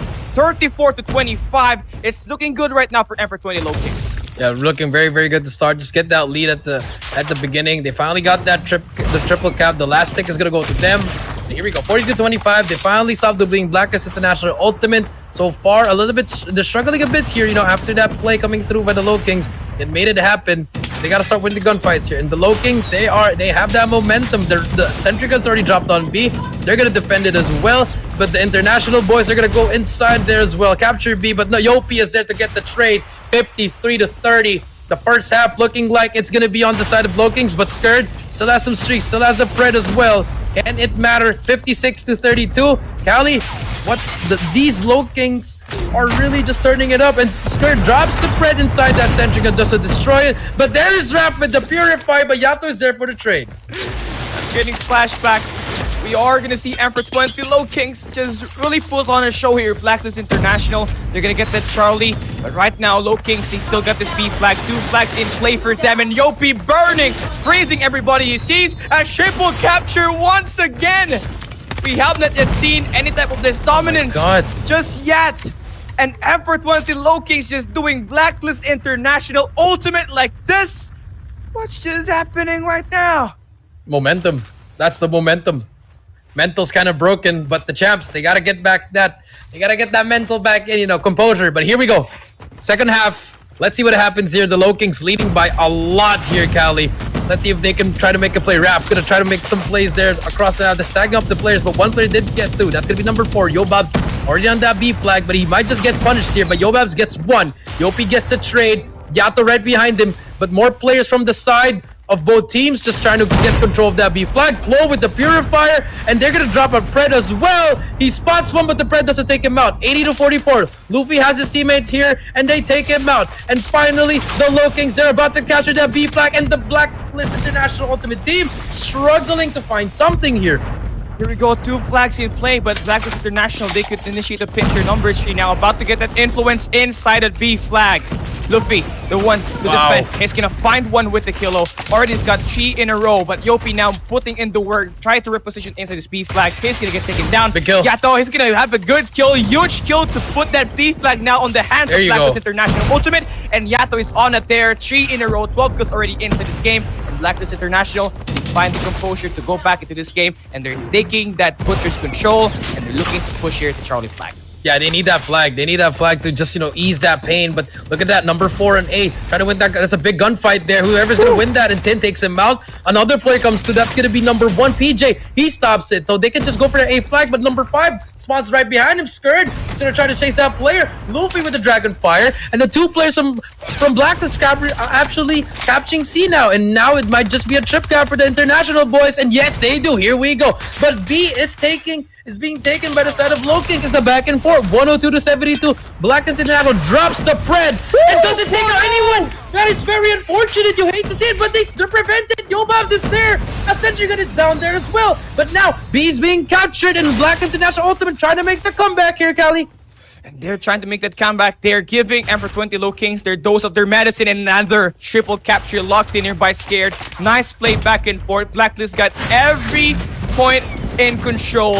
And here we go. There you go. The investments, they're now having that momentum. They only need a few more points to come back and take that lead. And so far in this one, Thin going in at there, getting this Charlie flag on their hands, but one thing to be aware of, that A flag not really friendly as well for Emperor 20 Lowkings. There's gonna be center turret defending that, so that's gonna be a 6v5 right now inside the game. And for the meantime, it's gonna be 1 minute already. Lowkings yet to find any hold flags available, but now they're starting to see some light. Raph finds 1, he finds 2, and Raph able to make this play. Charlie and B flag right off the get-go. What a turnaround by Emperor 20 Lowkings, and we're down here for a ride. This is gonna be the late game. This is where it gets defined. Blacklist International, Emperor 20 Lowkings. This is gonna be the turning point of the game, and they're battling for this B flag. Center turret right now for Emperor 20 Lowkings. Inside his B flag capture. PJ wins a huge gunfight. Back and forth gameplays we go. Blacklist International going in for the pinch, but they get shot down. Freeze into the game. PJ comes in with a torch, purifying one player. He's gonna find Scared as well down, going into the enemy base, trying to crush this game. Can we see him go for more? 123 to 120. Tin is going down as well. This is it. 20 more points for Emperor 20 Lowkings. Can they manage to hold it down? Yato finding the last bit of hope, trying to win this gunfight. He finds 1, but again, this B flag not really friendly at all. Sentry turret still alive there for Emperor 20 Lowkings to defend, and Black is nowhere near. This is it, the turning point. Destroys the center gun. Almost gets the kill there. Yato, Blacklist International gets the 3-piece here. And here we go. Stacking it up. They get prevented. Goes Jay. Here it is. Lowkings, Prime, and potentially trying to end this game. Yeah, they're trying to end the game here. 141 to 129. That might just do it. The 2 cap. 140 to 130. Blacklist. They need to get 3 flags. Number 4 trying to get it. The Pred comes through. Lowkings, they're going to take the lead. 147 to 131. Last 3 points. And I think that just might do it. Lowkings, they're going to take game number 3 from Black International.Ultimate. Valiant effort by the boys, by the Eastern champs. They managed to they managed to capture 3 flags, Callie, in that second half. But the Lowkings, they both captured A and B. They got the timing that they need, perfectly timed. The sentry gun was beautiful. It was just a back and forth. I mean, everything was just going out. Both teams just really wanted to prove who was the best. But unfortunately, in that map, there can only be one winner. One that best the other. It's going to be Emperor 20 Lowkings. And that was a great statement once again. And they did have the momentum started out, Coach Shay. They win the Search and Destroy. And they had the chance to put the Cotton Eastern champs now 2-1 on the best of 5 series. But before we go and say that, let's take a look at the stats. Look at this. It's not looking good for Blacklist International.Ultimate. The highest player that they have in kills, it's going to be Yato with 18. And yeah, it's not really looking good. They had a very hard time just finding their groove here against Lowkings, especially when it comes to trading those flags and just getting that power positions. I mean, they pretty much just held it on. They pretty much did anything that they wanted to do there, the start to finish. A little bit sloppy towards the end there, Callie. They gave up those flags, but that's just the champion mentality coming through from the Black International boys. They were the ones really just turned the tides there. But that last play by Yato, the Purifier, it did make a play there, but unfortunately, Yopi was there in a head glitch. They ended up winning it. And I mean, that was it. And from the side of Black International.Ultimate, I mean, Jabin, 9-22. You don't really expect that from him, really struggling. And for the side of Lowkings, everybody has 20 plus. Oh my God. When you have 20 kills in every start of frag, that means you build up your score streak. You build up that operator skills much faster. And now, looking at the maps and modes, Surprisingly, Lowkings on the lead, 2-1. But Blacklist, this is not gonna be friendly. Map number 4 gonna be a map picked by Lowkings, but I feel like Blacklist, they're really great at playing Summit, and I can feel this is gonna be going down to the wire again. Coach Check. It really has to go down to the wire. This is it, ladies and gentlemen. Lowkings, they are at match point in the series 2-1. And if you look at this, Cali, if they won that hard point, they could have 3-0 the Eastern champs and send them to the losers bracket, Cali. So, yes, Nani? Nani? I am just in shock. And it's crazy how the Lowkings, they came out here as a local team, I mean, people would say they are a ranked, quote unquote, ranked kids, but all of a sudden they turned the flip around. They got Olea, and then now they're just on a tear and they're on pace here. And this might be the final game. Here we go. M420 Lowkings versus Blacklist International.Ultimate. Game number 4. Hardpoint in Summit. Will the Lowkings send them to the lower bracket, or will Blacklist force a game number 5? Cali, take it away. Let's come in and find out. Kicking off this game, Yopi finding the first blood. Blacklist International going back and forth here in this hardpoint. Luffy gaining the early grounds, but scared wins that gunfight huge as they get to control his speed to rotation. Finding 2 already. He's also getting that turret as well. 2 more for that Dragonfire, and right off the get-go, Lowkings getting this hardpoint. Blacklist, they got the far positions earlier, but they were able to go down. Wow. First 20 seconds, a hardpoint where it's supposed to be very scrappy. It's currently one-sided. Lowkings, what's happening? Blacklist International going down 1 by 1. Yeah, 1 by 1 they fall, and the Lowkings, they're gonna get the early, but they finally hop on the hill. Skirt gonna get 3 in a row, but Raph is still alive on that back left side. He's gonna get tagged up, but Yato taking control of that P2, and Raph gonna go in. He's gonna get stunned, but Skirt doesn't spot him. Sneaky. He's finally gonna get taken out, Cali. But both teams just, back and forth, and the Lowkings, they're gonna get that 15-point lead, and as well as the scrap time. PJ and Yopi's KRM's just a little bit stronger. Here we go. Yopi, PJ making the play, gets a double, gets a triple kill. He wants to send them to the losers bracket, and that is what the Lowkings are doing. 33-10 at early game, but PJ on a 5-kill spree finally gets taken down, and Raph just trades him out. Just beautiful trades coming in for the M420 Lowkings. And if they continue to play at this pace, Blacklist is going to have a very, very rough time, but now you're starting to see a light. Yato finding the first kill abound. 1 more on the upper end, middle of mid streets. He's gonna find that first as well, and scared going in for the pinch. They're gonna be able to manage that work, but Yato needs to win this gunfight, but unfortunately he goes down. And again, Lowkings soaking all this hardpoint. Raph has 13 seconds. He's gonna be the super soaker right now on this speed to rotation. Finding 2, finding 3, 6 in a row. Oh my building God, up. Brad! The Brad! Oh goodness gracious, he finds protection. 1. But now here we go. This time it's investments time. Purifying 1 player. He's gonna go and extend. He takes that kill again. And M420 Lowkings get what they're trying to do. They're also going in here at this next rotation, trying to pin the players at this game. And there you go. 68-16. Not only they are soaking in the hard point in that pizza rotation, they are PG ready. But number 4 though is gonna get chased here. He's gonna win it. Let's see at the back. Yeah, the spawns. Yeah, the spawns are very important here. But Raph, he's gonna use the cluster. It doesn't matter. You can hit us from everywhere, but we have a cluster strike to defend the hill, and we want to show you who we are. 80-16. The Lowkings are running away with this.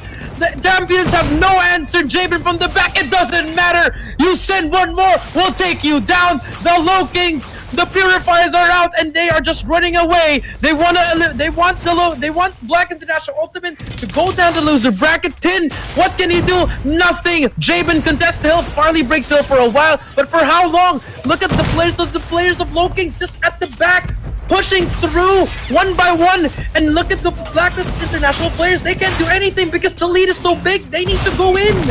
Right now they're in a state of a panic mode, and right now they need to recuperate back, play as a team. But Yopi once again winning that gunfight. 7 seconds left. You hate to see it, but Blacklist International, they need to get this people rotation in their control. They don't need to play for kills. They just need to find their zone, get that entry kills as soon as possible. But here we go. Hardpoint opening up. Lowkings on the late rotation. Can we see Blacklist defend this one?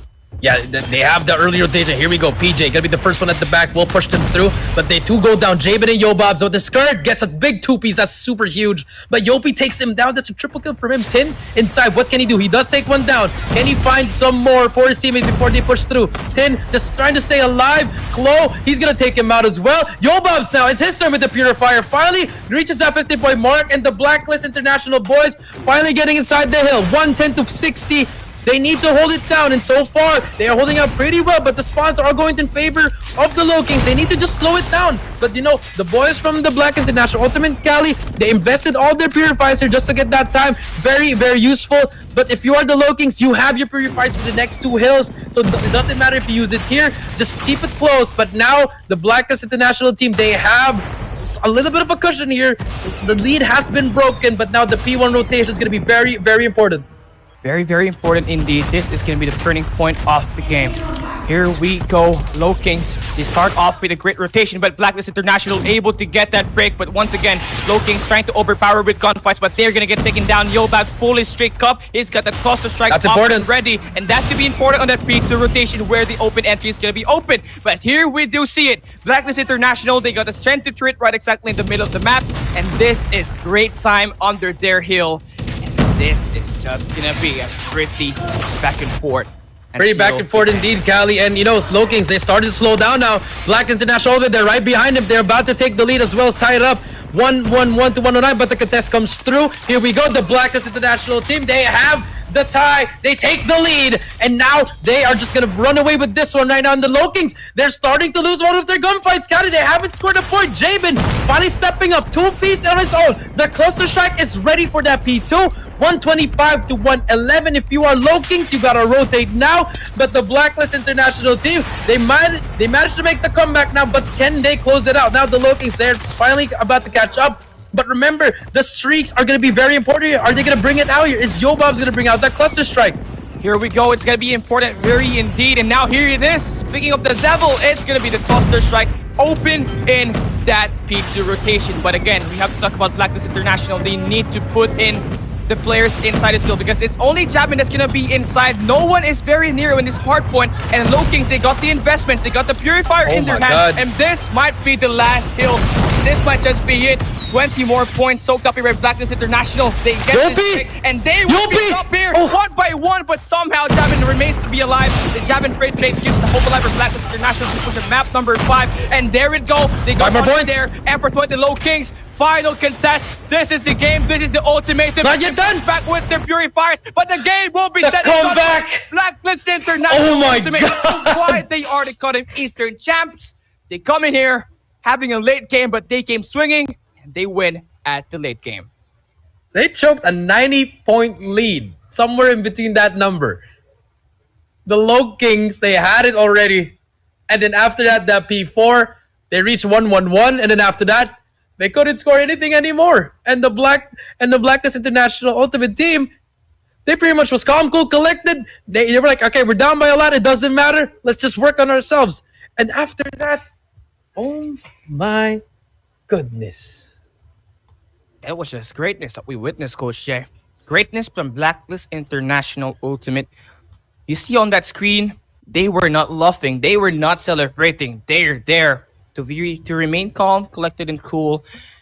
And it worked against Lowkings. And if I'm Lowkings, it's supposed to be your map win, but unfortunately, you're not able to get this victory. And you're going to be playing a map number 5 against Blacklist International, where it's going to be their map pick, Coach Shay.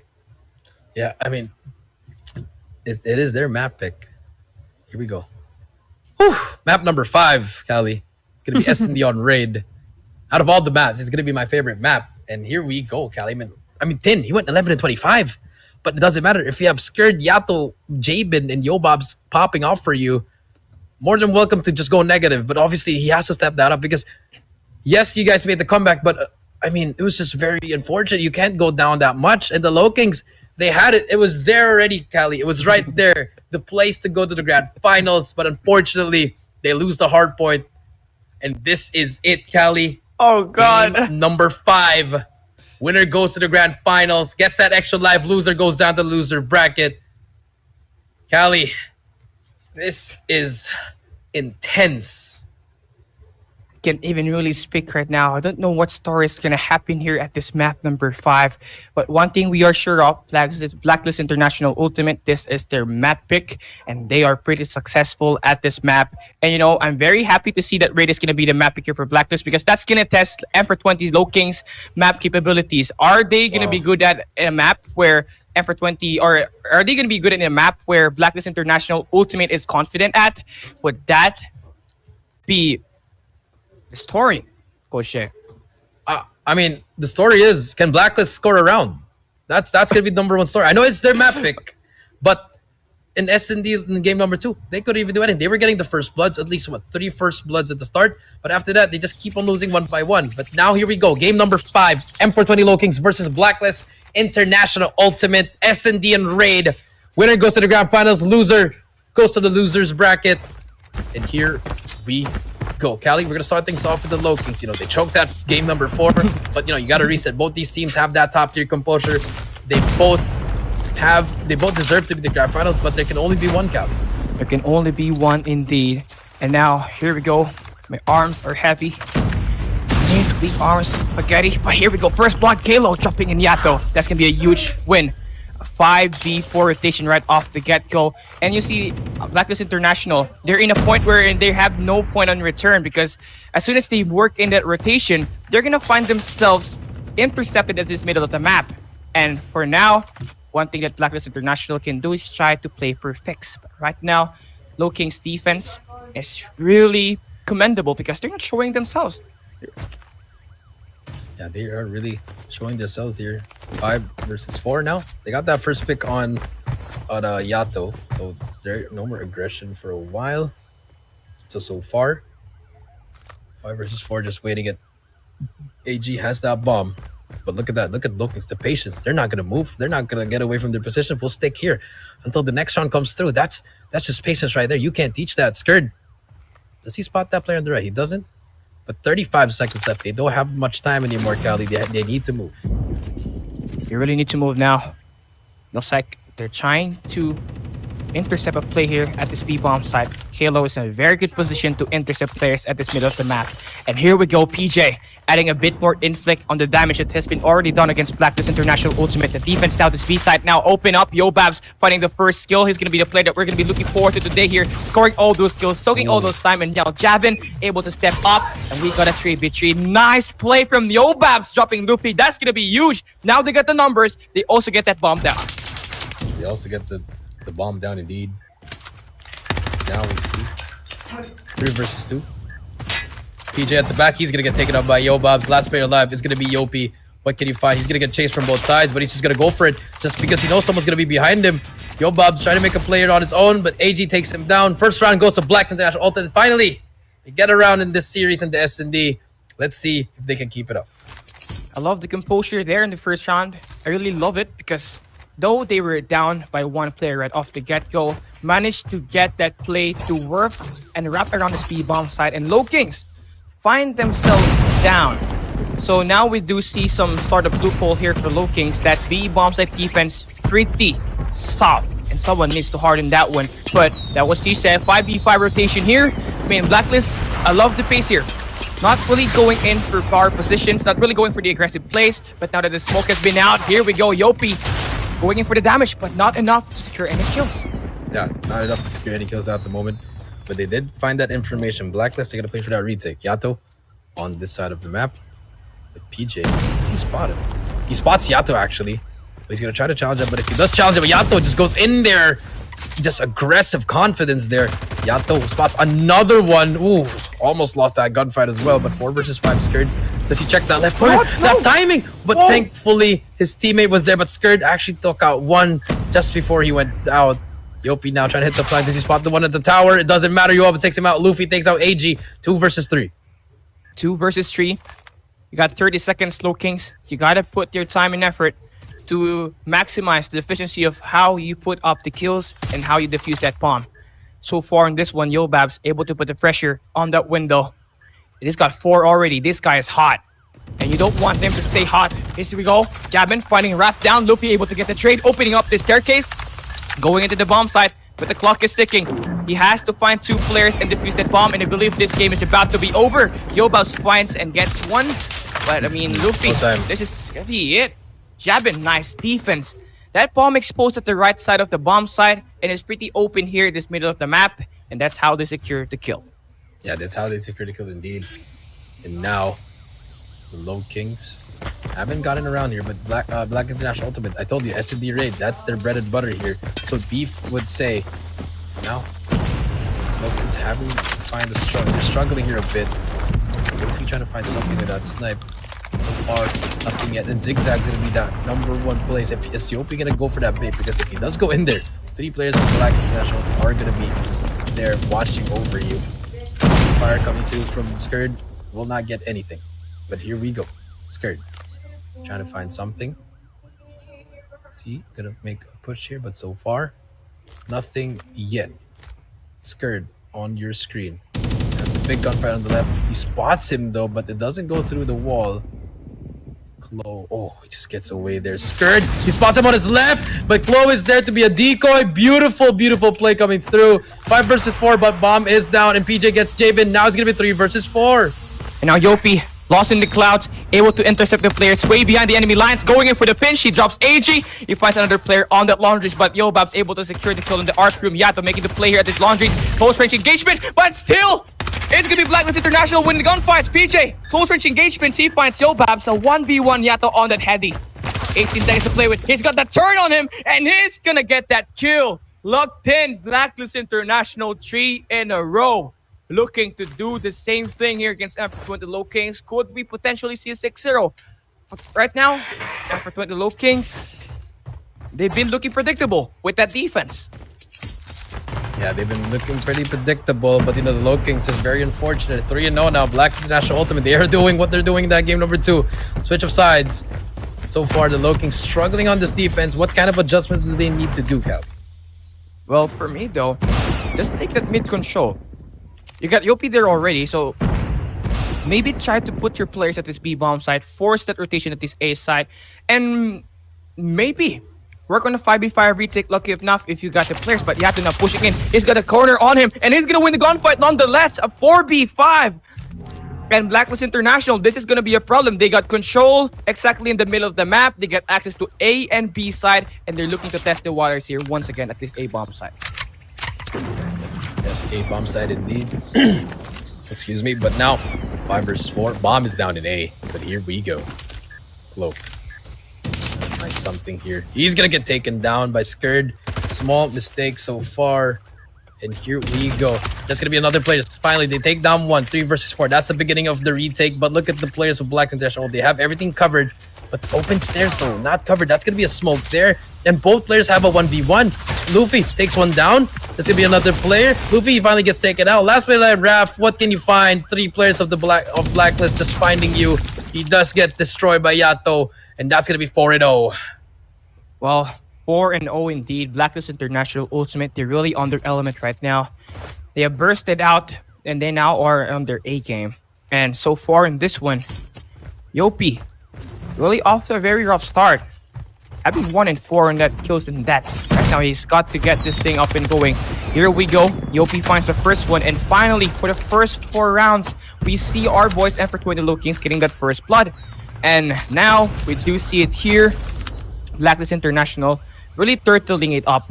They know when to push the pace. They know when to slow it out. And I think that's going to be the X factor on why Emperor20 Lowkings is really having a rough time. But now we're starting to see a light. Raph winding 2 players, huge to bring them back into this game. And now PJ on the corner, he takes down Yato. It's all down to Raph. Thumper against AJ. There you have it, a response. But I think it came a little bit too late. Not yet. It's not yet over, Cal. It's only 1-4. You can't count them out just yet. And now let's see, 1-4 here. Lowkings, they finally get that first round that they need. They need to find something. They need to pierce through something on this offense. Pierce through that middle. Pierce through the side. Anywhere. You just have to double challenge as well. Luffy will try to find 2 players. He's gonna back away. They have that information, but at the same time, Blacklist, they control that whole map. They have mid-map. They have open stairs. They have pool side as well. So everywhere, all lanes are covered up. Now it's just up to Luffy to find a pick with that sniper. so that they can actually make a play in this offense. But Javen gonna be very, very sneaky in this Tiki, a very risky play, because if he goes down, A is gonna be clear. Yeah, A is gonna be clear. And I think for Infertility Lowkings, since you got this map control all over the map for Blacklist International Ultimate, never be afraid to play for trades.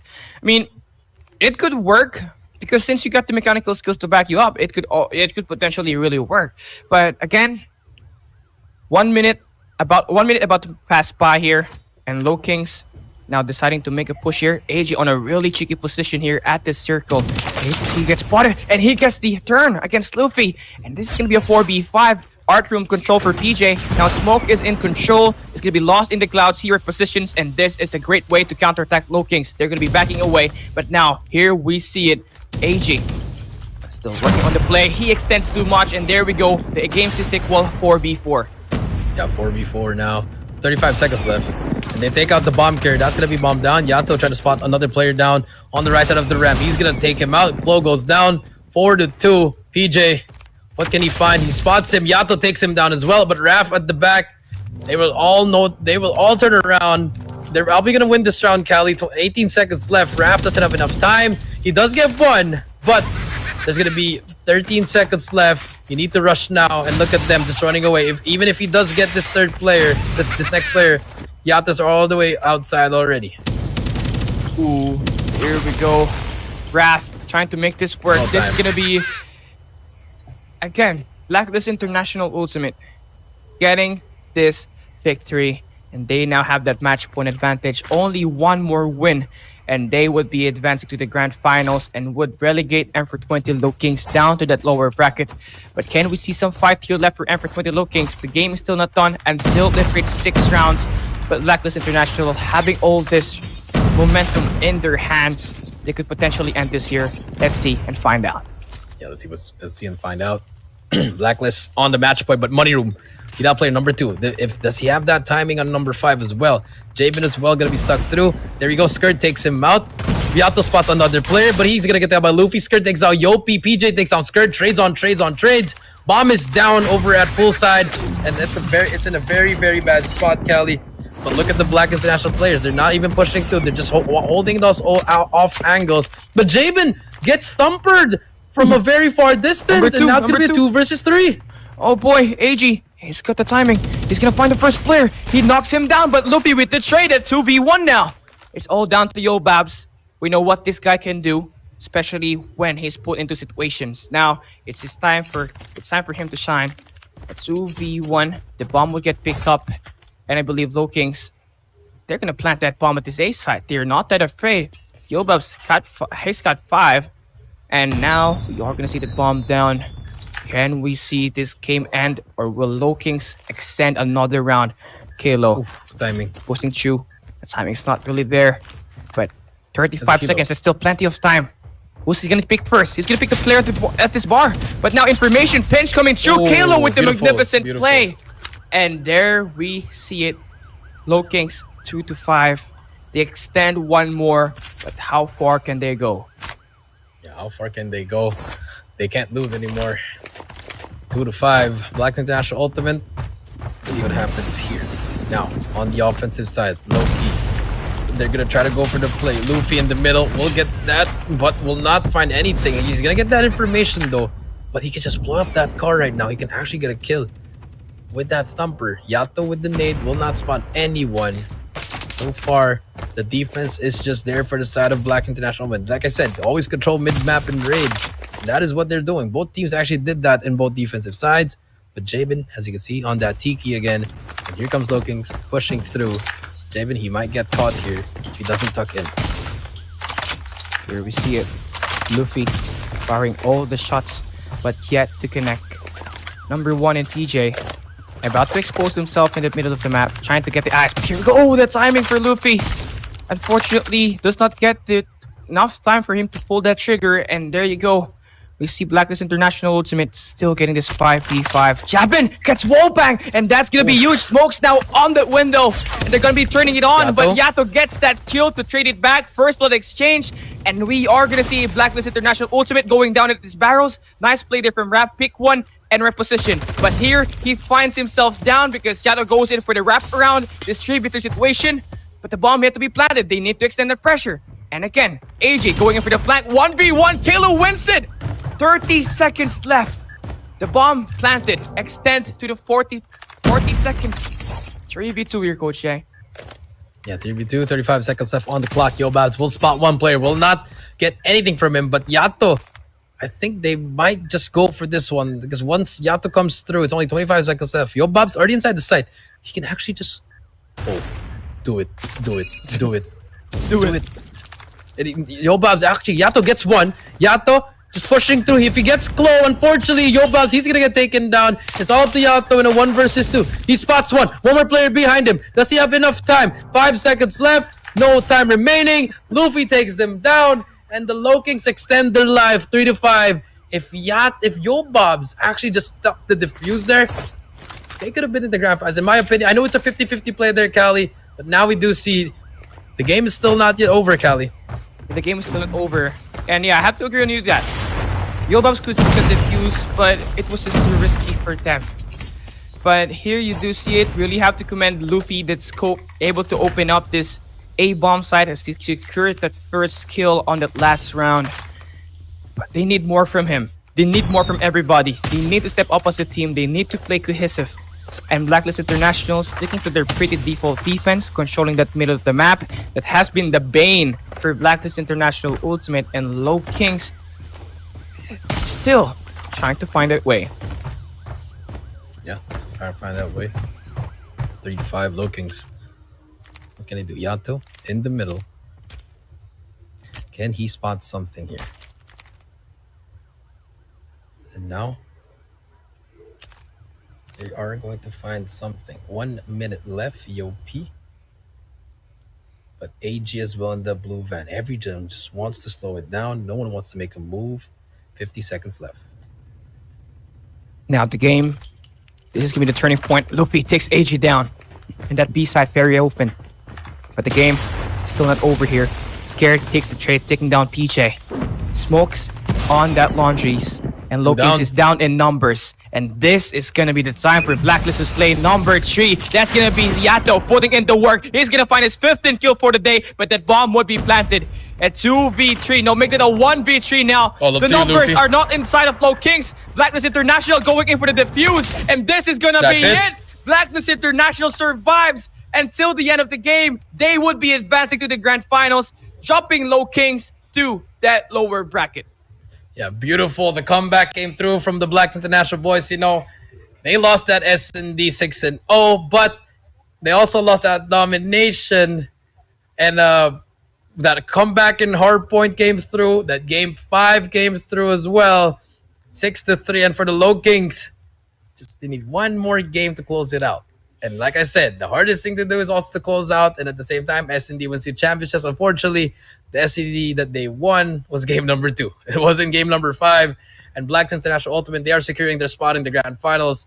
And they're going to have that extra live in that grand finals. Cali, beautiful game. Yato with 15 kills. Louis with 10 as well. But just the small mistakes at the start really costed the boys of Lowkings. And in the end, you know, the Black International boys, they took over. And when the team needed Yato the most, that's where he came and stepped up, scoring 15 kills. He absolutely crushed Lowkings on that final round. He finds 2 kills there to bring and lower down the numbers of Lowkings to 2. And that is how they win it all. Yato solely doing the work in kills while his team helps him define that information and just, of course, support him overall here at the Search and Destroy raid. Yeah, I mean, in the Search and Destroy, they finally found something there, Kali. They unlocked the final boss that they needed. And for the side of the Lowkings, I feel like that game number 4 really, it blew such a big blow. It gave them a big blow, you know, honestly, because you know, they were so close. They were so close from getting that one. And unfortunately, it is what it is, Kali. And the Lowkings, they are going to move on to the losers bracket, but they have to wait. Is it going to be Omega or is it going to be Almighty? But for the time being, look at the score, guy. 150-86. Black International, they won that. Lowkings, they beat the Black International.Ultimate 6-0 in S&D. Game 3 was all about the Lowkings, 152-133. in Summit, which was supposed to be the closeout game for for the Low Kings, they ultimately choke. They ultimately choke, and 152-122. And for Raid, 6-3, Black's International Ultimate show them why they are the champs. And if you look at this, Cali, if Lowkings won that game number one, would have been a whole different story. Yeah, could have been a whole different story. That could have been a 3-0. But, this is Blacklist International Ultimate that they're playing against with. And for me, I have to agree on what you said earlier. That map number 4 was the turning point for M420 Low Kings when Blacklist International won it through a comeback. I mean, yeah, Low Kings truly took a big blow. 70-point lead, they blew it because it's Blacklist International Ultimate that they're playing. A team that is well diverse, a team that's very dynamic, and they know what to do at the late stages of the game. And with that win, Blacklist International, they convert that map number 5, 6-3, and for 20 Low Kings, unfortunately, did not quite get it. Yeah, did they not? They didn't quite get it. And I mean, it's just really it was just really a matter of who's. Like I said, it was a potential 3-0. It could have been a 3-0 on the side of Low Kings. If they won that hard point in game number 1, it would, I don't know, we would have been watching already Almighty and Omega, but unfortunately it is what it is. And the boys of Black International Ultimate, they stuck through. They're lucky that they won that game number 1. That was pretty much it. And for the Low Kings, perfect game 2 and game 3, but that game 4, they were up 90 plus points and they choked it. And you just really hate to see that. And then S&D, they tried their best, but Black International Ultimate, that is their bread and butter. S&D Raid is their map. You can't do anything about that. And with Yato putting all the work, Low Kings really got a pretty good workout, and they really lose a lot of sweat against Blacklist International Ultimate at map number 5. But I know I really have to point out map number 4, Yo Babs. With that cluster strike, that's where they really win it all. That's where the momentum changed to the side of Blacklist International Ultimate, and they were just able to snowball it down to map number 5. And yeah, let's go for a quick recap of the game. Blacklist International Ultimate versus Emperor 20 Low Kings at map number 1. It was close at first, but Blacklist International Ultimate, they're winning those gunfights. Low Kings didn't really fight back, but it's just Blacklist International Ultimate. They know this map. This is one of their best maps as well, and it showed here. Yeah, it really, really showed here. This game number 1 really set the tone, and Blacklist, they set the tone right. Everything. And I mean, the Low Kings, they actually, they made it a little bit close towards the middle of the game, Cali. But once the reset hit, once the streaks came through from Skirt and from Jabin, those guys, they pretty much just ran away with it from that standpoint. And then the P2, that was it, 65-46 here, as we can see. And here in this P4, in this P3, very, very close. But that P4, that's when Black International Ultimate really had a lot of points here. And even if the Low Kings had some streaks there, they used it at the wrong time. And yeah, unfortunately, that was the undoing for Emperor 20 Low Kings. They bring out their purifiers prematurely, and Blacklist International Ultimate able to get a break on that. And with the battle of rotations here at this takeoff, Blacklist International Ultimate always the first to get the good spawn, and they really saved up for the most here, especially on this game, this P2 rotation. This is where things fell out of hand. And for 20 Low Kings, they get freeze to death from Yato, Yo Babs, and of course Jabins. Basically, operator skills, and Scare doing in the final bit of kills there to win that game. That was just plain and great for Blacklist. But here at the next game, it wasn't the same because Blacklist, they fell down 0-6 against Emperor 20 Low Kings. Yeah, they fell 6-0 here. I mean, even though Blacklist International Ultimate was getting those first bloods, it didn't matter because every time the Low Kings would retake and firing range, it was just perfection. They would always retake by 3 or 4, then send that one player at the flank. Always a pinch. But, all the time, always Blacklist, always have that mad advantage, but they just keep on losing that round. Each and every round. Yeah. I mean, they had the opportunity. They have their cards on their side, but, was just not really able to work. You see Luffy here giving Yato a black eye, but again, That was 6-0, and Emperor 20 Lowkings, they swing that momentum here at map number 3, where they eventually even put Blacklist International Ultimate on a triple capture, where Blacklist did not have any home flags for like about a minute, and that shows how they can play on this crossfire map. Yeah, they just showed him how it played here. But I mean, back and forth we go. They almost lost the game, M420 Low Kings, but they managed to just hold it down, slow things down, and they managed to just really, they had the lead, just had to get two more flags, and that was it. Everything was perfect for them, and this was going to be the crowning moment right here, and this hard point, dominating us to start from start till that P4. But once the reset hit, that's when we saw the mistakes. It kept on happening. And yeah, that's where things started to fall for Emperor 20 Lowkings. They're losing all the gunfights. Everything falling in the hands of Blacklist International, fortunately. And that's where they turned on the Jets. I mean, Emperor 20 Lowkings, they did a pretty good job. But again, when you try to play hardpoint as much as possible, never be complacent until you reach the end of the game, and it bite them back here. But you do see them, this P1, this first set of rotation, they're winning most of that gunfights. They're able to bring up their score streaks. They're really able to put these investments as well. Blacklist International Ultimate, they're looking like a nobody at this first set of hard points. But then as soon as we hit that second rotation, that's where they also took a reset, put in their cloak that caught them Eastern Champ Baps, really pumped them up. And I think this was the perfect rotation here. This was the turning point for Blacklist International Ultimate. Yo Babs and Yato putting in the Sparrow here at this P4 rotation, trying to break the seal, eventually show up the players of Blacklist International or Ever 20 Lowkings. But again, we did see it here. This is the reset, Coach Shay, and everything just happened and in favor for Blacklist. Yeah, everything was in favor. This was it.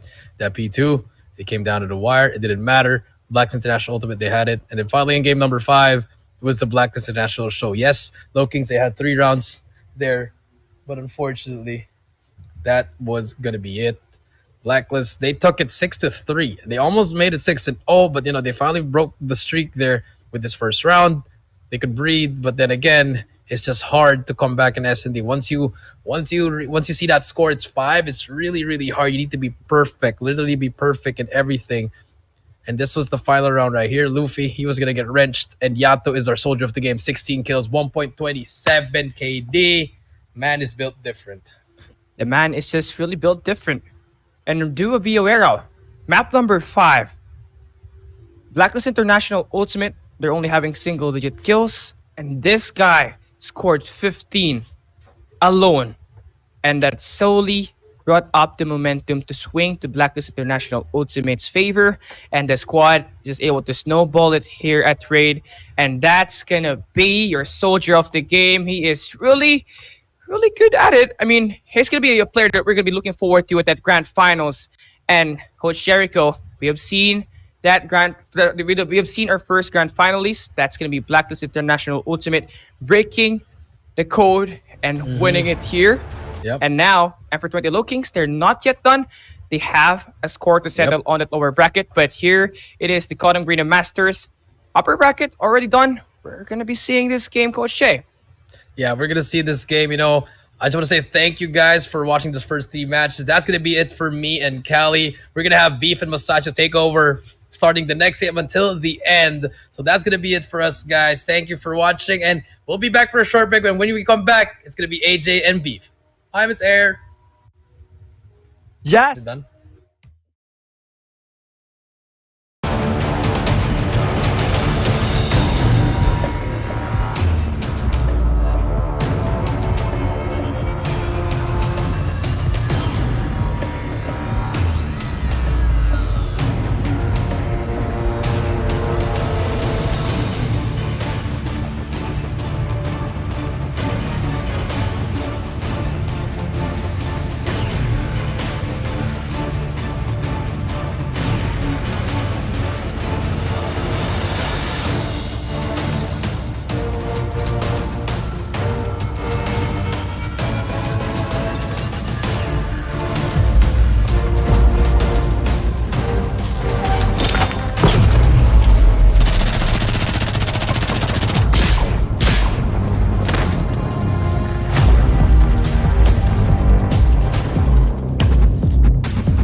present, no future.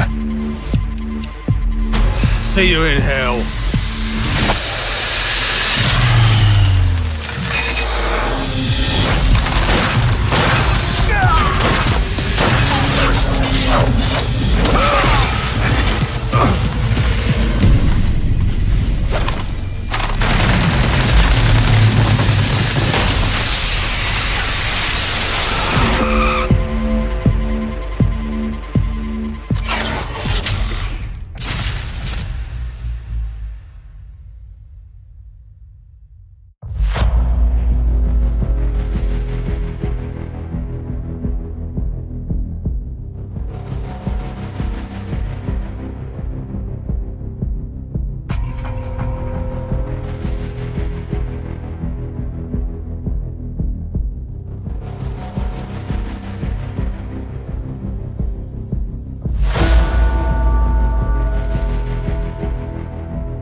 In the morning.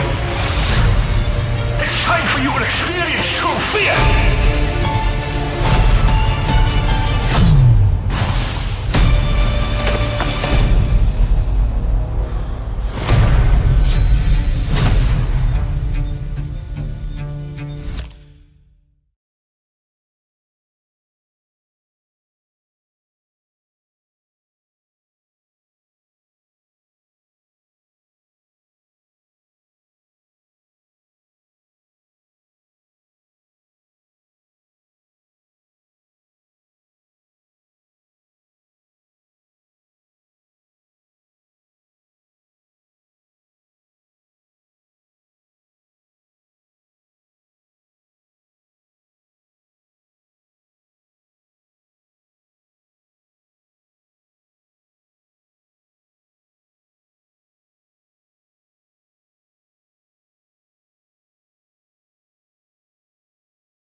Ladies and gentlemen, boys and girls, welcome back to the Call of Duty Mobile Garena Masters Championship. Sunday continues and more bittersweet stories will continue to be written. At this stage, any teams that do not make it to the grand finals will most definitely break our hearts because they all deserve to be here. But of course, in the quest to search for the best of the best of the best, we need to break some hearts. We need to put some smiles on some faces. My name's AJ. I'm the Mustachio down here with the one and only Beef Mommy to continue bringing you guys all of the commentary for the day.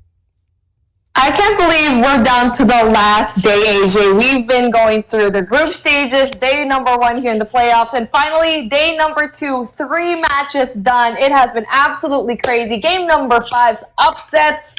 This is going to be absolutely lit because Almighty versus Smart Omega. Oh boy, it's the back-to-back kings of Garena that we've seen here so far. This just brings back memories, right? When I first started shoutcasting, It's so nostalgic. These two kings. In terms of Almighty as well as Smart Omega, they've gone head to head so many times now. We've had wins, we've had losses on both sides. But of course, in terms of the more decorated team within Garena scene itself, in terms of going out there, grabbing that number one spot back to back, it has been Almighty. Omega, they are a super duper popular brand within the Philippines who have most definitely, garnered a lot of attention because of their mechanical capabilities and their mastery over Call of Duty Mobile. But they have been on a recent slump, not just in this competition, but in the months of past. Today can be the day of redemption. Almighty, on the other hand, you usually see them up there. I mean, even through the group stages, unbeaten. In a lot of competitions, unbeaten. But they seem to be struggling at the Garena Masters with the birth of these new teams that are coming out of absolutely nowhere and taking the fight up to these champs, Beef. And that's kind of like the topic that we were talking about, I feel like, before the tournament, where you get to see all these new teams really just come out with a new meta. And it's like, what's happening with Almighty? Are they kind of struggling with the new kind of roster, or are they struggling because of the new meta? But obviously, it's just so... the competition is just so stiff. And that's why I really love this region of ours, because there's no one really dominant team at the moment. And maybe that one team could be Blacklist International, but we already saw a while ago, M420 Lowkings already kind of gave them a very hard time. So taking a look at our brackets right now, obviously you can see the upper brackets just right there, sitting pretty. Blacklist International really going up there and just sitting pretty over there, trying to see who is going to be the winner of that lower bracket finals. Smart Omega and Almighty, they're going to be up next with M4 Low 20s, just trying to go in there for the bracket final as well. Oh yeah, absolutely. The winner of this next series will be meeting the M420 Lowkings, the underdogs of the competition. Between these four teams, they are the ones with the least amount of experience within the pro scene, but they do not show any signs of that out there on the battlefield at all. They were so close to beating the Eastern champions, but they woke the beast up in that final SND. It was the Eastern champs that showed we are the bosses. We are the ones who get that extra life. We are the ones that get that bonus round within the grand finals in itself. But of course, it's not too big of a loss for M420 Lowkings. They can set up for one heck of a grand final with Blacklist International.Ultimate once again, and they can look for revenge within the day in itself, Beef. Today, the drama continues. In fact, it just blows up even bigger than what it was yesterday. Oh, it just seems like M420 Lowkings having that really crazy run going up against Blacklist International, almost winning that game number 5, really goes to show how talented this team is. And now, Smart Omega and Almighty, we're going to have to say goodbye to one of these teams. Yeah. It's crazy to me, AJ. And you know what? Not only that, whoever wins the lower bracket finals will go meet Blacklist International.Ultimate, and if they do win that game, the reset will ensue. So not only do they have the chance to beat them again, they have to do it all over again. So Blacklist International definitely has a little bit of an upper hand here. Oh yeah, absolutely right. I mean, and that's the main reason why you want to be within the upper bracket. That's exactly why M420 Lowkings did their best, and the Eastern champions were like, nope, no way in heck. I mean, even if we are the Eastern champs, dropping down into the lower brackets, having to play all of these extra series, just not good for the championship title, right? So they wanted to avoid that by all means, and M420 Lowkings, unfortunately, they just couldn't hang with the best in just that one last match. But throughout the whole series, they were just so fascinating. The way they moved, the way they took their shots, the way they positioned themselves, strategy start to end, it was all perfect. But we will leave the discussion for M420 a little bit later. We will still be seeing them yet again. For now, Smart Omega versus Almighty. Do we have already our caster predictions? We can reveal them to you as well, ladies and gentlemen, boys and girls. Yes, I am on the side of MYSG. Almighty, the brand that has come in here and has shown everybody who's boss time and time again. Smart Omega on the side of Beef Mommy. We just want to keep it all equal there. But either way, this is not any biased predictions at all. When we get out there onto the battlefield, both teams will get our voices 50-50, Beef. I mean, honestly, the reason why I chose Omega was I feel like they did a little bit better compared to Almighty in this competition here so far. And yes, they did go up against C8 Legacy a while ago, giving them the 3-1, and Sem9 versus Almighty. that was a little bit of a closer matchup. Probably that was to me the moment where I chose Omega instead of Almighty, where Sem9 kind of gave him a little bit of a harder time. So again, Almighty struggle in this competition, and that's why I feel like, you know, they're just hanging on by a thread here. Both of these teams struggling just a little bit, but honestly, it's all down to the map picks and bans here, AJ. Oh, yeah, absolutely right. I mean, we are just, as casters, throwing out our predictions out there just for the fun of it, as for a matter of fact. Because if we start looking at matches versus matches as to who's better than whom based on series, we can also say that Almighty is better than Omega because they are the same ones who beat Sem9, who were the ones who kicked Smart Omega down into the lower brackets. But, of course, it doesn't work like that. All of these teams, like we talked about so many times throughout this whole competition, they all deserve to be here. It's those decisions made out there on the battlefield when, you know, the moment's just so tense, the moment's just so heated, and mistakes happen. Which team will make lesser mistakes? That's the bigger question here, because whether or not they are out there to do right, we both know they always make those crazy decisions which come out good. Crush, Idra, Jay-Z, the full squad, Candy, Kevs, as well as Whoopi, representing Smart Omega, the kings of Garena of the past, now once again trying to redeem themselves. Their face cams show those game faces. They are ready for this battle, Beef. And these boys really are the reason why a lot of other people are inspired to be pro players, because if I'm really one of the top teams, not only that, the popular ones as well, they are streamers, they grind, and not only that, they are pro players as well. To balance all of that is such a hard feat to do. Not only are they really good players, but they are an inspiration to everyone that's playing here, and maybe even an inspiration to the new teams that have come in here in this competition. Oh, absolutely. In terms of inspiration, I do not think there is any other Call of Duty mobile group that inspires more than Smart Omega. From the times that they were NRX 2911 all the way till now, inspiring is what they have always been doing. But speaking of inspiring, the team that has been carrying MYSG, the team that hails from Singapore, Alip, Heaven, Shut Up, Incendio, Irfan J, as well as Jeff Pro. You see, in the past, Almighty, they used to be absolutely divine, and right now with Jeff Pro and Alip on the squad as well, I believe they are close to untouchable. But even that being said, Beef, there have been a few teams who have managed to exploit some of their weaknesses in the competition. Oh yeah, you are absolutely right. And one of those teams that have been trying to prove themselves, and unfortunately Almighty has been kind of struggling here, and it's kind of hard to realize and to accept that Almighty or Omega, one of these teams, are going to leave today. So M420 Lowkings waiting just right there in lower bracket finals. And it's kind of hard to see that both of these Goliath teams, even though they had such a great start in the group stages, eventually going in and probably going to be saying bye-bye. But again, all they need to do is basically be as consistent as they was from before and really just apply the new meta. Try not to be as, you know, jittery as and inconsistent as they were in day number one. But looking at our head-to-head, Heaven having that 16 average kills, but Whoopi has higher points at the moment here, AJ, with 18 average kills.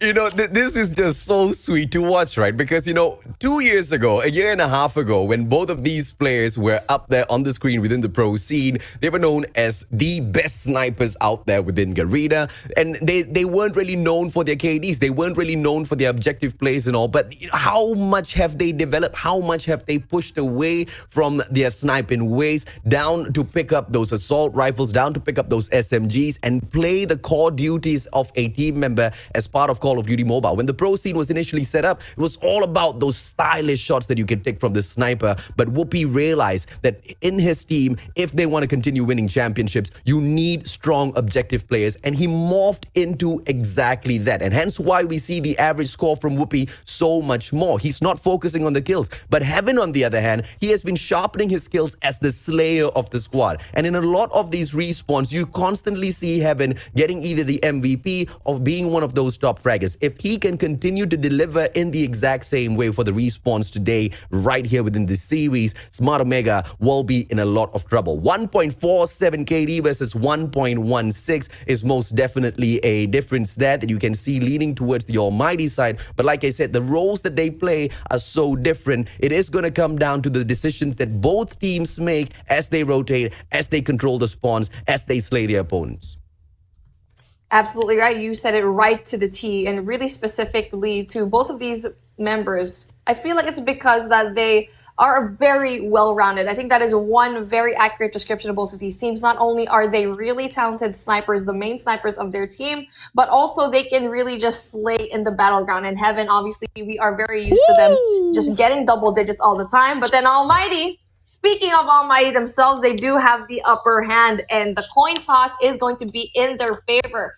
Now, this is going to be a very tricky situation where it's all down to mind games here, AJ. Oh, absolutely. The divine almighty having Lady Luck smile at them. I'm pretty sure they pulled some strings, up there in heaven. Let's just see if or not they will be able to navigate this match in the right way. Almighty has been on quite the streak in terms of removing Takeoff from the list. Let's see if or not they will continue with that, because in terms of going up against Smart Omega, it's most definitely a dangerous map. They remove it from the list. Omega, they're not 100% comfortable on Takeoff as well. But there are two maps that they are not super keen of, and one of them mainly being Standoff. 2 matches so far within the group stages itself, they have lost there. And Almighty would most definitely be looking to take advantage of that beef. Oh yeah, definitely. It's Takeoff and Standoff that most likely will be taken out from both these teams, because they just don't want to. Speaking of, that's like what we said, Takeoff, Standoff off the map, because they do not do well here. So they are playing an advantage for both of them. They don't want to play any kind of mind games. They want to know and just stick to what is best for their team. So now Hardpoint is going to be the next map that we're going to see over here. And a very interesting pick would probably be, I think, I want to see Hackney Yard. Oh yeah, of course. If it's going to be if you're Almighty, obviously you're not going to be picking Hackney Yard, but if it comes out to map number 1 for Smart Omega, then I don't know, Almighty's going to have a hard time, because they did have a really rough time yesterday. I think Almighty's very comfortable on Hackney Yard, and there you go, they bring it in. I mean, in terms of the rotations, in terms of going out there and dominating teams like C8 United, stepping on in, it's been their bread and butter in the competition whenever they're given that choice, and there's no surprise here at all. But of course, in terms of Smart Omega coming in with the response, they can bring us into firing range or Summit. Either one, they've shown us that they are able to decimate teams on. Summit would, of course, be quite a risky stance. Firing range, okay, there you go. Summit it shall be, beef. Ooh, Summit. That's going to be a very tricky map, because both of these teams are pretty good at this map here so far. And we get to see like 100% win rate for both of these teams here in Summit Hardpoint. So it's going to be an even playing field. It's all up to if they find their rhythm, if they do really tight rotations and not see the mistakes that we've seen yesterday, where you leave the hardpoint for just a few seconds, 15 seconds left for your opposing team to just go and get. I feel like that is not going to be the case here. Almighty, though, they needs to go and pick it up just again. Oh yeah, absolutely. So of course, Smart Omega, they have been most definitely dominant on raid S&D, but firing range could be that curveball they throw at the players of Almighty. Let's see exactly where we will be playing map number 2. Production, if you may. Search and destroy in the hands of Smart Omega. And let's see if or not Almighty will be picking up the bomb. No, Almighty chooses to play on defense. There you go. Firing range is that curveball that is thrown into the mix, because I'm very sure Almighty would have seen how dominant Smart Omega has been within these S&D at raid, and they would have been preparing for that day and night. And now with this curveball in here, is that going to throw Almighty off of their best gameplay? We will wait and see. Yeah, both of these teams do really well in firing range, all just giving a 6-0 to all of the teams that they've been meeting here so far. So a very talented team here, but what I'm really curious of is if it is going to reach game number 5 in Search and Destroy as well. It's going to be very interesting if ever might see a raid here. I'm really looking forward to a raid S&D, because we don't really get to see that much here. I feel like we see a lot of domination, hard points, but no, Crossfire is the name of the game. Raid domination up in the mids. We keep seeing raid being chosen here for domination. That a lot of these teams really like it, but Crossfire, AJ, I think that is going to be the most interesting pick here out of everything. Oh yeah, of course, because Crossfire is the least, the map that was picked the least number of times throughout the whole competition of Garena Masters. I'm not surprised there at all. I'm actually surprised it wasn't even banned out, because both these teams quite, dominate that map. But here's the thing, once again, right, firing range, I absolutely agree with you, Beef. Almighty has been showing up really well, but that's also the map that they lost to Sem9 earlier on. So I'm very sure Smart Omega was analyzing that match, and they are well prepped. Almighty might just be extra nervous going in there, so I don't even know whether or not we will get a match number 5. But of course, all of that put to the side, let's see exactly what operator skills are left for the taking later on. We get to ban 2. Almighty takes the Sparrow out of the equation. Smart Omega nerfs the Purifier from selection, and we will probably be seeing a bunch of Annihilators, especially at that Hackney Yard. Oh yeah, Annihilators all across the board, and it's a good thing that the Purifier is going to be banned, because like what we saw from yesterday and a while ago, that if you do have the Purifier, especially at a map like Summit, that is not going to be a really good case, especially from all these teams knowing very well that they slay really close range. Yes. So again, Annihilators all across the board, the long ranges are going to be covered, but now we are going to be starting in Hardpoint, Hackney Yard. You need to know that Omega will have the better side of all of this, because you have access to P1, P2, if Almighty doesn't flip the score. Exactly right. Exactly what I was about to touch on. I mean, if you've got the better side, it means absolutely nothing, because when you're talking about these top flight teams, they're always looking to go in there and control the spawns first before focusing on the hard point. They could throw a curveball, but I don't see them doing that, especially in this first map. It's just a little bit too risky, right? But either way, it's all down to those micro decisions, because you can go in, you can focus on the spawns, you can be doing everything right. But the moment your opponents make a comeback, the moment they break some of your plays, how's your response in the game? Or do you panic as the gods of RNG make you spawn all over the map and then start focusing on all of those objectives that are not necessary, hyper focusing on those skills? It's all going to be down to that, because above and beyond both of these teams being a top flight pro team, they also have huge grudges against each other. Both of them. I mean, although friends off the battlefield, on the battlefield, they definitely want to prove themselves against each other. Oh yeah, most definitely. And these two teams, they are the oldest out of everyone here. They already been playing for such a long time, so they all know how they play.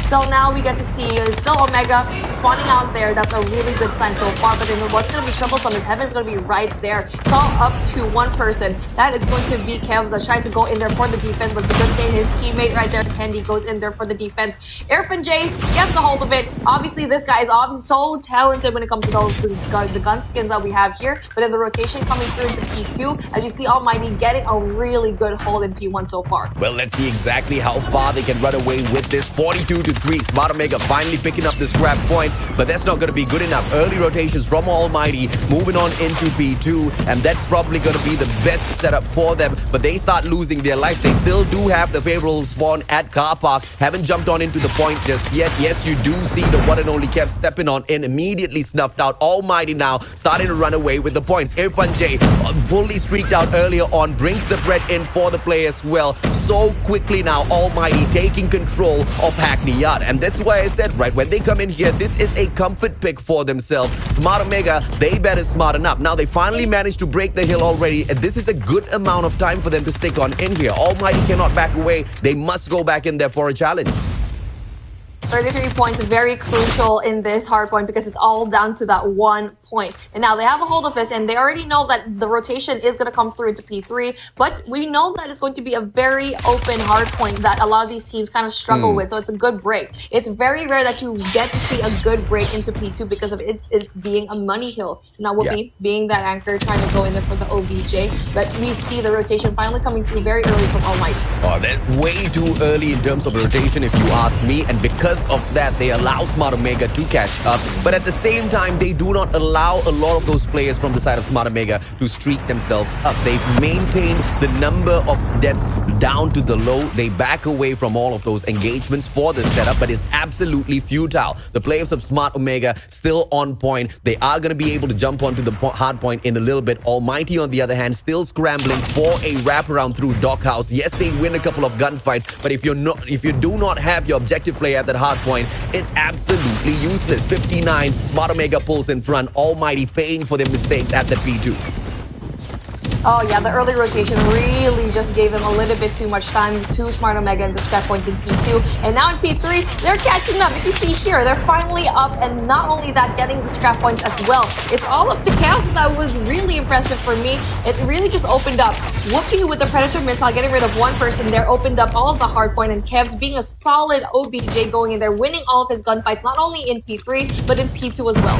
Oh, smart plays coming through from heaven. Now they take away scrap points, not allowing Smart Omega to back away, run away with the match all that too far. Now, not too many, between them. Shut up brings out the death machine, able to slay just one. But will he be able to stay alive? Spots the player, and that is an absolute useless move by Jay-Z. But I guess if you want to play it, he did manage to take the guy away from collecting more points. And now Smart Omega, they still have the opportunity in here. Jeff Pro not stepping onto the hill, not wanting to attract too much of attention to himself. Finally in for the play, but Whoopi with the great slide. But Almighty still manages to take it away. Back and forth at the office, both teams putting in the overtime. And there you go. Just like that, Almighty has such a solid hold here into P4. And it's going to be very easy to go and infiltrate because you have so many entrances here. But with Smart Omega, they're not going to want to touch it. They're already setting up for the next kill, which is going to be even harder to break. Which I don't really like the play of. They probably should have contested it just a little bit more, even though, yes, there's only like 15 seconds left on the clock. It's still very much valuable time. And now Almighty almost reaching that 100-point club. Smart Omega really is heavily utilizing here in this money hill. Now, one quick break in here by Smart Omega. They reset the spawns, and that's all they need to do for quite a little bit. But the challenge most definitely can come through. Exactly where you want to be investing in all of your annihilators. Done by it right here, but he misses the shot. Goodness me. Irfan J, Clutch King takes over. Whoopi brings out the cluster strike, blocks off the back access into Dockyard, and they only have to now focus on the front. Super smart plays, but since the nerf of that cluster strike, they only have 10 seconds to work this, just enough to make a comeback in here, and they have to go all out defense from then on end. Kevs brings out the thumper, CBR for the play, but he himself gets thumped down. Smart Omega still with the hard point, 106 to 101, almost with a catch up, finally with the challenge, but Irfan J gets shut down. Jeff Pro opportunity goes in for the slay, and he breaks it before Smart Omega can catch up. But then just like that, really fast retake by Smart Omega, and it's all up to Kevs to try to go and slay out. They're pushing out a little bit far, and that's good because the rotation from P1 is going to be good. Not getting a lot of the scrap points left, but then I feel like they really just prioritize that rotation. Idra with a really nice bloodbath over there. He's really going in there for the kills. Idra's doing a really good job here. I mean, apart from that Potatoes Annihilator kill, so far so good.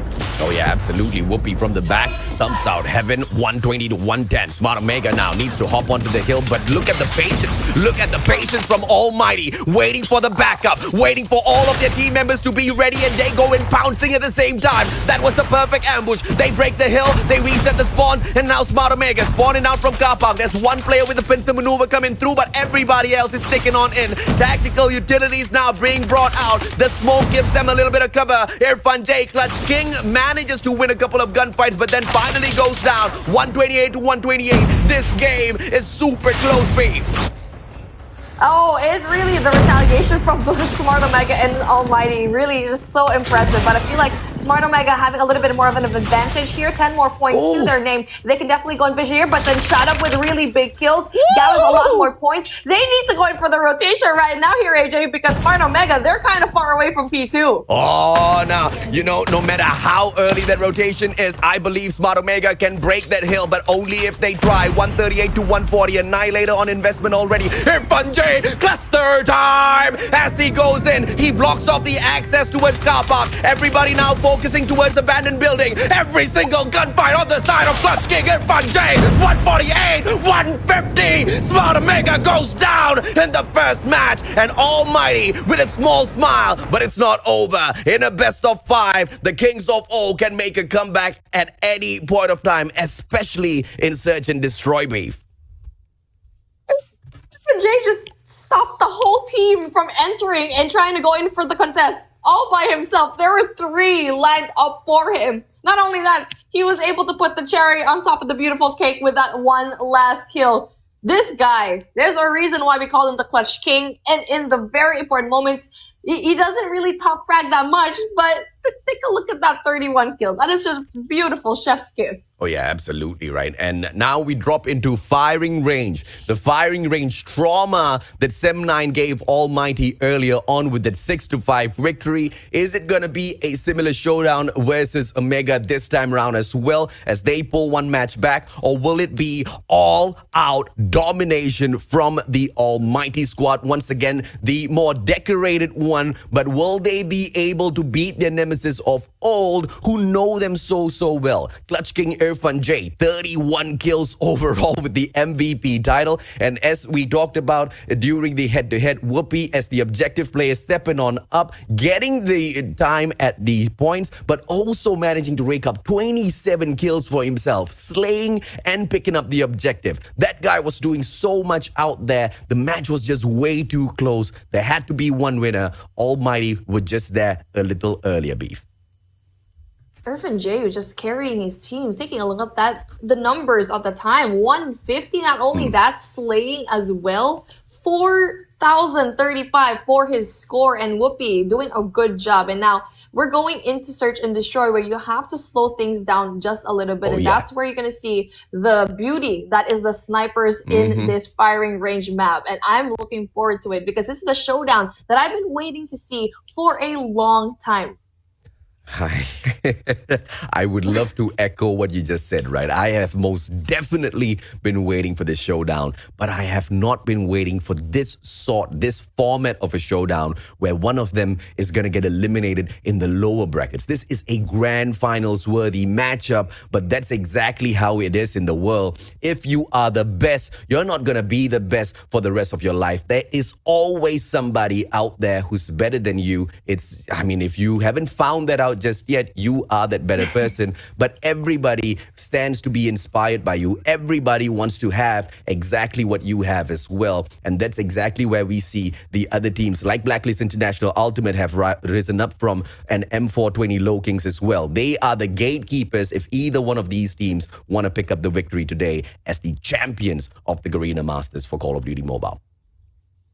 And now we definitely like to look into the past, like we keep saying, the greatness that was All Might, the greatness that was Smart Omega. And this is the reality that we have to face here, that there are teams that want to be as good as you and have definitely shown that to us in this competition. I think that is the storyline for here, where you see such young teams really just impress us so much. And that's why we know it's a new day, it's a new age, it's a new year. And this competition here so far, the biggest so far for Call of Duty Mobile in Garena. This just goes to show going into the next competitions here who to look out for. Even though we have like a lot of these teams already eliminated from the group stages, we're going to be seeing them again for CGI for sure. And now speaking of greatness, this is a great time to be watching right now. Almighty, Smart Omega, they have written it in the history books as one of the best teams. And honestly, Search and Destroy, that's the point.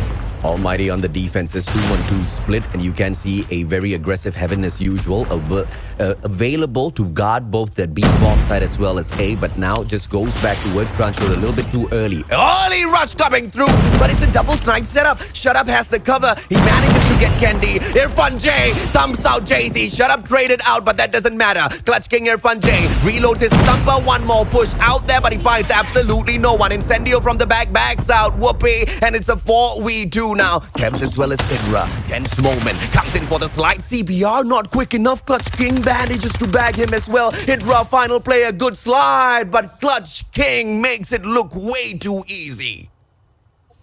Kev's being overly aggressive into that push and pays the price because there's going to be two players from Almighty just greeting them by the door. And now that aggressive push going into Alpha is not going to work out for them. It's going to be interesting how they're going to treat that. If they're going to be doing the same thing, they need to slow it down. The information needs to come through first before they can go and make a move. Shut Up's first shot, that is going to be detrimental for them in the first round. And now they need to find a way to retaliate to that. Let's see. Shut Up. Ooh, misses that shot. Repositions. Does not miss Whoopi. Tries to go in for the second one. Finds Skendi. Third one, no way, Jose. Everybody backs away from the situation. Smart Omega on the back foot, Kevs, with a beautiful CBR play. Gets a triple and punishes the players of Almighty for overstepping. That's why you never underestimate Smart Omega. Kevs now on the prowl. CBR in hand whilst the bomb is planted. Now the pressure on Jeff Pro as well as Incendio. This duo, how will they manage the situation? They need to thin the numbers first, bring it back equal before they can go in for the defusal. They don't do that. Idra punishes both of them. Beautiful rotation by Idra, going in through mid and just getting Almighty caught off guard just a little bit. Great response from Smart Omega from that loss in that first round. They tried to make that happen in the first round and they still made the same basic play, but it's a good thing they're changing it up just a little bit, being a little bit more passive. Almighty spreading out. That is a really good spread here so far. No information from both of these teams apart from the smoke. A quick rush towards that B bomb side. The only one on defense is Jeff Pro. He should be able to bag all of them, but he needs to be able to call that information right back and for the rotation to come through. And yes, one by one, the players of Almighty back in towards that B bomb side manages to get one heaven. Kev's being punished instantaneously. Can he find yet another? Jeff Pro on standby as well. Kendi trying to peek through that spot. Will find absolutely no one. Good grenade from heaven just as a prevention. Jeff Pro finds Idra. The numbers being thinned one after the other. Smart Omega, can they dump them out? The answer is no. Jeff Pro finds a suicide bomb right there on the player of all Smart Omega, and Almighty on the second point now.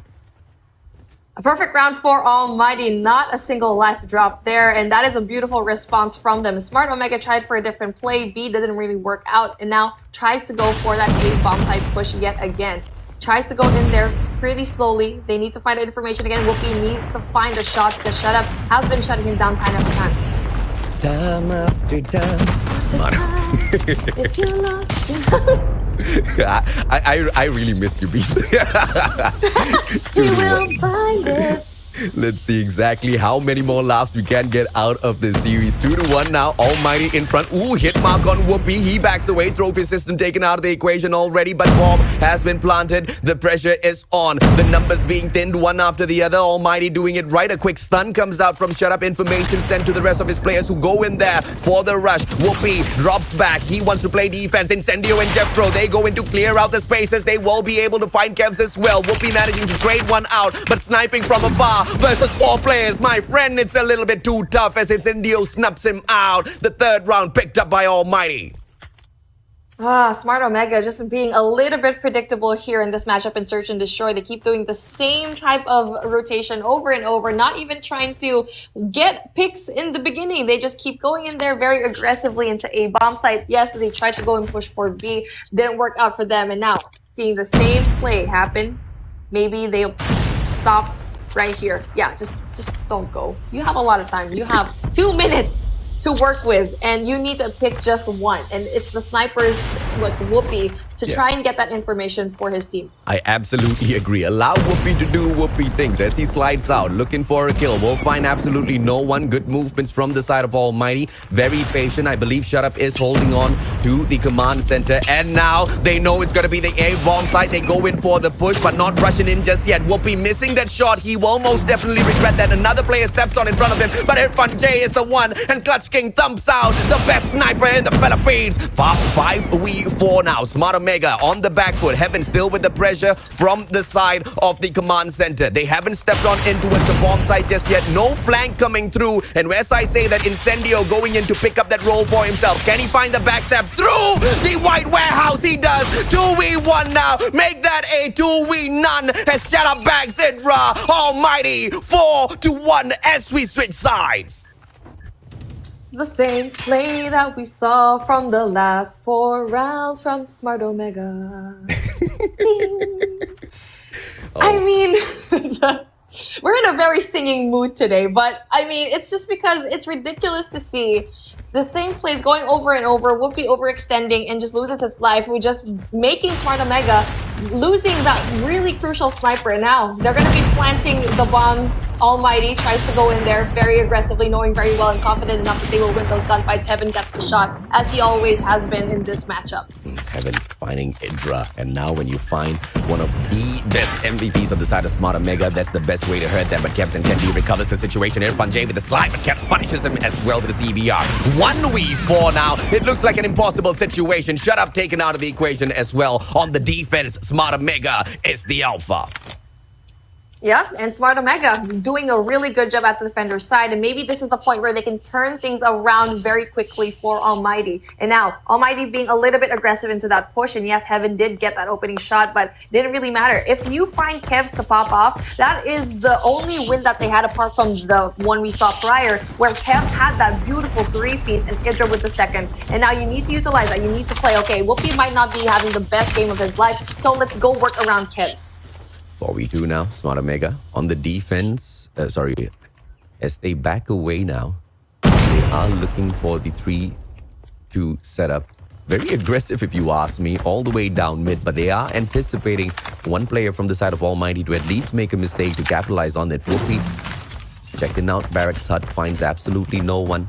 Patience as well as caution shown by Smart Omega. Almighty on the other end, showing the exact same qualities, waiting for Shut Up, waiting for Heaven to find those early frags. Irfan J on standby already, Clutch King waiting to see if not the players of Smart Omega will over-aggress, but that's not gonna happen today, sir. Both teams, as they shut this down and slow the pace out, Smart Omega, they have got the advantage. 55 seconds now for Almighty to pull off this plan. No information given to Almighty right now, and try to do a stun check. Let's see if they get any kind of information, and that's a yes. They know that Whoopi is there. There you go, Heaven. Now that is the play that we needed to see from Smart Omega a while ago. You need to do stun checks. You need to check every corner, but it's a good thing that Smart Omega knows how to retaliate, but Shut Up gets one more kill, evening things out. Oh, Kevs managing to bag Clutch King Irfan J, and now all in the hands of Heaven. He manages to back away, but Jay-Z finds Shut Up and then Heaven right behind him. That's a little unfortunate for Almighty, but if you're a Smart Omega fan, you are smiling ear to ear. One more round to a comeback. On the defense, Smart Omega still out first. Can they continue to look for those rounds? As aggressive as they are holding down mid, they are not being punished for it at all because of those angles that they have chosen for themselves. They still stay hidden whilst managing to bring out all of that visibility and hold the movements of Almighty. It's just perfection. But now an A-side setup. The bomb already deep inside. One for the plant. Jeff Pro, a absolute ninja right there. Kevs with the thumper, finds absolutely nobody. The backstab over at Barracks Hut. Look at Incendio overextending. Look at 1 and 3 at the map right now for Smart Omega. They are going to be seeing Incendio right there. He's going to be winning the gunfight, but then there's going to be 2 more players that he needs to go and take down. 1 versus 3. Almighty having the numbers advantage, but goes down 1. Jeff Pro tries to get the shot, doesn't quite get it, and there you go, finally. Kendi going down. And it's match point at the moment. And this is where, if you're Smart Omega, you need to find a way. I think that was a good rotation. If they took out Incendio, that would have been a different sort of story, but unfortunately for them, timing and also gunfight is, this gun skills at the moment is not really pulling through. It's just Almighty playing the strategy a little bit better, just being a little bit more patient. And as they went in there for the access this time round, Jeff Pro hit it in the whole back. He was just guns blazing, winning a majority of those gunfights. And as long as he can continue shining for the team, I mean, look, the fact of the matter is that the main reason why Jeff Pro was drafted to Almighty, because he is one heck of a slayer out there in Call of Duty Mobile. And he's doing exactly what he's being paid for. And he is one of the best at it. Incendio blows the car up first just as an insurance and manages to take down Jay-Z. I don't even know how he pulled that off.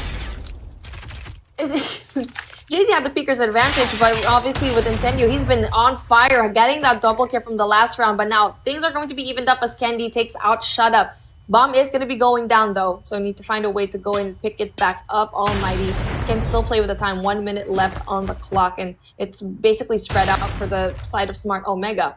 And it's most likely the plant might be going down here in A. But if they gather the information that there's a lot of Smart Omega players here, the rotation to be is still very possible. Oh yeah, absolutely. And Irfan J, he is tasked with picking up the information, but he is spotting both angles of that white warehouse, wanting to see if or not he is going to get over-aggressed by any one of these players. And now the call for A side has come through, but Candy will hear the footsteps, all of those dead silence on the perks and all of those little sneaky walks. Very important now. Idra gets that information, manages to punish Incendio, but Heaven snipes him out. Irfan J, Clutch King takes out Candy as well. And Almighty get 2-0 in this series of best of 5.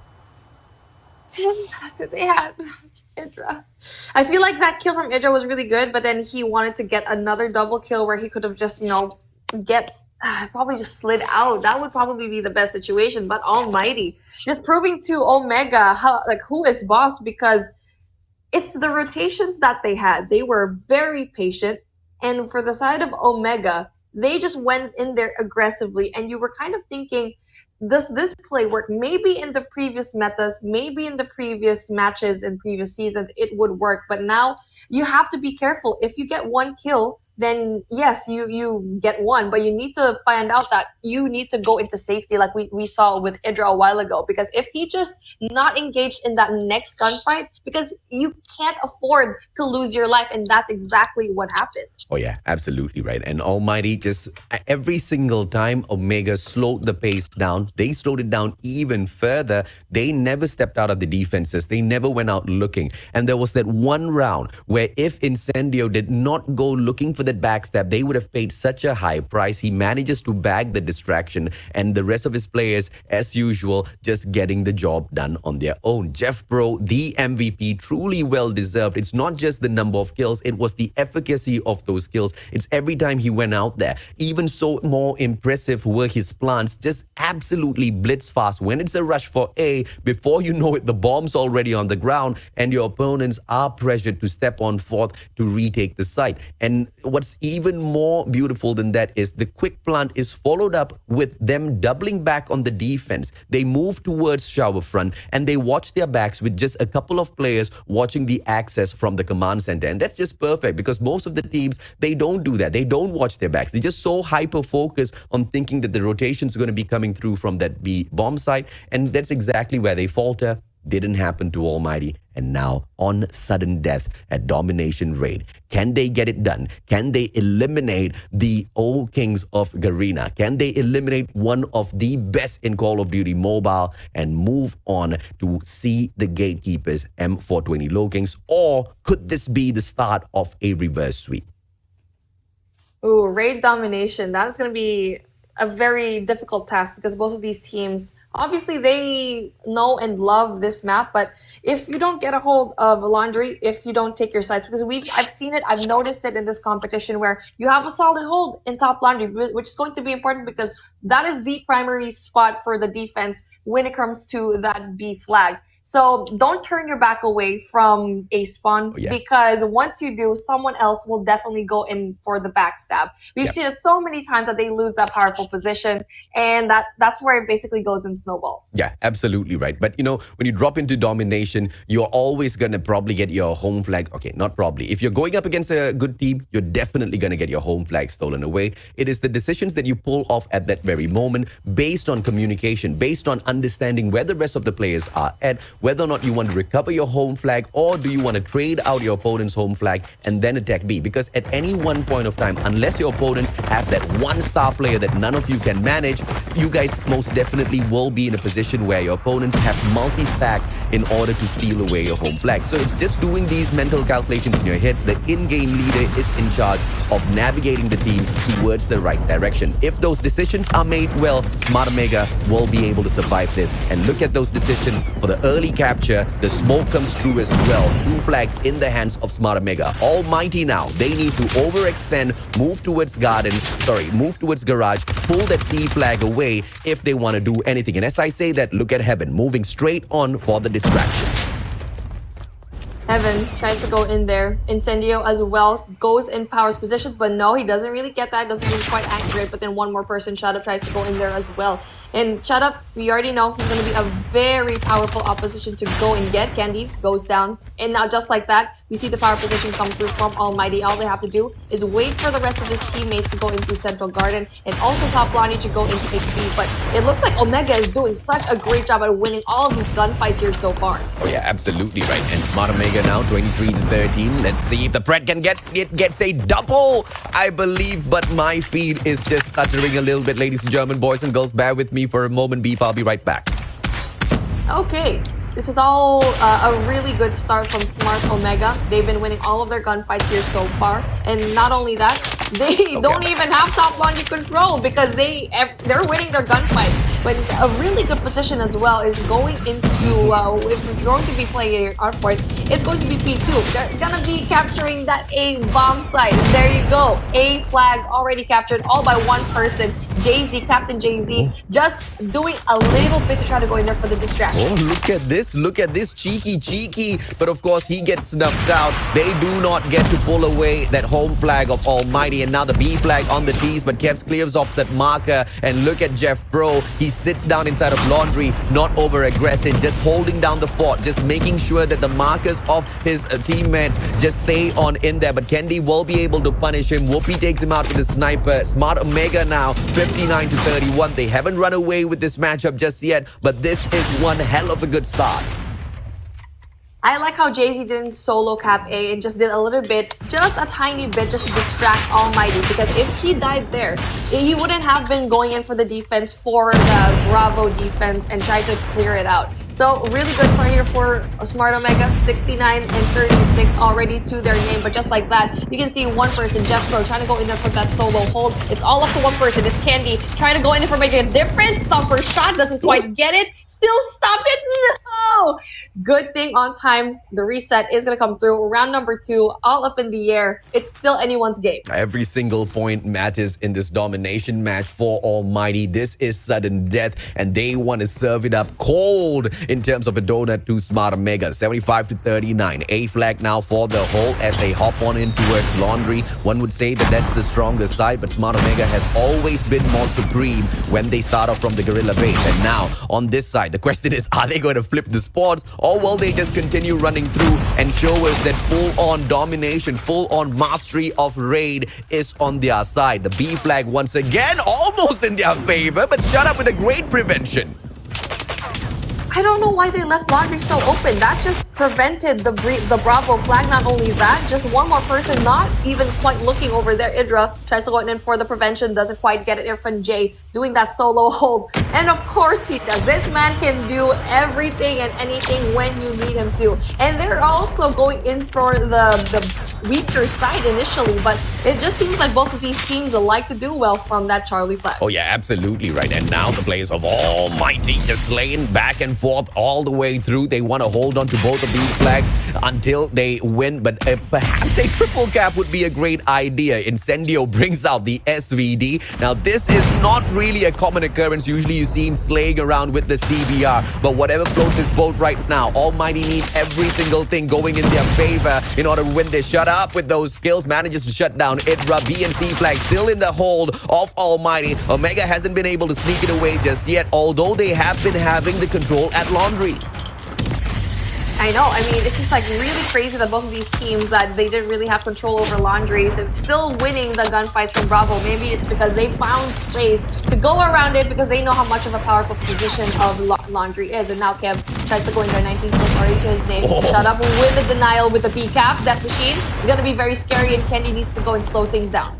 Kendi now trying to avoid the shot, manages to take down Shut Up. What a play. Irfan J out of the equation as well, but Heaven steps up to the plate with the Annihilator, misses the first shot, does not miss the second through the window of the blue one that's already exploded. What a shot. And now Smart Omega, 104 to 88. They're still in front, but in terms of the catch-up, Almighty's doing one hell of a job. And now not too far away. Can they continue? Smart Omega back onto the plate now. Idra, is he going to be able to capture this all on his own? 3 members, they step on and they pull away the flag. Prevention by Kendi as well. No home flag steal for you, Almighty, he says. But the force is still there. And look at Irfan J, Clutch King all on his own. A flag, home flag of Omega says bye-bye as it lands into the hands of Almighty.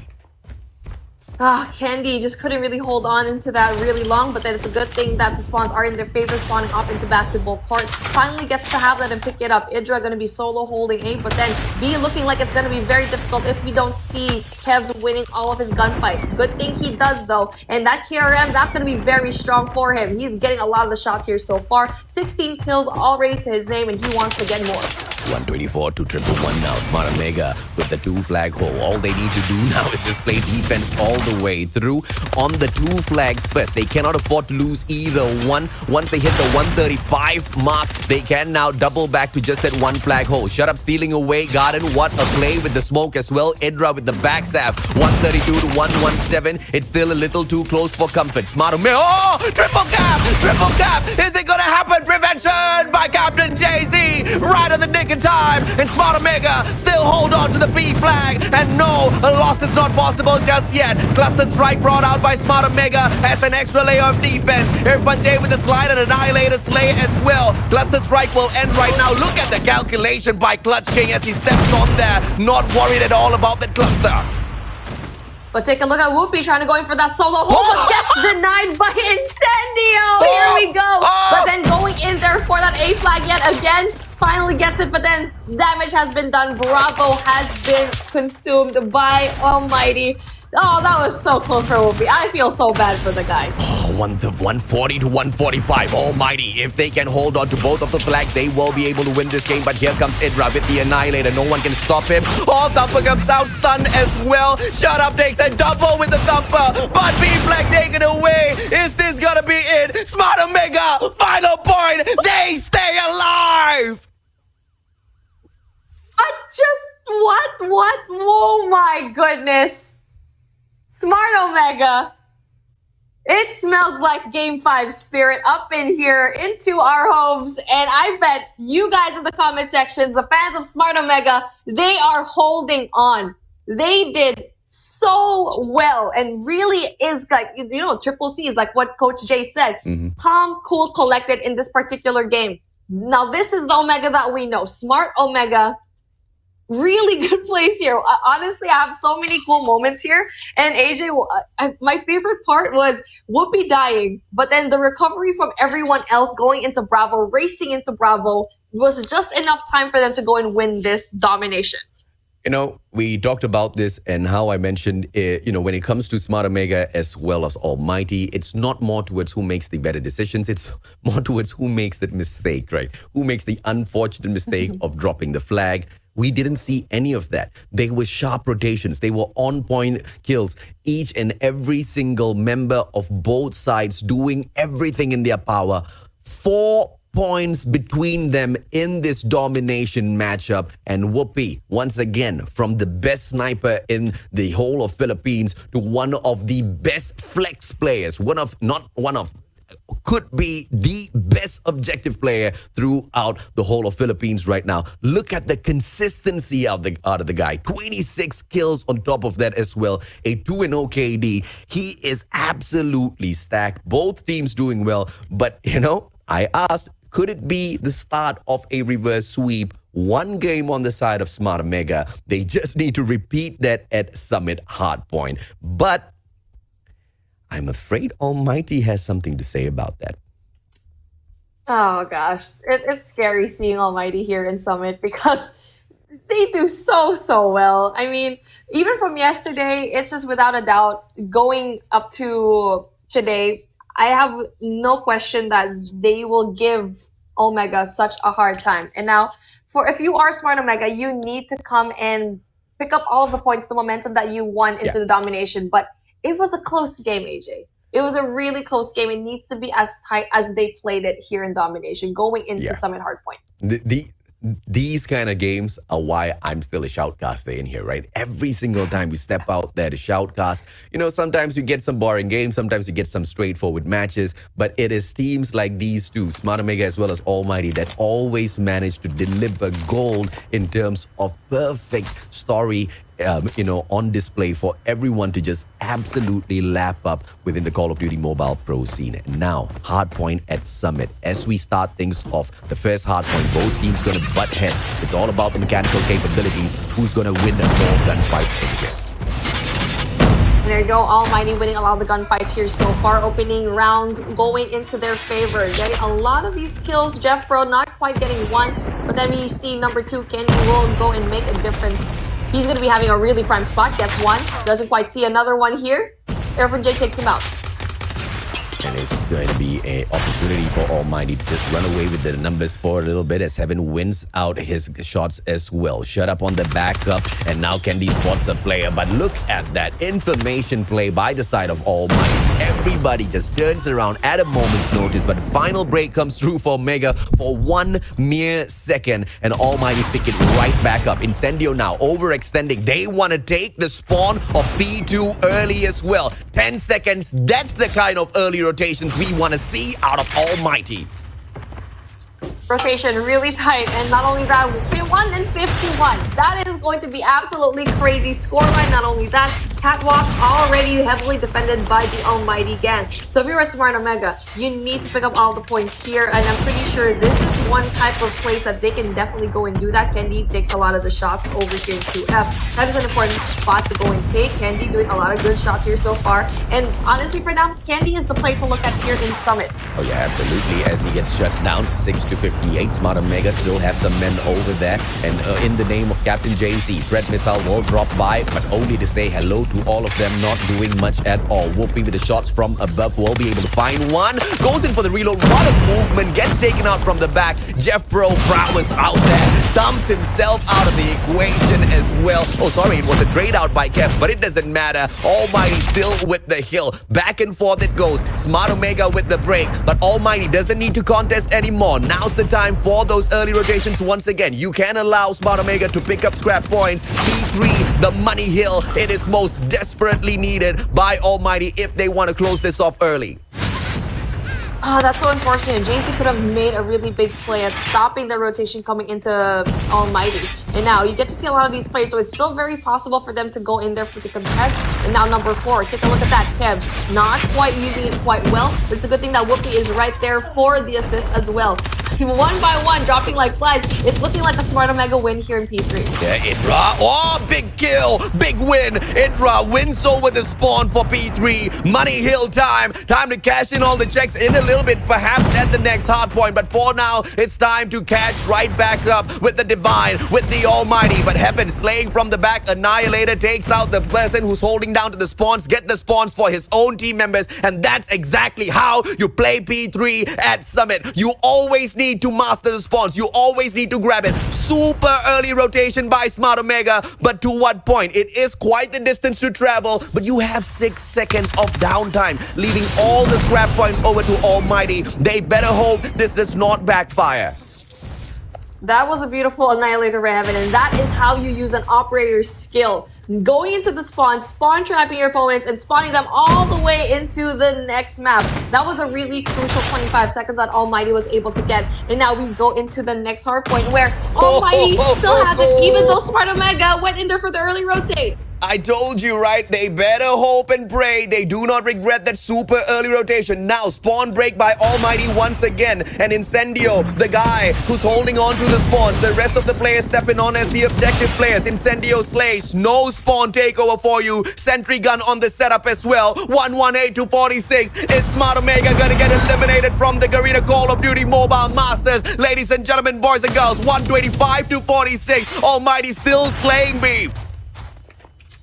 Playing like a villain, and now Kevs tries to go and pick up the pieces all on his own. He's the only one that can go in there. Everyone else having a really hard time at infiltrating it. Not only that, 11 seconds left on the clock, and Almighty going to be stopped though, but they are primed in position going into the next reset. And now all Smart Omega can do is gather the scrap points, tries to go in there for the defense into P1, But no, Almighty was already too strong there a while ago. It's going to be very hard for Smart Omega to go in for the break. The biggest fight of Smart Omega's whole run throughout the competition is right now at this hill. They need to win each and every single gunfight, regardless of how many of those players fall. They need to consistently back up each other. One by one, they need to hop on in. But the numbers advantage to the side of Almighty now. Thumper on standby as well. 148, 149. Game over as Almighty eliminates Smart Omega. Smart Omega saying bye-bye to the competition. And yes, they had a really solid raid game. But no, it's not enough. Almighty moving on into the next match. M420 Lowkings looking like they are going to have a rematch here. Almighty is definitely going to be a worthy opponent. Bittersweet, bittersweet. That's exactly what the story was going to be. Bittersweet, regardless of whoever departs from the competition. It was most definitely going to be heartbreaking. 9 kills, 8 kills, 9 kills. It's not like Whoopi, Jay-Z, and Idra did not want to go out there and collect. But Almighty, they had their game faces on. They were slaying. They were absolutely annihilating every single Smart Omega player that they saw out there. But in the previous matchup, I said, no mistakes were found. I cannot say the same in this game. And those are the kind of mistakes you do not expect Smart Omega to be making. But although I say that, I understand exactly why they decided to do that, right? Inside of P3, already failing at the mission, already losing one too many gunfights. But regardless of anything, a 20-second early rotate coming through is just absolutely unacceptable. And to what point? You went in there for the super early rotate and you still allowed Almighty to break the spawn and take over the hardpoint. It's unfortunate. That's what it is in this defeat that Smart Omega faced. But once again, Almighty, they may not be as popular as Smart Omega when it comes to the numbers, when it comes to streaming or whatsoever. But in terms of which team is more decorated out there in the Call of Duty mobile scene, it's most definitely Almighty. And they prove it in this series once again. Take a look at who's on top yet again. Irfan J with 22. Not only that, the time on the hill, 141. The consistency of this guy is unparalleled to any other player that I know here in this competition. Probably the closest one is probably going to be Whoopi. And these are going to be out of the competition here already. So Almighty looking like they're having a way better day 2 from yesterday's game, where it's just a shocker that both of these teams have been eliminated into lower bracket. And now Omega really saying bye-bye for realsies this time.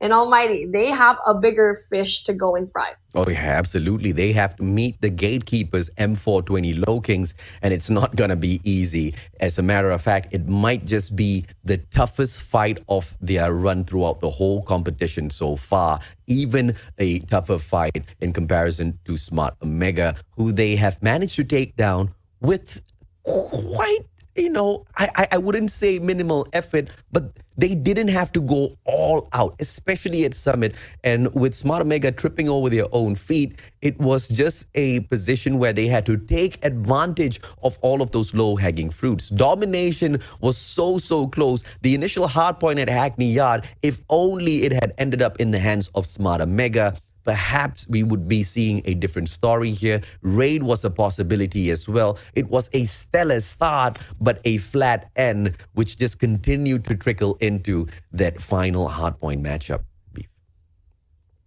Here you go. Going into the highlights that we have here in this game so far, and definitely there are a lot. So Hackney Yard, Hardpoint, it really went down into P1 and P2, where Almighty, even though that they spawned into the weaker side, still found a way to spawn in there and get a lot of the points in P1 and P2 as well. But where we saw Smart Omega really just flourish was when their break into P2, getting the scrap points. Not only that, the rotation going into P3 as well was just absolutely crisp, taking advantage of the early rotation coming in from Almighty. Round after round, it just seemed like this Hackney Yard play was super solid on both sides. And Smart Omega truly stood a great chance in terms of winning this. They were in front towards the setup in warehouse as well, but it was the break by Shut Up and Irfan J later on that just brought through all of those wins for them, right? Irfan J, as he went in there to P2, he starts things off by bringing out the cluster strike, blocking one of two accesses into this hard point. And that's a GGWP already because of how close those points were and how close Almighty was to wrapping up that game. That was the kind of decision making that makes the difference between absolute champs and those who cannot go the distance. In the search and destroy, I expected Smart Omega to make a strong comeback. There were signs of them, but Almighty was just so much more sharper in those rounds, Beef. For the side of Smart Omega, it was really reliant on one or two people. It was going to be Kev's. The only reason why they got that opening round was because he had a triple kill and Idra was there for that double. So apart from that, if Kev's didn't really perform, then that's when they didn't really get the round, and that's why you see a scoreline that we did see a while ago. But they were able to go and pick things up, especially going into the defensive side of things, where they were able to use fire with fire. But unfortunately for them, Almighty, they are firebenders. They are absolutely just kings of having to retaliate and find another rotation, try to find another play, because they're just that smart. Oh yeah, absolutely right. And you know, it's big brain plays. We've always talked about this. I've always mentioned it through the time when I started shoutcasting for MSP all the way until now. When it comes to big brain plays, when it comes to those IQ supremacy in terms of decision making, it has always been Almighty, and it has always been all of the decision making that has put them in front. Smart Omega used to be one of the most well-oiled machines, one of the best mechanical squads out there within Garena. But you see, mechanical skills can be trained. And yes, IQ can be trained as well with a great coach on your side, with great team members who understand the game really well. But it is all of those decisions that are made at that very moment, those micro decisions that do not give you any time to think at all, which it really depends on your team synergy in order for it to be executed perfectly. Almighty, one step ahead. And I don't know what's the missing link within Smart Omega, because it's just not the old team that I used to see in the past. And I don't know if, okay, you know, my fiance has told me this. If you don't know whether or not you should say it, don't say it. But I'm going to say it, right? I miss NRX 2911. Mic drop. And honestly, the chemistry that they had from before definitely was undeniable. But I feel like it's really hard to get stuck in the past. And with the former members that you had from before, the former chemistry that you had, something is just not working for this team. But you know what? Let me give the spotlight to someone who has definitely been working and has been just working his butt off. Irfan J. AJ, I feel so proud to see this name right now, because I feel like he has had the most growth out of anyone in this competition so far. Not only in this competition, but in general in the esports scene, in the pro tournaments. Irfan J, you've seen him before. He struggled to be a part of Almighty from the beginning. Not really, basically being in the middle of the pack, but to be so consistent, to be there at the right time, at the right place, to be that reliable guy. He is the most important player for his team at the moment. He is the glue. I absolutely agree, right? And throughout my career as a shoutcaster for Call of Duty Mobile, I have dished out many a title. I've given the title of the best team within Call of Duty Mobile, Garena. I have given out the title of the best sniper in the Philippines. And it's not about bestowing the title. It's about those players taking the title and making something out of it, continuing to keep up their performance. Because once you bestow a title and then they don't perform out there, it just turns that whole title into a joke. The title I bestowed upon Almighty's Irfan J is the Clutch King. And that's exactly what you described, Beef. That's exactly what you described. When the team needs him, when he needs to step it up for the squad, he is always there. Truly well-deserved title. Soldier of the game, soldier of the series. He is the most, I believe, dangerous player within Almighty right now. Oh, yes, without a doubt. Not only right now, but even in the past few months that they've been performing. Back in the Eastern Championships, that guy absolutely slayed. He clutched out several search and destroy matches all on his own. Not only that, the respawns as well. Him getting a lot of the MVPs during the respawns, it's crazy because it's giving me chills at the moment because Almighty, several of their players can do that as well. So Irfan J stepping it up to the plate against Giants in his team is such a good feat to have. Absolutely, man. Now, ladies and gentlemen, boys and girls, we're going to take a quick short break. But when we come back, it is Almighty who now meet the gatekeepers. The gatekeepers, M420 Lowkings. And who would have thought that this team, which came out of absolutely nowhere, conquering the local scene within the Philippines, now stepping up onto the international plate and making such a huge name for themselves, making so much of noise. But can they continue to make that noise as they slay the divine Almighty? We'll find out after a quick short break.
No past, no present, no future.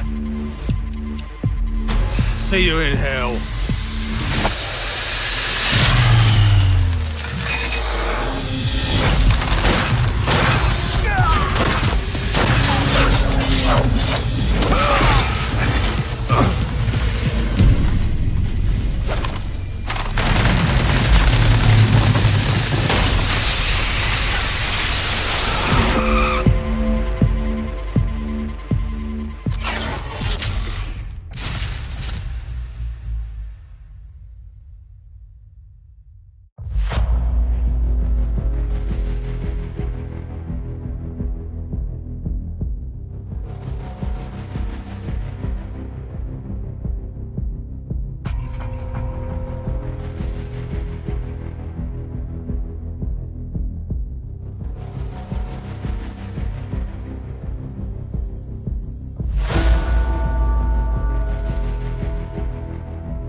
for you to experience true fear.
Welcome, GAG community. Welcome to the Garena Call of Duty Mobile Masters. And here we go. Garena Masters almost done. I can't believe it. It's down to 3-2.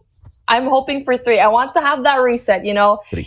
It is I, Beef Mommy, and with me, the beautiful mustache man himself, AJ Mustachio. You know, I always intro you as beautiful mustache man. Yes, you do. You do. I've always had. I don't know how I feel about being called beautiful, but I'll take it. Because you are. It's all of our casters today. I'll take beautiful, man. But anyway, 3 teams say goodbye. Sem9, C8 Legacy, Smart Omega has left the doors, and honestly, with finesse, they have lost, but obviously will not be forgotten, as all of these teams are definitely going to be so amazing. But we are looking towards the future, into the horizon, which is going to be very bright. We have M420 Lowkings versus Almighty. I'm kind of concerned right now, AJ, because Almighty, they have had 4 games already, and they're going to have a lot more. So the fatigue might be real. But at the same time, they've been playing Call of Duty Mobile for so long now. And I believe, like, at this point, it's all just muscle memory out there, right? It's down to the point of how badly do they want this and whether they have got the better strategies in comparison to M420 Lowkings. And I'll tell you what, they are actually, a little underhanded right now in terms of the information. The number of games that M420 Lowkings had on broadcast was slightly lower than the side of Almighty, but thanks to the playoffs, they have been able to see them perform live. And my, oh my, this team is one heck of a good team. But of course, before we go there, let's take a quick recap of the day. 3-2, that's what happened when Almighty met Sem9, and unfortunately, the Malaysian team had to say goodbye at that point. And the exact same happened to C8 Legacy, which set up a game between Almighty and Smart Omega. That's the series you guys just witnessed, and you know exactly what happened there. And of course, in the third series, Blacklist International.Ultimate beat M420 Lowkings, kicking them into the lower bracket and also earning themselves 1 extra life at the grand finals. What this means is, regardless of who wins in the lower bracket finals between M420 Lowkings as well as Almighty, when they go to the grand finals and they manage to beat Blacklist International.Ultimate, they have to do it twice. If Blacklist International.Ultimate wins, it's just a 1-matcher. It's just a best out of 5. It's crazy that they've got a double life, looking at how good of a Call of Duty Mobile team they are, Beef. I'm pretty sure they haven't had a loss here so far in the competition, and it's just so sweet. I mean, the record is clean, barely any maps even dropped. Yeah. So I feel like the team that has given them the hardest time is definitely going to be M420 Lowkings. Watching the game a while ago, I feel like M420 had such an amazing run, and it was all down to that summit game, right? We were watching it. It was like a really far game. They were leading by so much, but Blacklist International, they just pulled through all of the points and eventually getting that win. I feel like that was definitely a morale boost for them, eventually winning that search and destroy. It's all down to the map picks, and we keep saying that. Why? Because if we see Summit again being played in Hardpoint for M420 Lowkings, Almighty, they might be in trouble. Look, here's the thing. I'm nervous and I'm upset because it's so difficult for me to choose. I'm conflicted. But here are the caster predictions, ladies and gentlemen, boys and girls. I still have Almighty's back. M420 Lowkings is the pick of Beef Mommy. And here's why I'm conflicted, right? Because I know Almighty has got the quality, but when M420 Lowkings were playing against Blacklist International.Ultimate earlier on, I felt so jealous because I wanted to be out there. I wanted to shoutcast for that game because that was one hell of a matchup. And in my heart, I'm like, okay, maybe M420 Lowkings will win the series. They'll go to the grand finals and we can have that for ourselves because I know it's going to be one hell of a great series. But at the same time, Almighty, this is a tried and tested team who has proven themselves time and time again. Even in the previous series, they brought everything out there and it was more than good enough against one of the best, Smarter Mega. Is it going to be enough against the new kids on the block? You seem to think so, Beef. Oh yeah, definitely. Especially from the run a while ago. That's just kind of like cemented my kind of view for them. Callie was explaining to us a while ago because he's basically the grassroots caster of Call of Duty Mobile in the Philippines. And he said, M420, man, they've been really solid so far, even beat Blacklist International in, one tournament. So it's still pretty up there, but obviously in a tournament like this where the pressure is just a little bit more, it's a different kind of mindset and a newer team.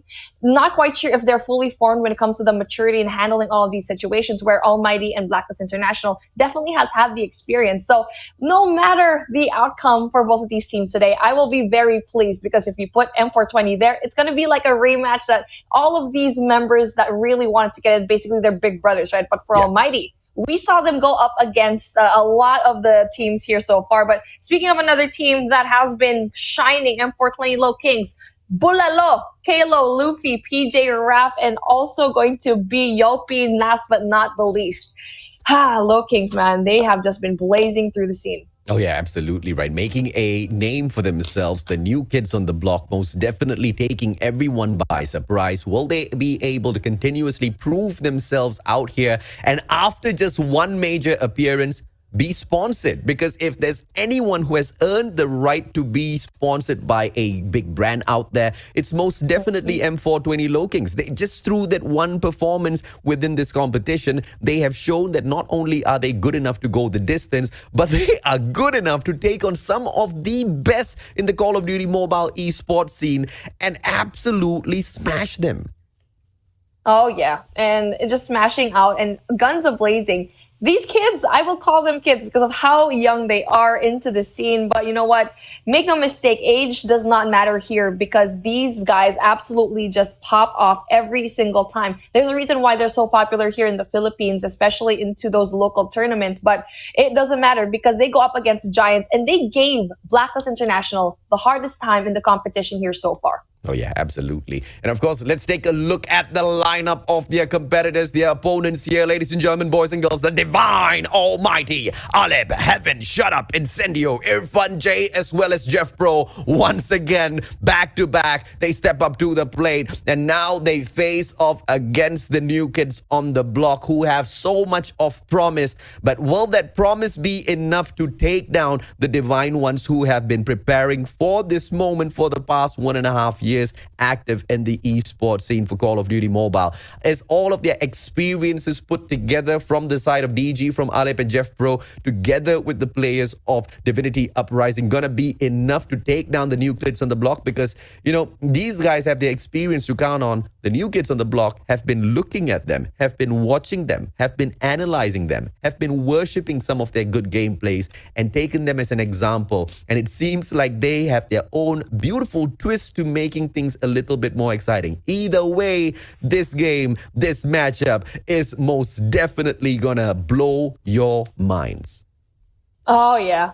I'm so excited. I mean, honestly, it's a revenge path for Almighty at the moment because if you guys watch the Eastern Finals, they did go up against Blacklist International. It was a back and forth. It was close games to the point where you don't know what is going to happen.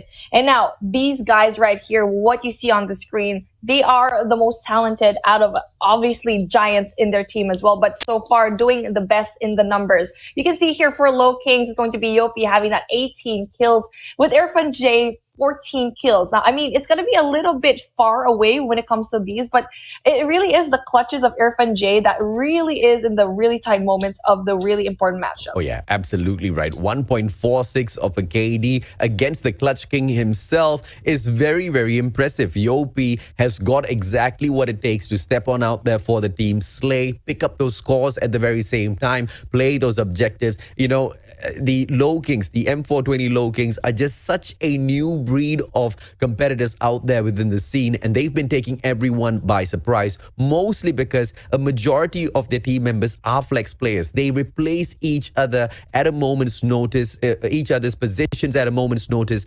without hesitating at all, and they most of the time excel, Beef.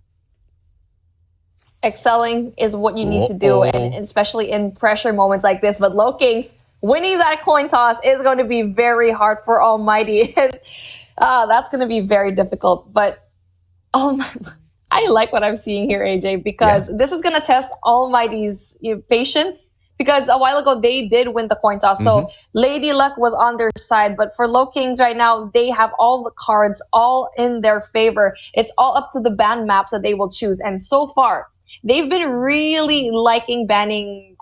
Actually, they ban a lot of different kinds of maps, so that makes them a little bit of a really good rounded team. I think they are going to be removing standoff from the mix. They don't like playing there, and Almighty is supreme whenever they drop into standoff. But let's take a look whether or not they've got a curveball to throw in here after they've witnessed, nope, it's no curveball. They still want to stick with their usual. Almighty, on the other hand, obviously they do not want to play takeoff, especially against M420 Lowkings. If they've not wanted it against any other teams, why would they want it against one of the teams who played so well?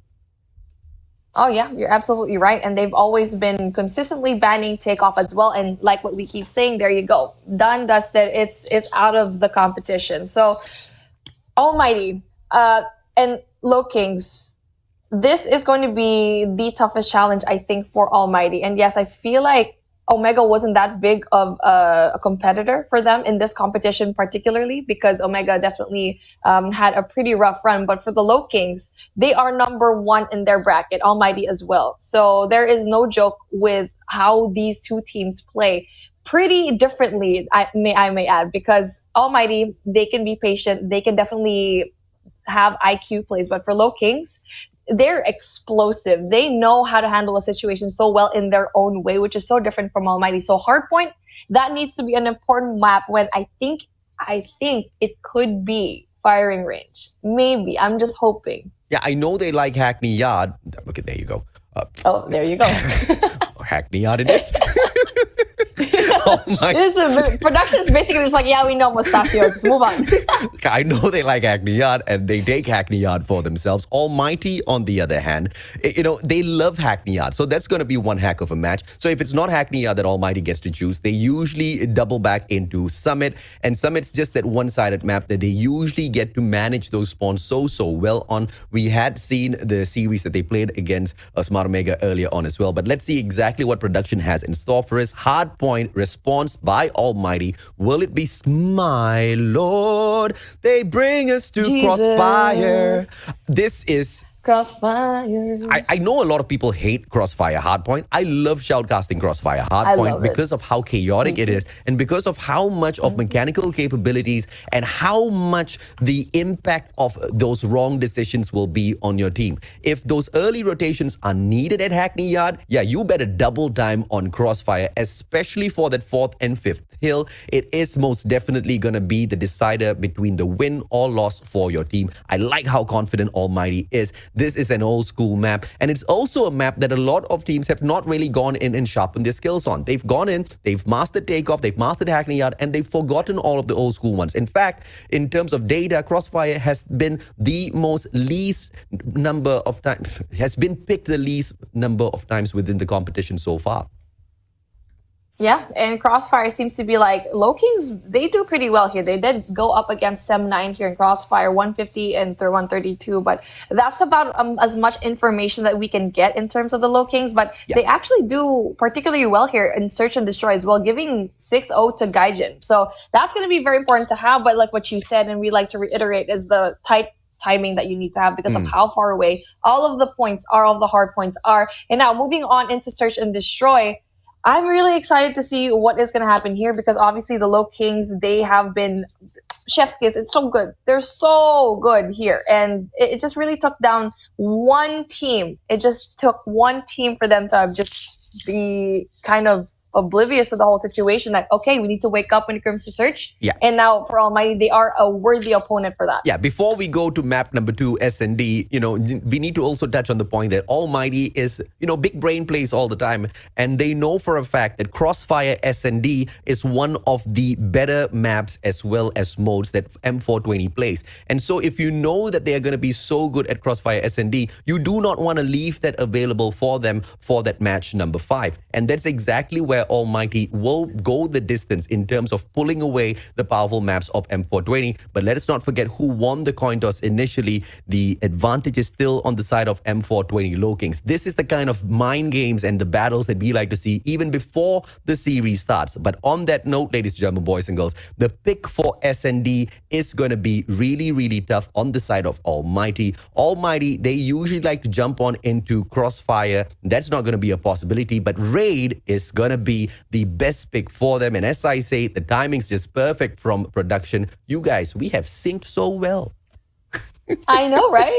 Like, they're just listening to her and okay, yeah, production's like, oh yeah, just do what Masashio says and that's what's gonna happen. But M420 Lowkings also pretty good at raid, but for them to actually, go and choose special force space and maybe that's going to be good. I mean, obviously it's going to be a pretty even-sided map. So for Almighty, they are perfect here. This is going to be difficult. So if I were to choose raid for M420 Lowkings, this is like extra fuel. They need to go 200% in terms of the rotations, the gunfights, and not make any sort of mistake. And now going into map number 5, search and destroy, though, it's going to be a big one for them because it was Crossfire off the table. S&D is their best map there so far. And now that it's gone and Almighty just strategically placed it into their hardpoint, it's just so good that I don't know what map they can just shine on because I feel like, I don't know what to probably like Summit. Yeah, so we've got Summit and Firing Range left in here for the pick. Whichever one they do choose for that search and destroy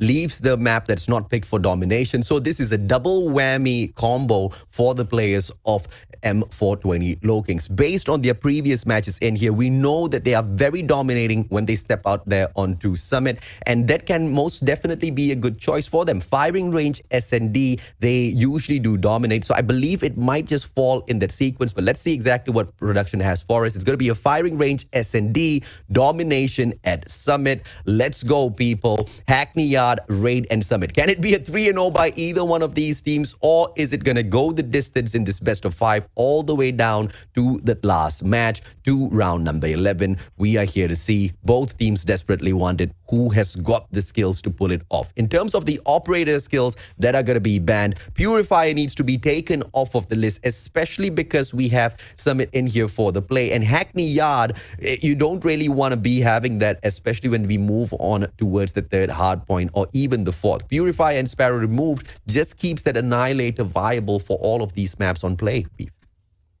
Again, Annihilator, it's always going to be used here, and there's a reason why these players love that, because you can go short, long, and with all of the maps that we've seen here so far, I am very scared for M420 Lowkings because that Summit map and that Crossfire map, if it does end up into a game number 4, it will be very difficult because Summit has been so far, Almighty has been doing so well here. And AJ, we've been talking a lot about M420 Lowkings, and I just want to touch up on, I feel like domination is their weakest game mode here so far. You know, in terms of domination, it is all about the decision making, but I feel like they don't really have a weak mode. They just have weaknesses against certain opponents. Based on all of the analysis that I've had the pleasure of just getting done on their matches, it is a situation where they make a couple of mistakes sometimes round. And, you know, when some of their players just do not excel within that match, they lose that momentum, they lose that confidence as well. And against Almighty, that's most definitely a risk. Look at this. Early gunfights all on the side of Almighty. Just the perfect recipe to break the confidence of Lowkings, to break take their momentum and push them all the way there to the reset of the hardpoint. Reset of their spawn. Let's see if or not we will be able to see the exact same performance again. So far, 20-0. Lowkings have had absolutely nothing from this hardpoint. Oh, Luffy was just eliminated. What?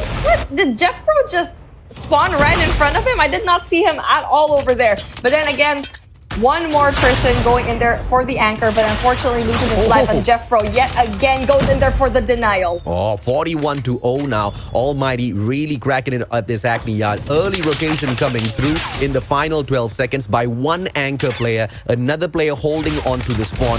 That's the kind of early rotations you want to be seeing out of any team. Scrap points picked up by M420. It does not matter at all. But PJ trying to make the break on his own. If anybody can do it, it is this guy. Shut up looking the wrong way. Gets punished for that. And the opening of this hardpoint might be in the hands of M420 Lowkings, but only one player is there. Spawn still held on. And look at the patience. Heaven not budging from his position, but will be punished by Rav. And you have to respect the discipline there from Heaven. Not stepping onto the hardpoint, not aggressing, but holding on to the spawn. But obviously the numbers game will go ahead to catch up with him. Let's see how Almighty tries to break this. They go in for the pincer. They fail at that. They lose a bunch of gunfights, but finally they still manage to hop on in. But Low from outside on the scaffolding punishes them, and this is the opportunity for M420 to make their comeback as Almighty back away.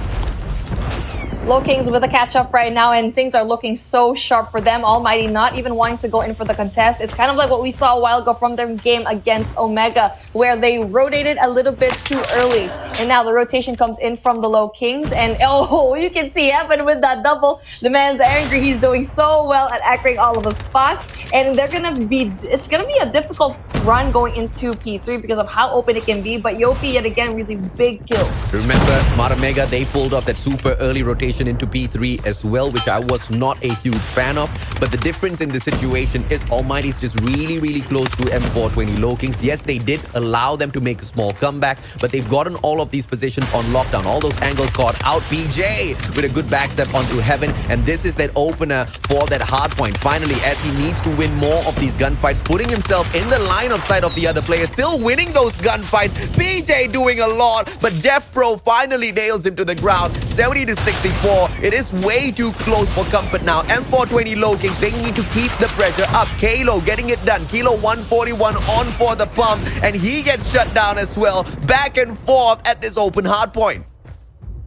There's still 17 seconds left on the clock, and M420 Lowkings finally goes and step onto it. Yep, that's going to be very interesting to see because they're winning all of their gunfights at the moment. Almighty definitely having a hard time, but there's still a lot of points to be collected here in P4. You can see that Almighty is already positioned well. You got two players here winning the gunfight, but then it's an exchange as well. So M420 Lowkings a little bit far away, but definitely flushed out by just one player in the name of Jeff Pro. Yeah, let's see exactly what else they can pull off in here. 80-83 on the way to a comeback. Just way too close for comfort for both of these teams. As M420 Lowkings tries to run away with it, the newcomers will find that the old kings, the old aggressors of Garena Call of Duty Mobile will not be making it easy for them, Beef.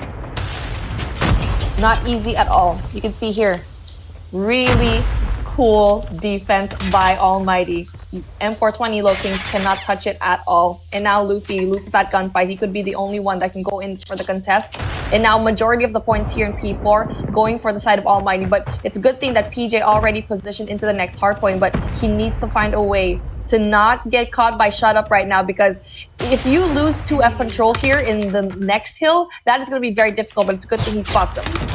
This is just absolutely perfect. PJ, as he steps on in there, he gets punished as well. 132-83. Almighty close to closing this off now. They just need that one break, and so early on, super early rotation by M420 Lowkings have been punished. And the mistake that Smart Omega does, the mistake that Smart Omega makes against Almighty is repeated by M420 Lowkings at this Hackney yard. And now let's see if or not the ones who represent Singapore, the ones who are the best, Lion City representing Almighty, can they wrap it up? 3 more seconds in there, and it's a 150-83. First nail in the coffin. Is it gonna be enough to hold them down and bury them alive, or will the boys just punch through that wood? Almighty done good for the first match.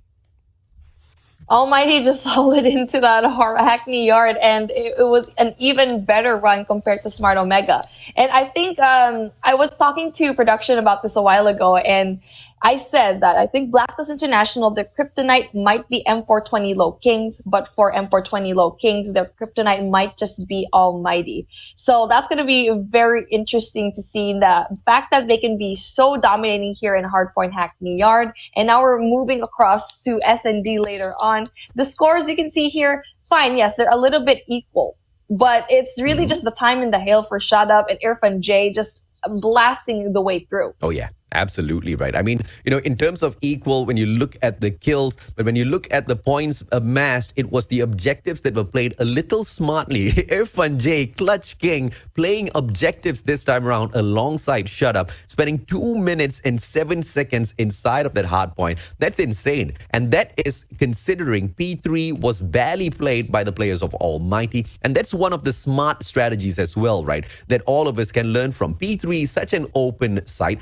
where a lot of, those ranked matches, you see players just running in one after the other, kills left, right, center, and Hackney Yard Hardpoint usually results in a lot of players streaking up. And in this game, that's something that you did not see. Why? Because it is because of the IQ plays of Almighty, as well as Lowkings to a certain degree, to not allow the opponents to take that many kills. It was all about the positioning. It was all about the rotations. Lowkings just going in way too early. They gave up on some fights way too prematurely. Hopefully, they will be able to find a comeback because remember what I talked about, breaking the spirit of M420 Lowkings. This first game might have done exactly that. If they do not find a momentum recharge in the S&D, things can start to get dangerous.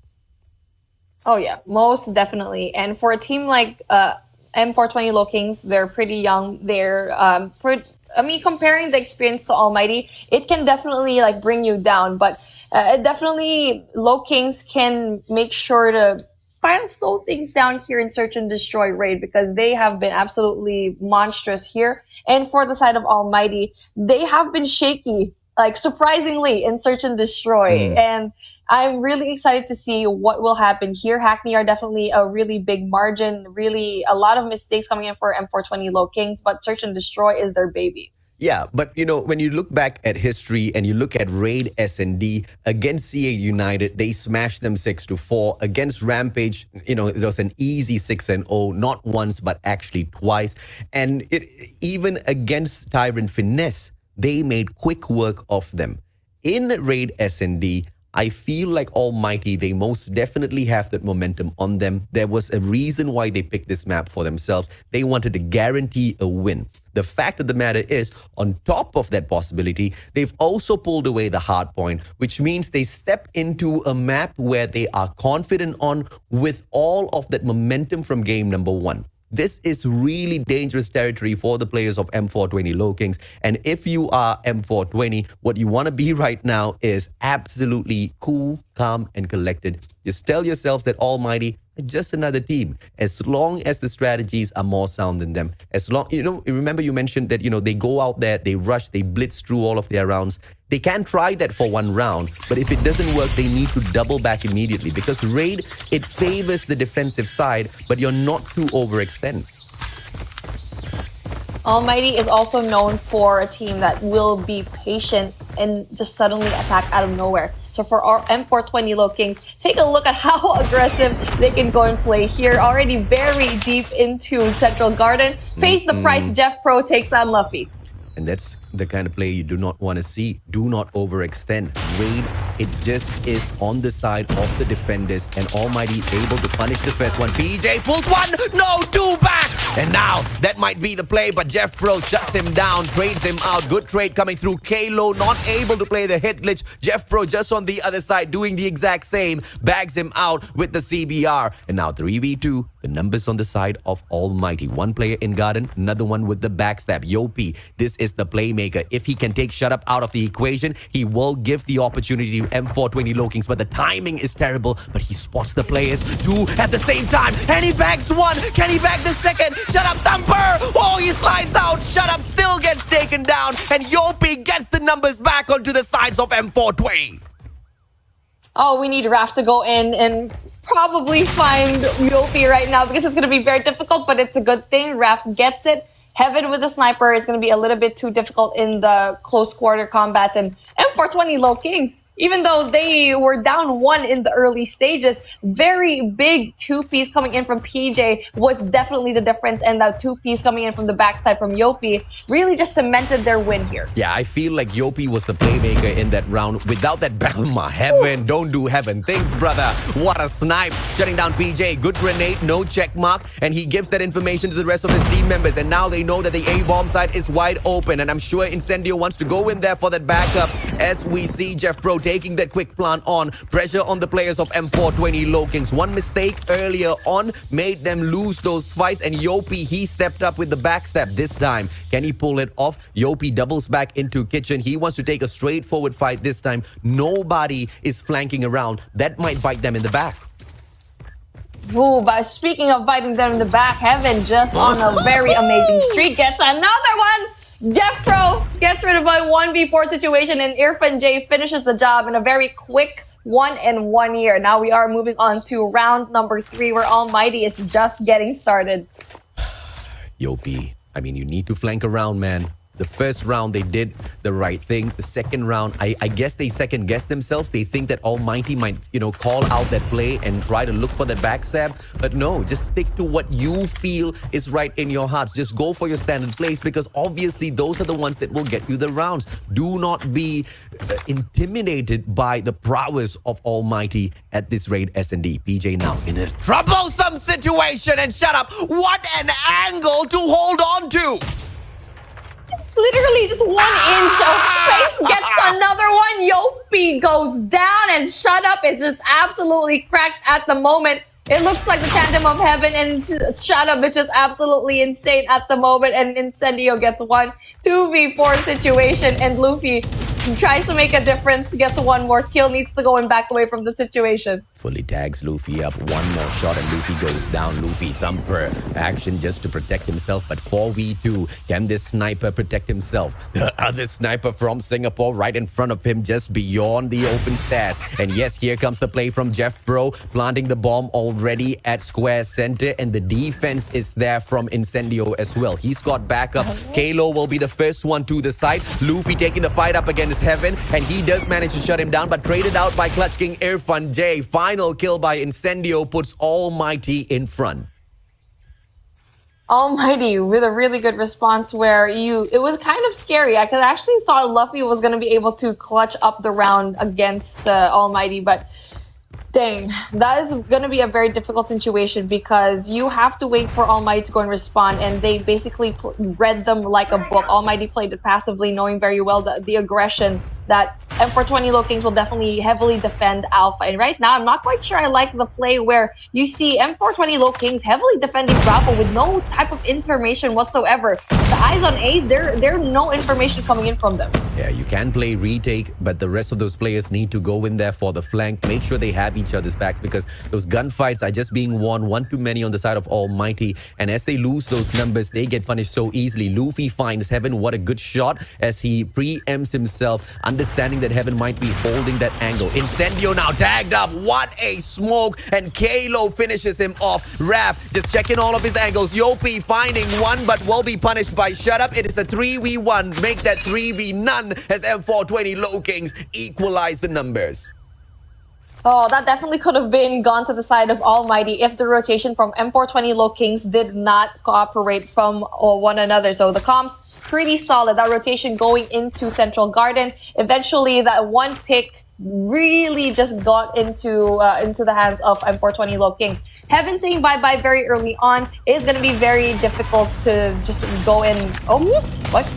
We almost got it? Was that a hit marker? The guy manages to get his revenge Yopi shut down by Heaven.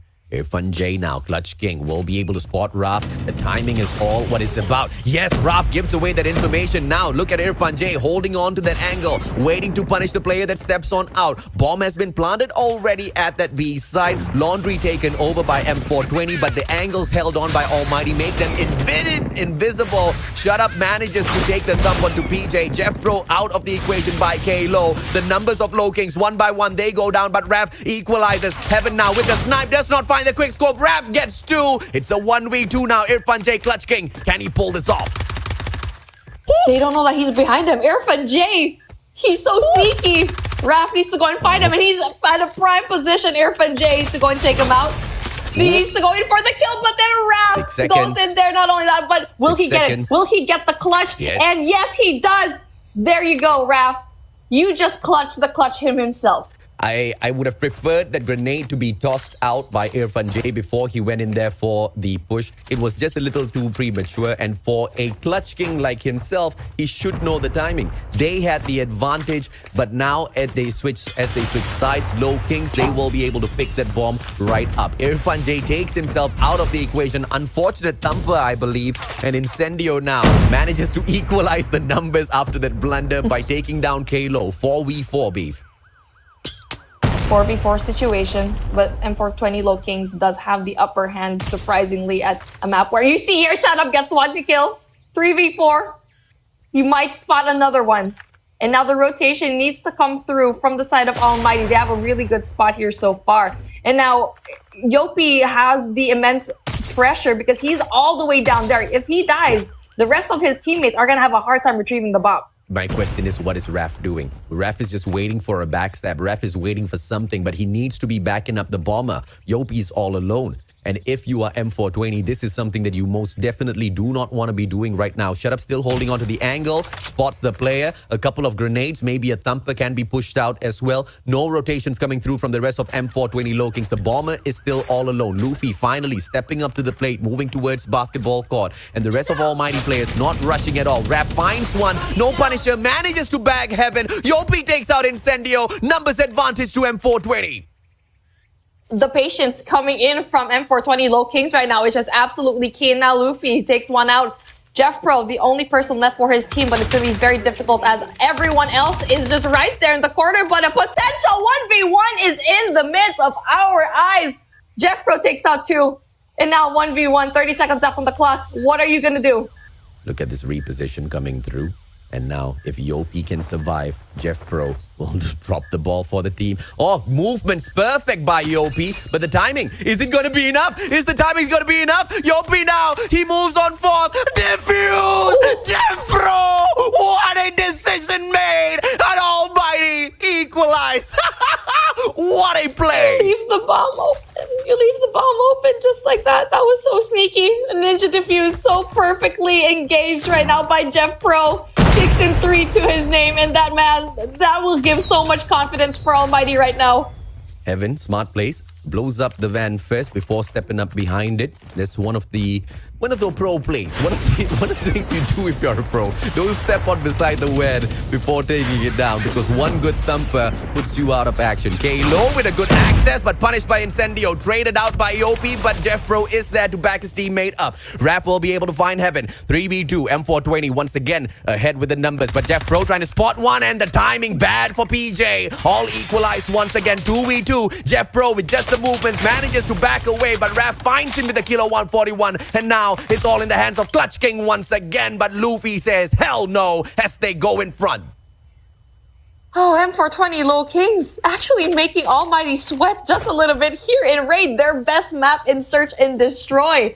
PJ, you know what? I'm gonna stop stuttering for M420 Lowkings because of how much awe that I'm with right now. I am at a loss for words, but now going into our next round at the moment, Luffy tries to go in there for the shot, but then information does come through that is going to be a heavy stack going into Bravo.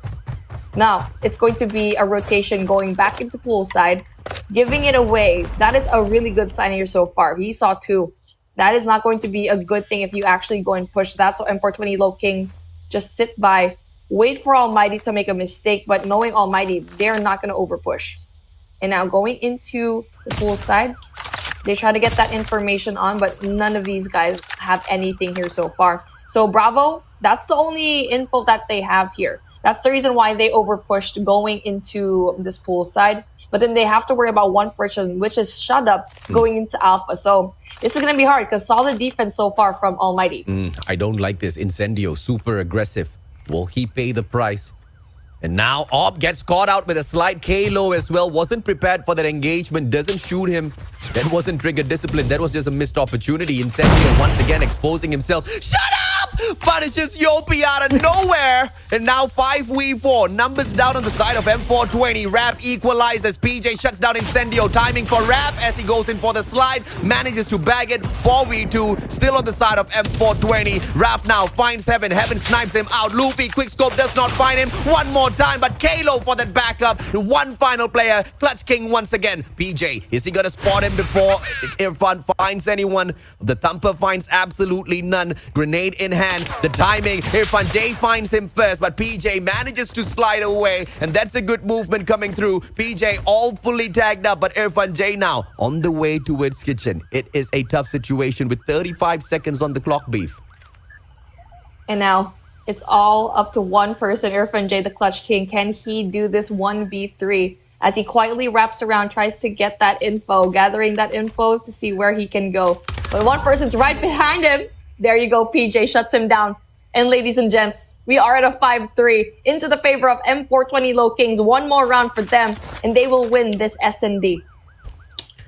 Let's see if they can pull it off against one of Almighty's better maps when it comes to S&D. It's definitely a huge statement. Very early takedown of the van. Once again, Heaven with the position. No one's going to find him just yet.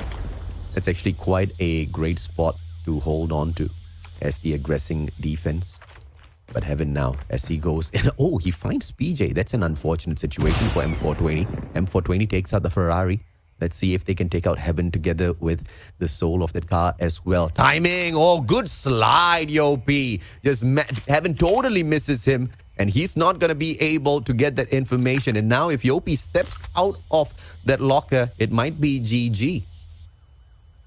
The movement of M420 Lowkings, every single one of them is just so good. Luffy gets one, gets rid of Heaven, and now one apiece down for both of these teams.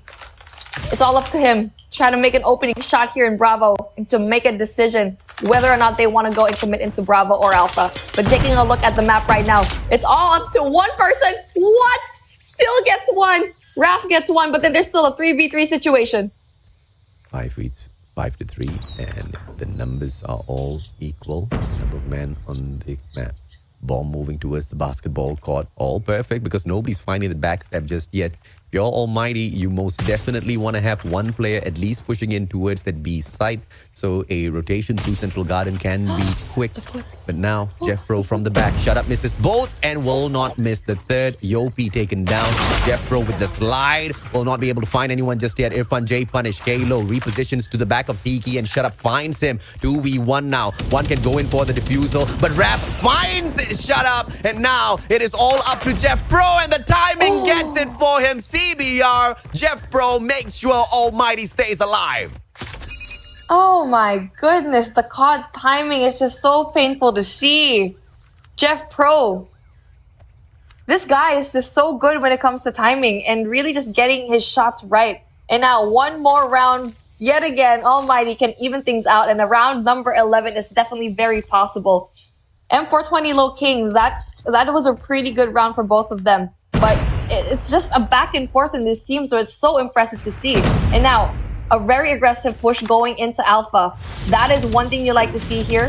They don't want to deal with Heaven whatsoever. Oh, Raf almost got taken down. Raf is the lifeline of the players of M420. But now with Yopi down on the ground as well, can Raf pull things back? They desperately needed M420 on their match point in here. But if they allow Almighty now to push back and then take the bomb, they allow them to dictate the pace as well. There's that tense moment. Jeff Pro sitting down behind a pot of plants. Don't ask why. Heaven with the snipe from across. Not going to find anyone just yet. Timing.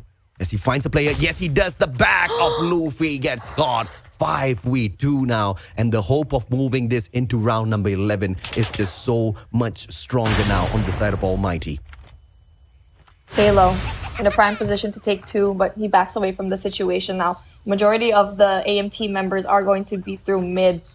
Bomb is still going to be going down, and a solid defense coming in from Incendio is there. Jeff Pro finishes the job. 1v5 situation. If you're a Kalo, what can you do? You need to pick up a sniper, but he is not known for having all of those sniper plays. Well down. Speaking of, Heaven gets rid of him, and now round 11. AJ, what a beautiful end to our search and destroy. And if we see M420 Lowkings in that defense, you know they weren't really doing a good job a while ago at it. Oh, yeah. I mean, I've said that Raf has been stepping up, but the rest of his team members need to follow suit as well. Or, I mean, the moment they do, it's going to be easy for M420 Lowkings. I feel like they are being carried right now. Yopi with a few kills as well, and his kills have been most definitely, very impactful. But Almighty, they have got 2 players on their side just absolutely popping off. And if Jeff Pro continues to slay the way he does, it's going to be a GG. Early plant as usual. Jeff Pro is a pro at that. And now basketball court for the side of Almighty. Just a teaser shot by Yopi. PJ's not going to find anyone. Just doubles back towards kitchen. This is a tense moment. Smoke out first just to blind the players of Almighty. Let's see what they get out of this. No information whatsoever, and you need to see one person right from the flank. Ralph, there you go. Yopi gets 1. Jeffro goes down, but Irfan J with the trade. And it's all up to one person. You can go in for the backstab. Will he able to be doing it? And yes, he can do it. No, doesn't quite get it. A 2v2 situation. A 1v1 situation. Incendio versus Kalo. He doesn't quite try it. Incendio with the clutch. He still win it. Ooh, what? That's so unfortunate for M420 Lowkings. It was just so close for them. Incendio, Captain Incendio, thank you so much for giving us such a beautiful highlight reel. Insane, Dio. Almighty raid S&D. Guaranteed win of a pick. They stay true to it. 2-0 now. M420 Lowkings.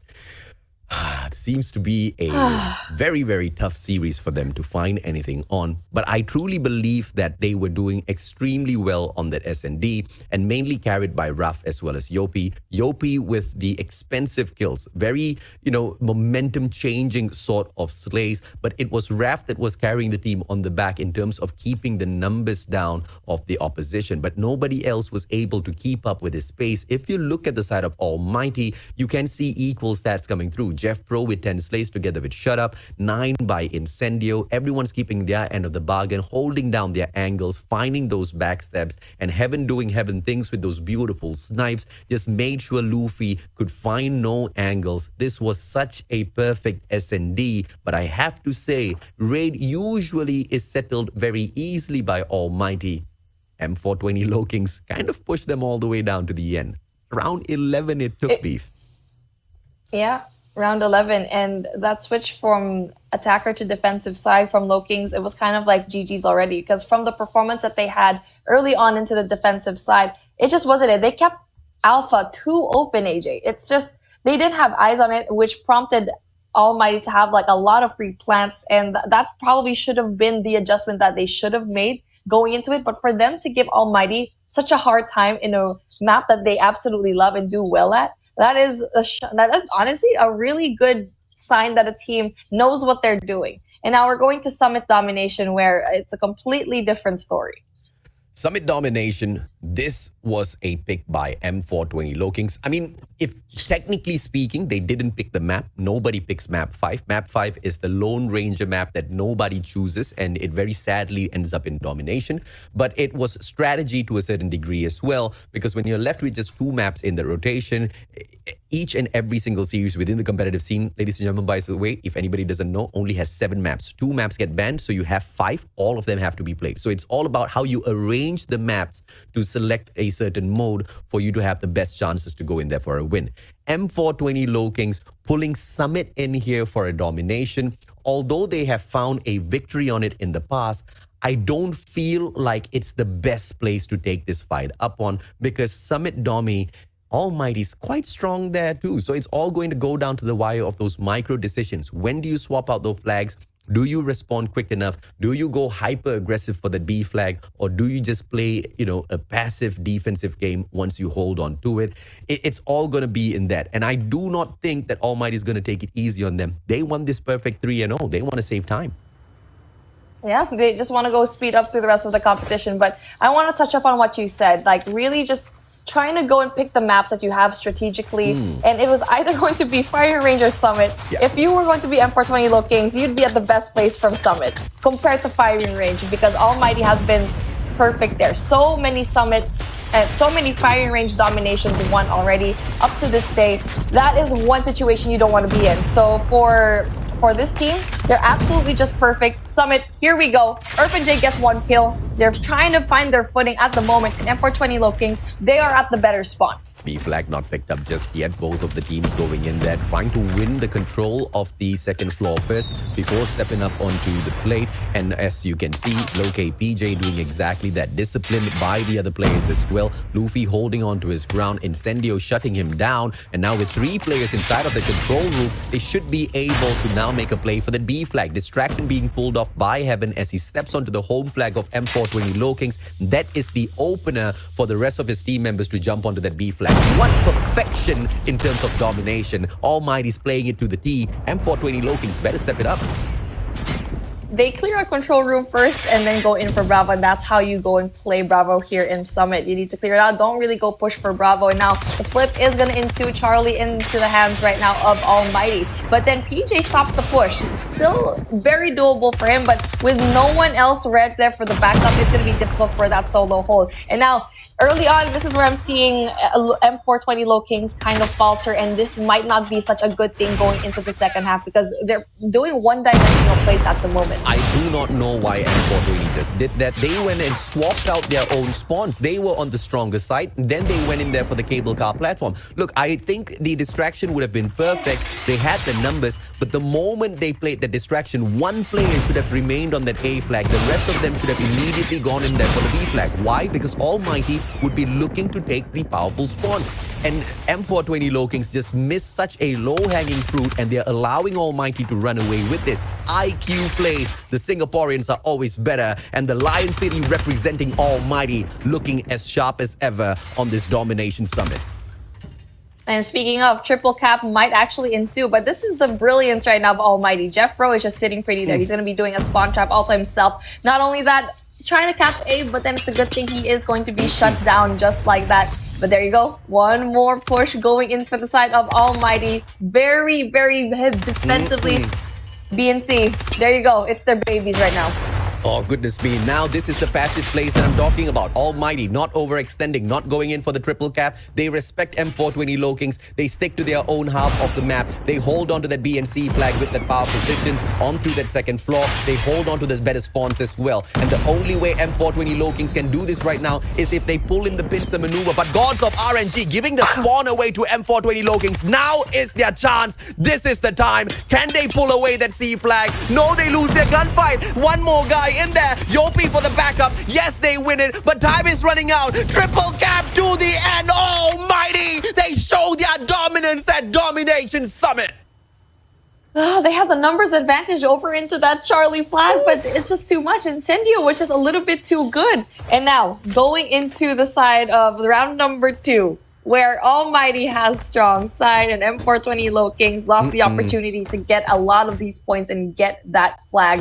And now going straight to Bravo, they need to clear that side first, but no, they're trying to capture Bravo at the moment. And yes, it's going to be good for now, but they need to look into the future to just get C and B. I love it. I love this side of M420 Lowkings. They don't care. Strong side, soft side. I'm going to go in there and I'm going to pull those flags to my side. And yes, they do exactly that now. Both in their hands. The perfect setup for a comeback now, as Almighty did not aggress for the triple cap until towards the end. That just means they have a little bit more time to work with. M420 Lowkings now with 2 flags in their hand. They need to play the exact same passive play, but they need to find the right moment as well to flip the spawns right back. You need that C flag. You need that B flag. As I say that, they get the spawns. Oh, cluster! Cluster on their heads, but the timing! Enough players on this side, and Almighty, they take away the cable car platform. They maintain their hold onto that C flag as well. M420 Lowkings, they jumped off of it. They go in there, they protect their B flag, but can they now try to do something in here? Hunter killer drone coming out for the hunt as well.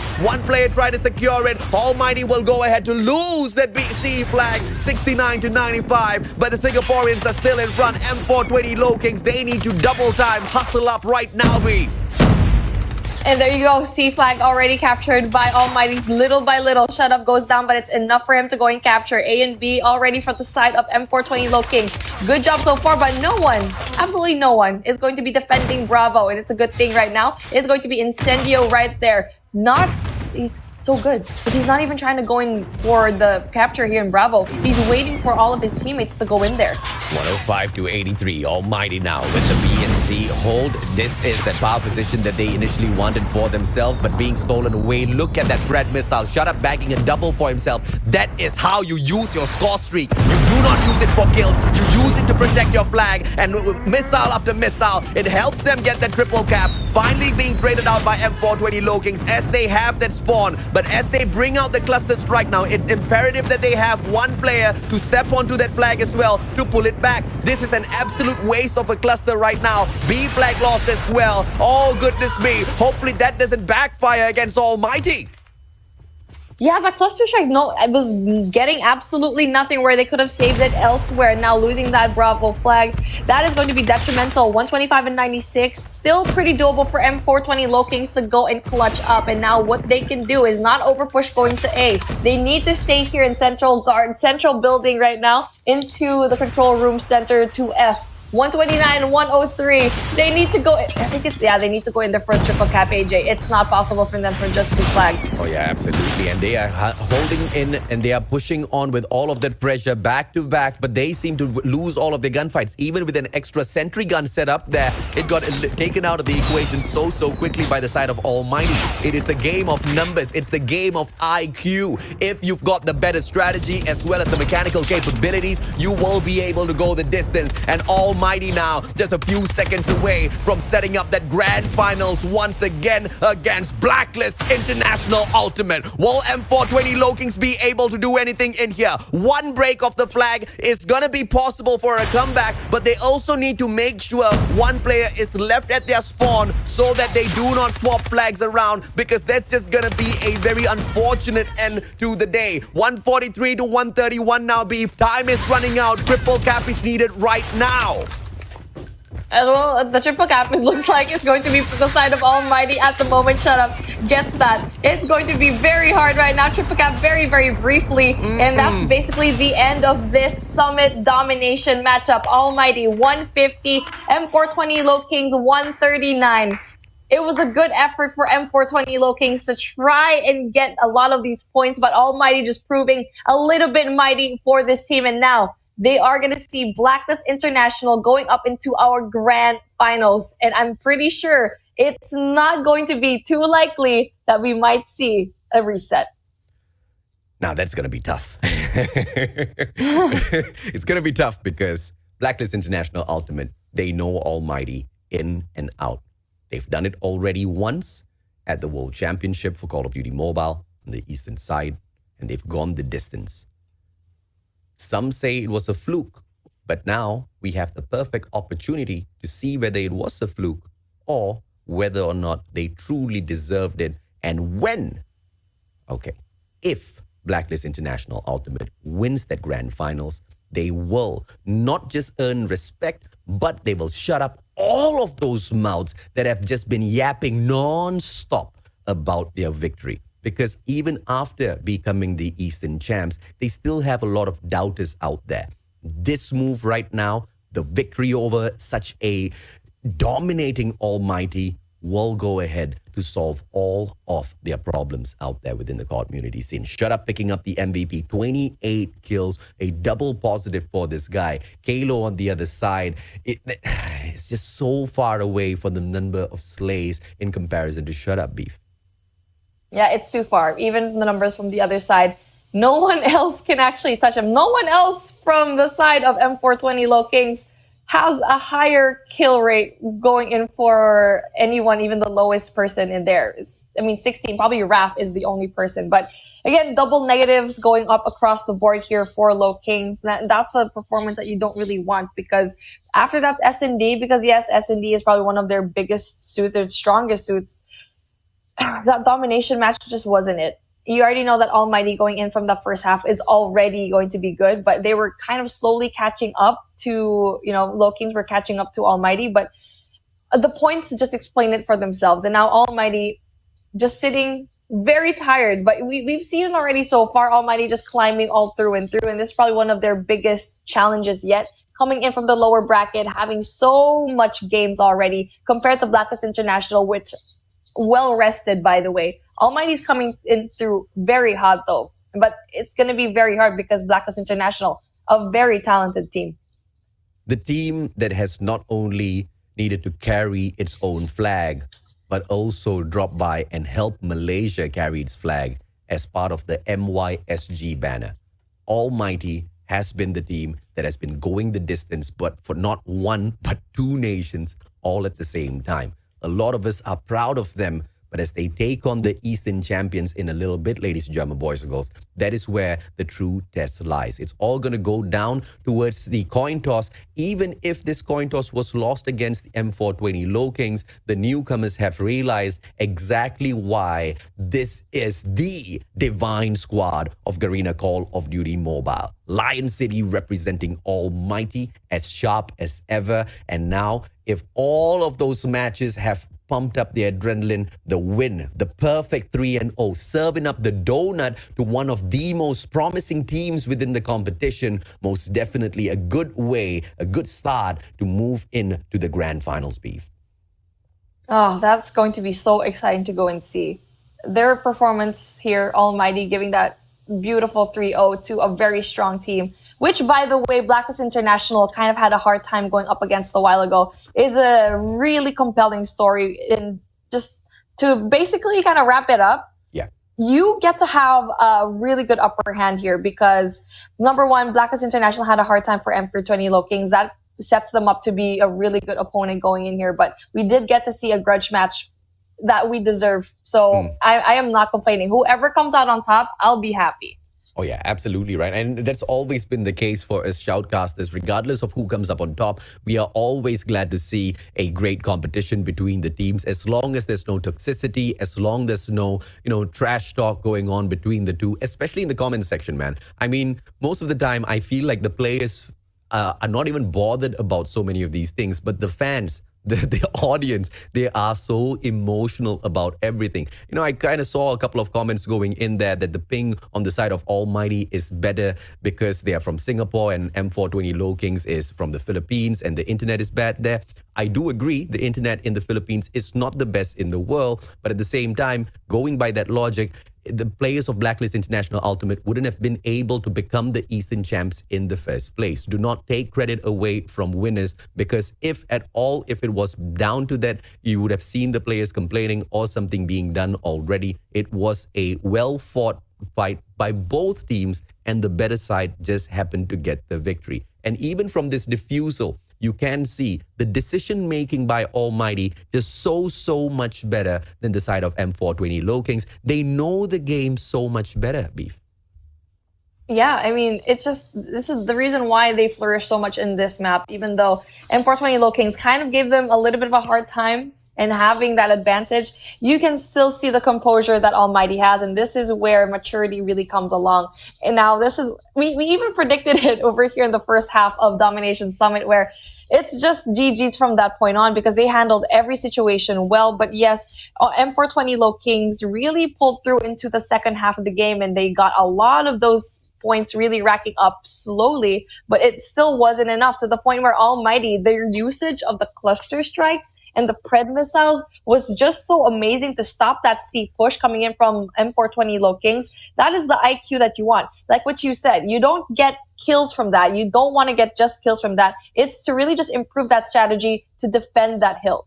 Oh yeah, absolutely. And I've seen so many teams take on, but before we move on to that point, the one and only soldier of the game this time. Shut Up stepping it up for the team. He's not Hokage Shut Up this time around. Jeff Pro has stolen away the ninja title from him, but he is the Slayer that has gone out there and put his heart out for the team. 1.59 KD from the 18 and 0 average skills, 11.33 average. That's power number right to this powerful guy. Almighty most definitely has the most number of stellar players on their squad. Stellar performance from every single one of the Almighty boys, and they just step it up every single time. And that's why it's so scary to see this type of team just absolutely smash through all the way from M420 Lowkings, a worthy opponent for Blacklist International, because the same thing can be said for that team. And now Shut Up, having the beautiful run that he had, an amazing search and destroy, really just picking things up. And Heaven didn't really have the best of games, but still pretty important kills for him. And now for Shut Up, you already know that he will deliver. This guy has been so consistent. Like, honestly, I really love watching him because his flicks are just so crispy. It's just a moment where the players of Almighty now can step up to the plate and get the best shot at revenge. We went up to the Eastern Finals. Blacklist International.Ultimate managed to turn things around against them. They managed to win the series. They managed to become the best on the Eastern side. But Almighty, they went the distance as well. It all came down to that one series. This time, it's down to 2. Can Almighty get the job done, or is this going to be all over, ladies and gentlemen, boys and girls? 1 or 2 series, we'll find out when Beef and I return from a break.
No past, no present, no future. See you in hell.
It's time for you to experience true fear!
No past, no present, no future.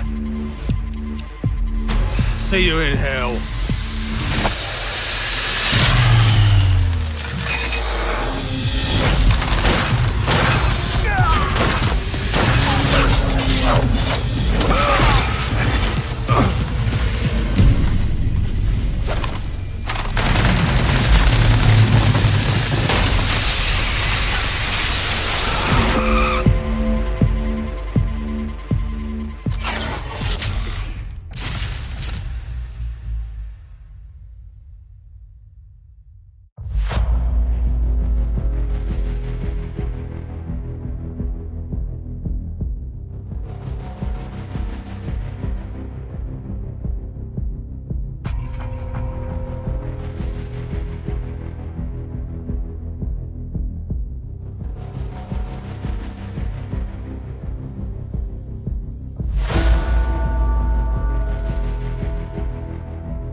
World Championship level rematch on our hands right now, ladies and gentlemen, boys and girls. The Call of Duty Mobile Garena Masters, that's exactly what things have broken down into. My name's AJ, I'm the Mustachio, down here with the one and only Beef Mommy, bringing you guys the broadcast for the day towards the end. But here's the thing, Beef.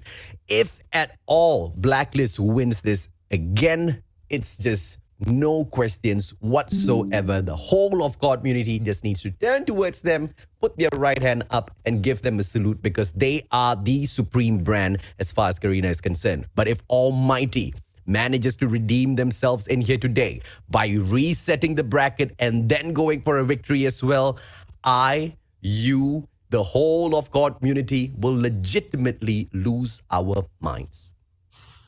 My goodness, the respect that I already have for Almighty is just so high, but for them to power through lower brackets, have so many games, and to reset it and win everything, now that is just, without a doubt, just shut your mouths. They are the kings, but obviously it's not going to be easy, as Blacklist International has had the best run of any team here in the Garena Masters here so far.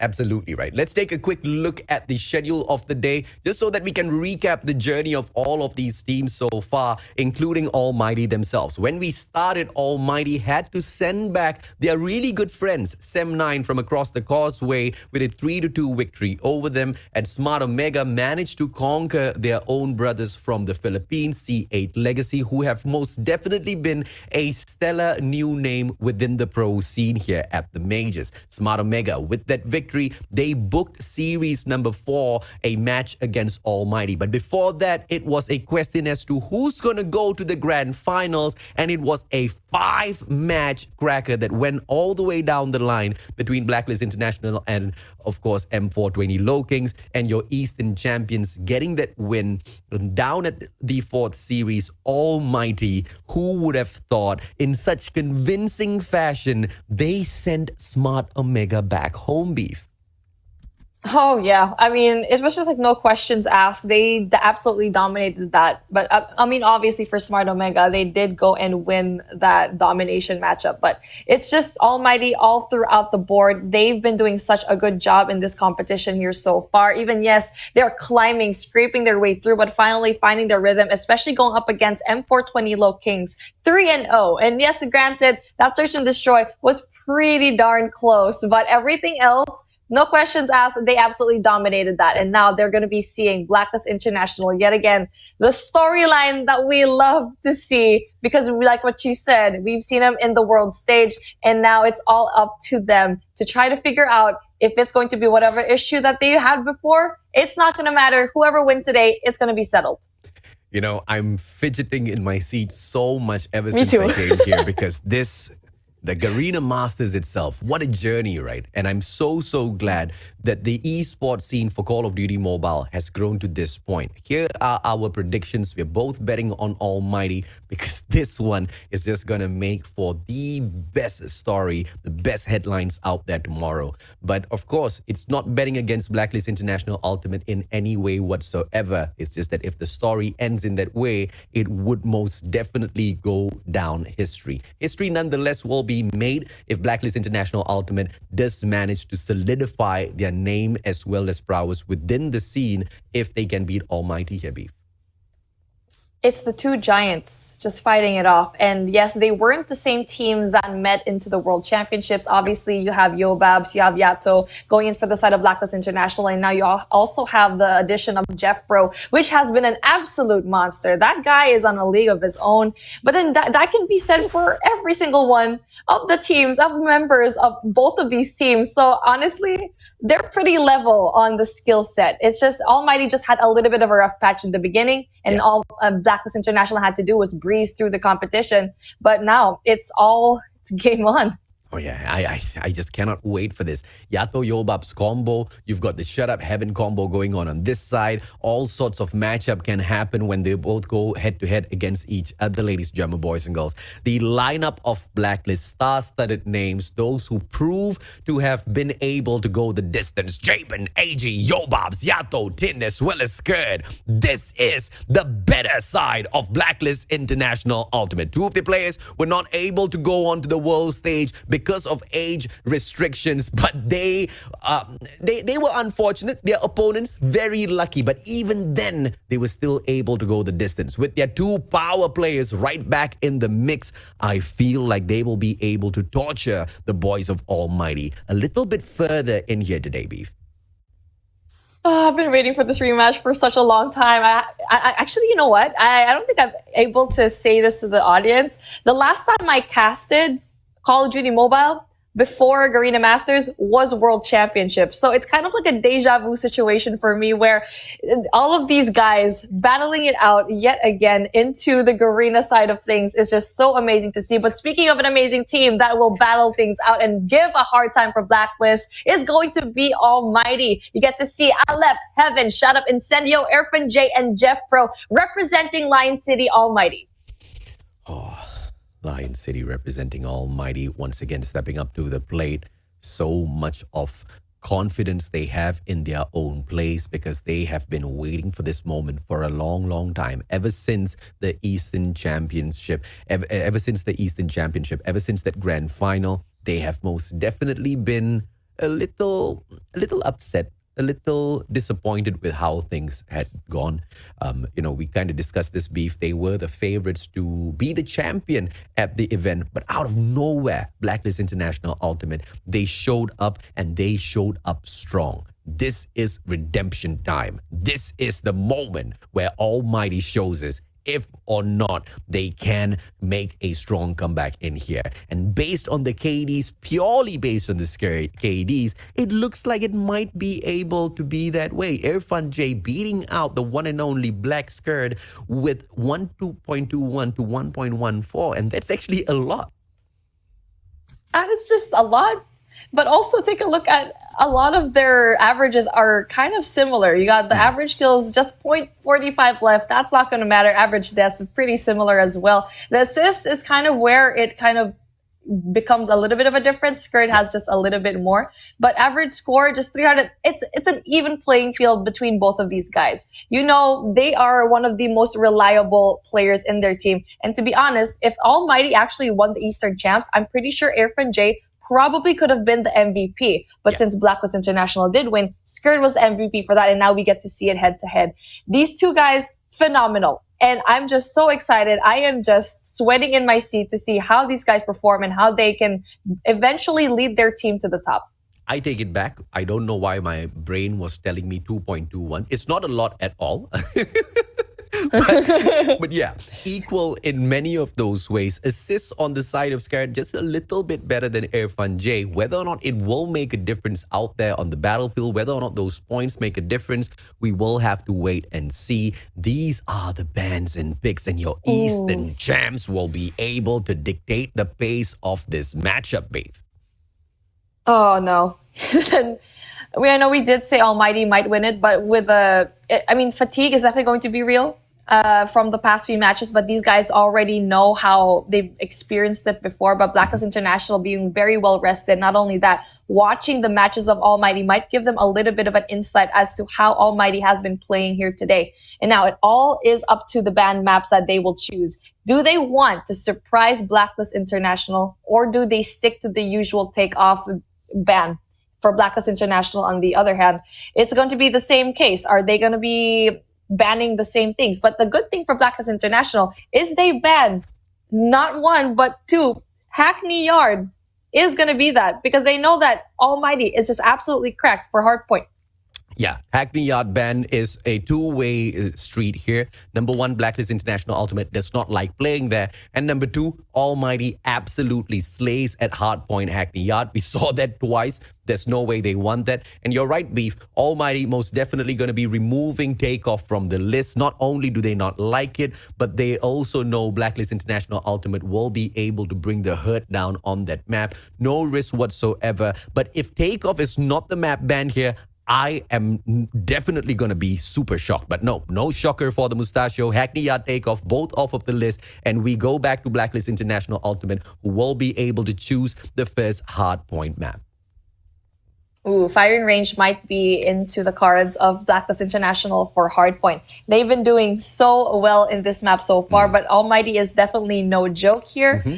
Oh, this is going to be very exciting. They won against C8 Legacy, 150 and 127 and 150 firing range. Obviously, that's going to be not really of a shocker, but what is going to surprise me is going to be their next Hardpoint pick. Oh, yeah. And you know, Summit is a place where Almighty loves to go into, but it's going to be tough because Blacklist International.Ultimate just are so proficient on playing Hardpoint at Summit as well. So it's quite, uncertain as to where they might be bringing this into. Standoff could be a good choice, but you want to be keeping that for S&D as a backup potentially. But Crossfire is where we get dragged in. And this is a little bit of a surprise if you ask me.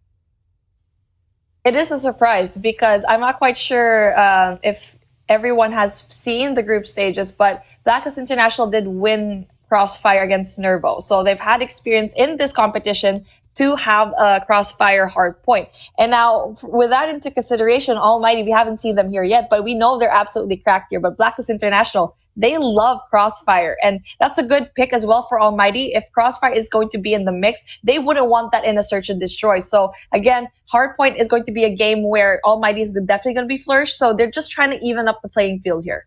Oh, yeah, absolutely right. Crazy stuff coming out of these players. Crossfire on the side of Almighty. But in terms of S&D, will we get the chance of seeing it in Raid once again? And even as we drop on in there, it is a map that Blacklist International.Ultimate most definitely has shown great progress in. Either way, regardless of where we go, how right we get these predictions on those maps, it's going to come down to those decisions made. And Raid S&D is just the kind of map where on the defensive, the map favors you. But look at Blacklist International.Ultimate, not giving two hoots about that. Straight up, they want to pick up the bomb and dictate the pace of the game. I want Summit Search and Destroy for Blacklist International's pick. And Domination probably, oh, there you go. Summit is going to be definitely there, so it's going to be standoff for Domination. It's a beautiful map choice for all of these teams. They're playing this psychological game of just, okay, we're playing at our best, at our strengths. And the Crossfire one, I think that one is the one that probably threw me off the most for Almighty's pick. Yeah. And I believe that Almighty saw the game that they took against Nervo. And Blacklist International.Ultimate, yes, they did win that. It was by disqualification, but it doesn't mean that they were about to lose it in any way whatsoever. But there were a few exploitations by Nervo that exposed the weakness of Blacklist International.Ultimate at Crossfire Hardpoint. So perhaps that's what Almighty wants to run on. But in terms of the operator skills, it would be one heck of a day out there if the Purifier is allowed on firing range as well as standoff. But I don't think neither one of these teams want to do that. I want the Purifier. Big thrown and accepted! Purifier, here we go! Challenge accepted for both of these teams. They just want everything out. Oh my gosh. Okay, I think this is the time where we gather all of the crowds here. Everyone, tag every single person that you know that plays Call of Duty Mobile, your mom, your dad, your cousin, because this will definitely be the matchup of this year so far. Blacklist International versus Almighty. This is probably one of the best storylines that you can get. And from the map choices that we got, plus with the addition of the Purifier, my face is melting because of how excited I am. Don't let the face melt just yet, Beef. We got two grand final matches in here. Okay? Yeah, we got to cast. Potentially, if Almighty manages to get this done in the first series in itself, the worst thing that could happen to them right now is they win, but it gets dragged out all the way down to game number 5 because they are already tired. They're already fatigued. Yes, I know I said that it's all just muscle memory right now, but there's just so much of brain power, brain juice that you can squeeze out game after game, just staring at that mobile phone, being so focused on those wins and communicating with your headphones on. It does tax anybody out there who's playing. So I feel for the players of Almighty, but that is the price if you want to be a champion.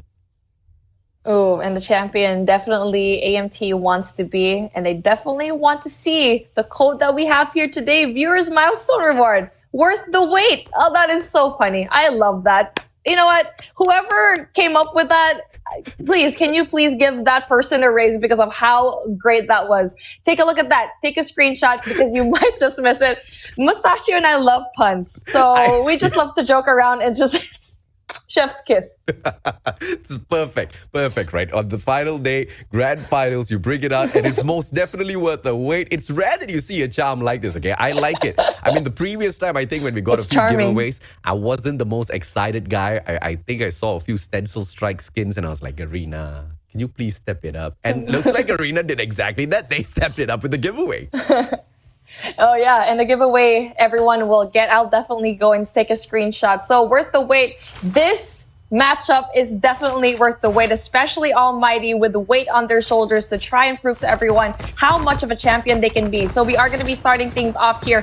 Fiery Rage, Hardpoint, let's get it on. Okay, power positions, that's exactly what this game is all about. Let's see exactly who manages to get in there first. Din is already at top barracks, and as he goes in there for those fights, Almighty takes a straightforward fight. It is White Warehouse that you want to focus on, but from the barracks hut, what you will be able to do is eliminate the person in top 10. Top 10 is the better power position, and that's exactly what he was looking for, but things just rolled out a totally different way on the side of Blacklist International.Ultimate. Nobody's holding on to that power position. Finally, one player in the name of ALMGHTY steps on there, and from that spot, top 10, you should be able to control the hard point just a little bit, but he waits for a little bit of backup, does not win his gunfight. Din gets it. Now it's the moment for Blacklist International.Ultimate to run away with the points.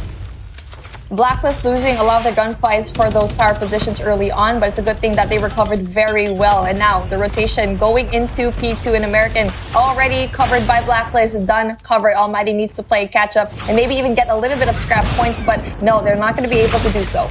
Ah, look at that. Not only can... Oh, final second. Bring Almighty cheeky little shut up. And now CBR backstab. Yato tries to get two, but only finds Irfan J. Taken out by Incendio. Incendio for the setup now as Gert jumps on in together with Din. Blacklist International.Ultimate. They have the hill, winning a bunch of their gunfights, and none of those players on the side of Almighty able to break this just yet. One final attempt coming through from Shut Up, but he needs to be a little patient. He needs to wait for backup. He doesn't do that, in a grenade he eats. 39 to 26. Eastern Gems trying to run away with this. Jeff Pro steps on in, breaks the hill, but gets his back broken. Heaven steps on in for that backup. What a play so far to turn things around. Now the hill with the Singaporeans.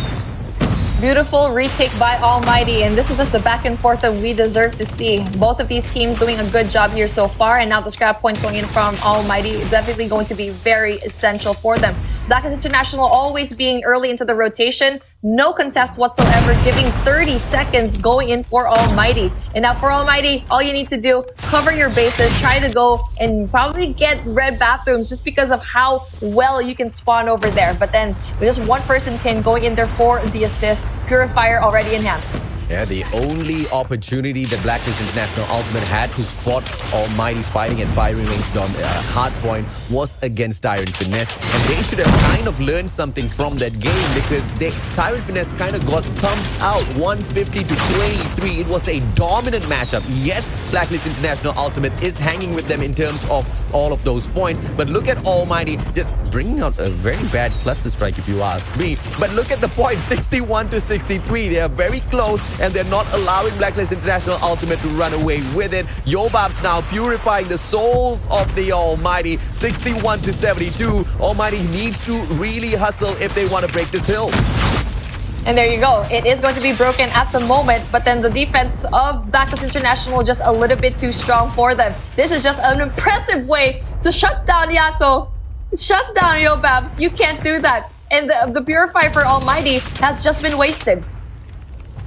Let's see if they will. There's an XS1 Goliath. What waste of Purifier. And yes, you are right, Beef. XS1 Goliath on standby. Purifier once again on activation from the side of Jason. Irfan J has the exact same thing. Jeff Pro brings on his own into activation. All of those operators for the pop in a couple of seconds. But Blacklist International.Ultimate now with the XS1 Goliath. Here comes the challenge, but Yato toasts all of them immediately with the Purifier H2O. Steps onto the back as well. Will be able to find two players at passageway. Nobody overextends. Heaven now needs to make a play. 40 seconds to go inside of this Hardpoint, and Almighty just a little bit too far away, and no one has done anything about that XS1 Goliath. It's just so hard to go and pull off because everyone else is slaying so hard at the moment. And Skurd doing such an amazing job with the XS1 Goliath, and it looks like the rotation going into P1 is going to be doable for him. And now he's holding down the site really, really well. And for the voice of Almighty, the rotation going into P1 is the only chance they can get. And just get probably one more. And finally, a Nexus 1 Goliath of their own in the name of Heaven. Now that is the play that they can do to pick up all of the points again. Oh, smart play by Tin. He immediately jumps into the scout tower, but jumps right out. He sees the XS1. He wants to steal it. Tin, is he going to get it? Yes, they steal away the... Purified! Irfan J! Clutch King prevents it, but the timer, 149. Blacklist International.Ultimate wins the game. Almighty, just a little too slow with their XS1 response. And that's 1, 2 more to go. Oh my goodness, how fast did that game go? I feel like it just lasted 30 seconds. And now Blacklist International, that is the reason why that they chose firing range as their hard point. This team is just absolutely cracked. They just gave such a big L to a team like Almighty. 18 for Heaven, 21 for Tin. And yes, probably the kills are going to be evenly matched, but take a look at the points right now over to the other side in time.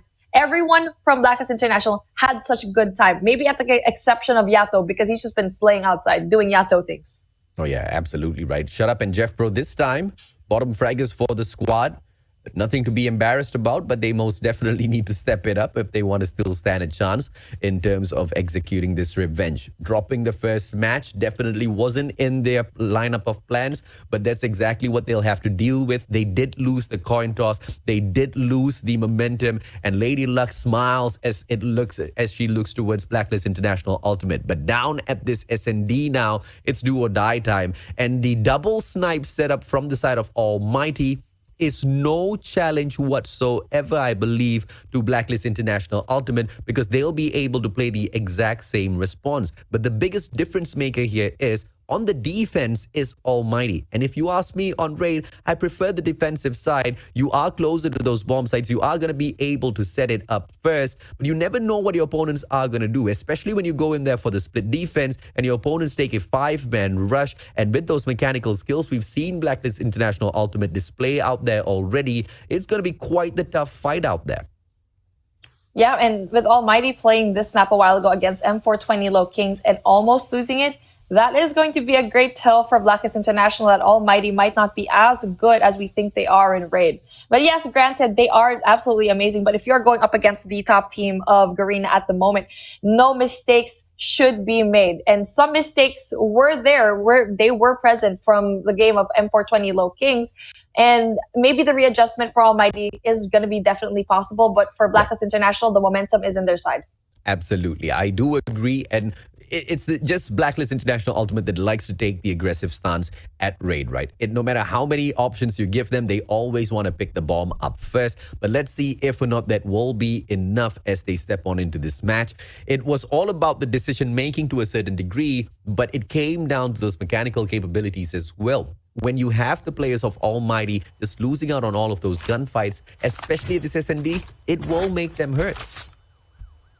And the hurt might be a little bit too much to bear, but it doesn't matter. This is the time where they can go and restart everything. Blacklist International with the bomb in the attacker's side. Defensive side, Almighty. And now a very aggressive start going into Pool's side. We have 2 people going in from the side of Shut Up and also one more Incendio right there for the defense. Oh, Incendio actually managed to take down AG, although he was super aggressive, stepping out of his defense. Yato finds 1. Can Yato find 2? No! Fully tagged up. Shut Up gets away with a sliver of his health. Scared manages to get the nade onto Jeff Bro. And now, is he scared to face Heaven? Yes, he should be, as Heaven finds a snipe through kitchen. Heaven with another quick scope, but will be punished by Jabin. Kilo 141 in action. Yato finds Shut Up. One more player. Clutch King Irfan J runs. Is his tail between his feet, or is he setting up a retake here? He needs to go for an all-out flank, and if he can find Jabin, that's just the start to the end. Jabin now repositioning just to make sure he can catch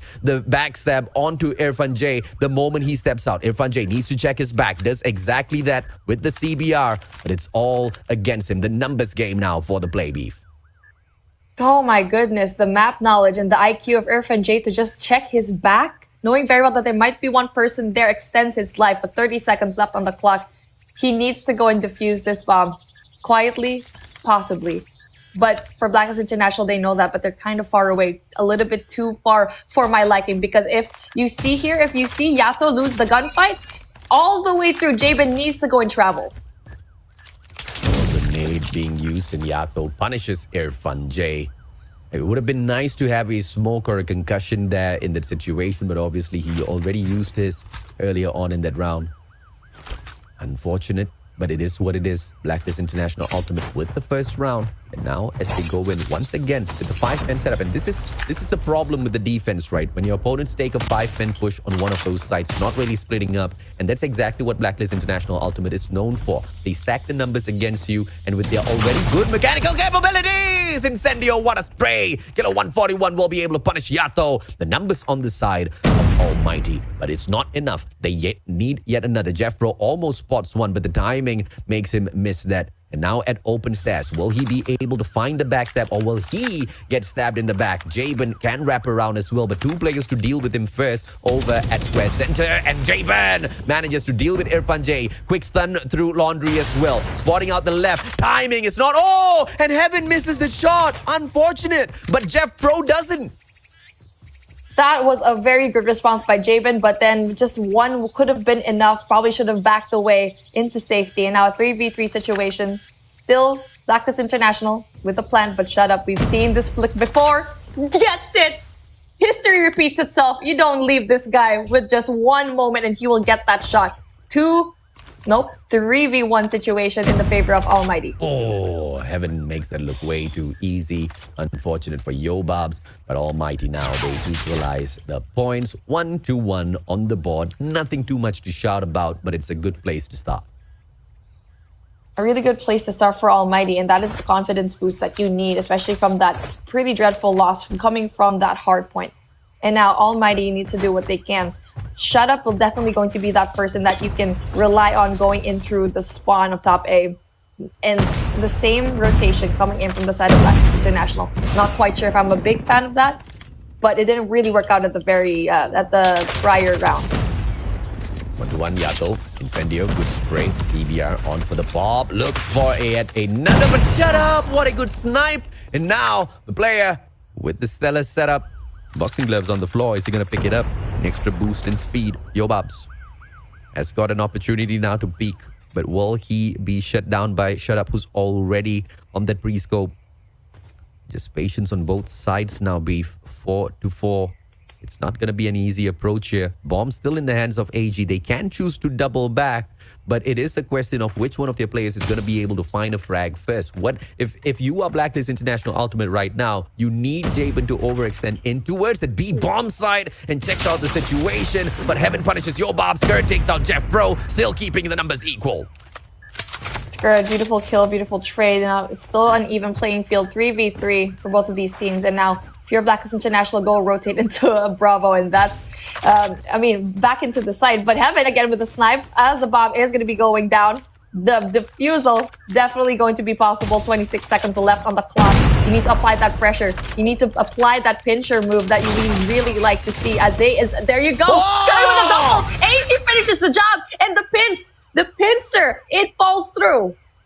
What a pincer maneuver execution by Blacklist International Ultimate. A bit of luck in the mix as well in terms of the timing for Almighty players just to turn their backs on them. But Skirt, mechanical capability, controls the spray of the Kilo 141 and manages to bag two back-to-back. 5v5 still in this round. Can they pull the exact same stunner of a victory yet again and pull themselves up yet another point? Heaven moving straight in towards Central Garden. Is he going to take a jump shot once again? Should be able to find Skirt if he does. Yobabs trying to spot the back at open stairs. Needs to stay really safe here because he will be the first one to go down if Heaven peeks. Heaven steps out. Yobab misses that opportunity.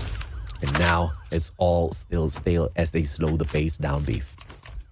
And take a look at Blacklist International right now. Might get backed up into a corner, depending if Irfan J wins this gunfight or not. He backs away. That's good.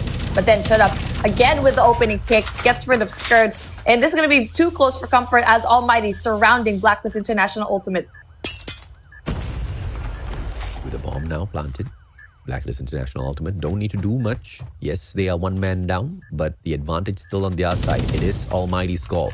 And all Blacklist International Ultimate needs to do from now on is play time. AG finds Incendio. Heaven trades out Yobabs. The numbers advantage still on the side of Blacklist International Ultimate until Yato struck Shaba. And here comes Jeff Pro together with Heaven. The perfect combo, ladies and gentlemen, boys and girls. And now, Almighty, they will be able to pull one back. What was that nade that went off? What was that? I was surprised. Wait, was that the bomb? I was like, wait, I thought they had enough time to go in for the defusal. But there you go, Almighty.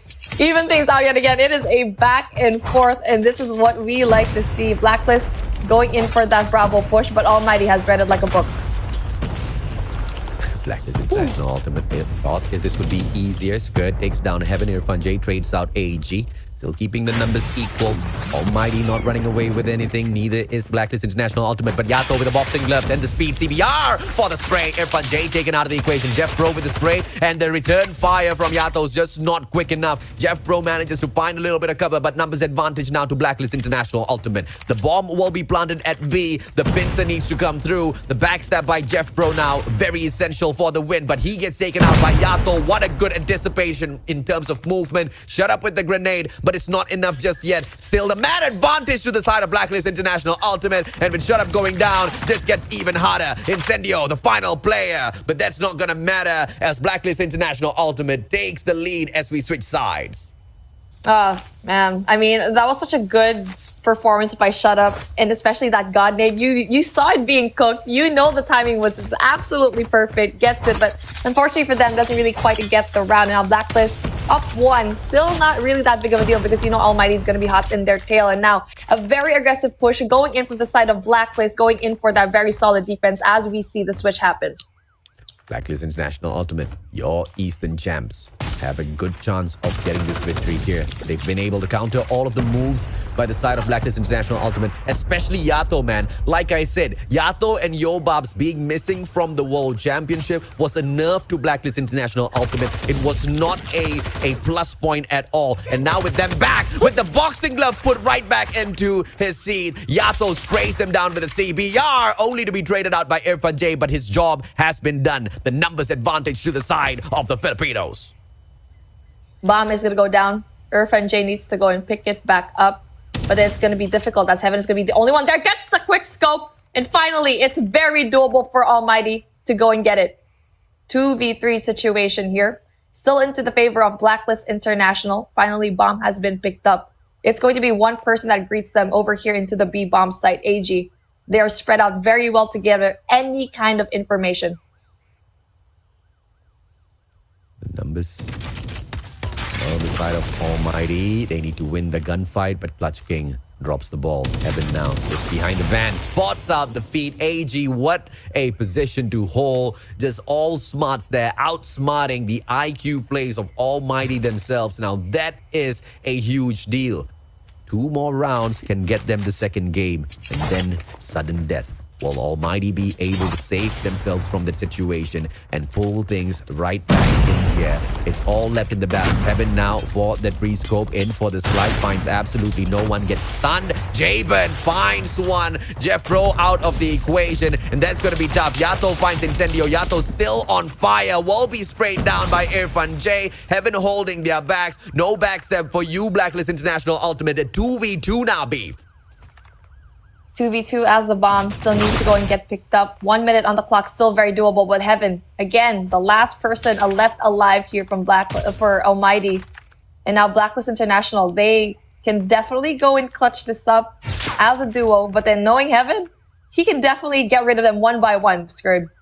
Being very, very careful right now, not wanting to be at the very end of the scope.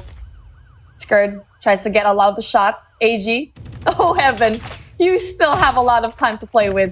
Doesn't quite get the shot. Oh! Scared with the momentum, and there you go. Gets the kill. Gets one more. Clutches off the round, Heaven. You nasty man. Really just getting everything with the quick scopes. AJ. It's all about the movements. It's all about the movements. And he knew he was going to get pincered. He knew that if he shows up at Garden, he is going to get backstabbed at Swimming Pool. If he shows up at Swimming Pool, the backstab from Garden will be there. He teases both of those players, baits them out, shuts them down with the quick scopes. What a play. What a player. Heaven now keeping the team alive. Jabin oversteps. Irfan J takes the wallbang, finds nothing. Grenade still in hand, so he can punish. Gets tagged up once again. Jabin staying alive, but now will back away towards Locker, where he finds a little bit of solace. Now the backstab from player number 2. Heaven can come through in here towards Square Center and open up that B bomb site. They need that maneuver to come through right now if they want to survive this. The bomb just going in for that very dangerous approach. Jabin, check your corners. Incendio makes a big mistake. And now the numbers advantage on the side of Blacklist International.Ultimate.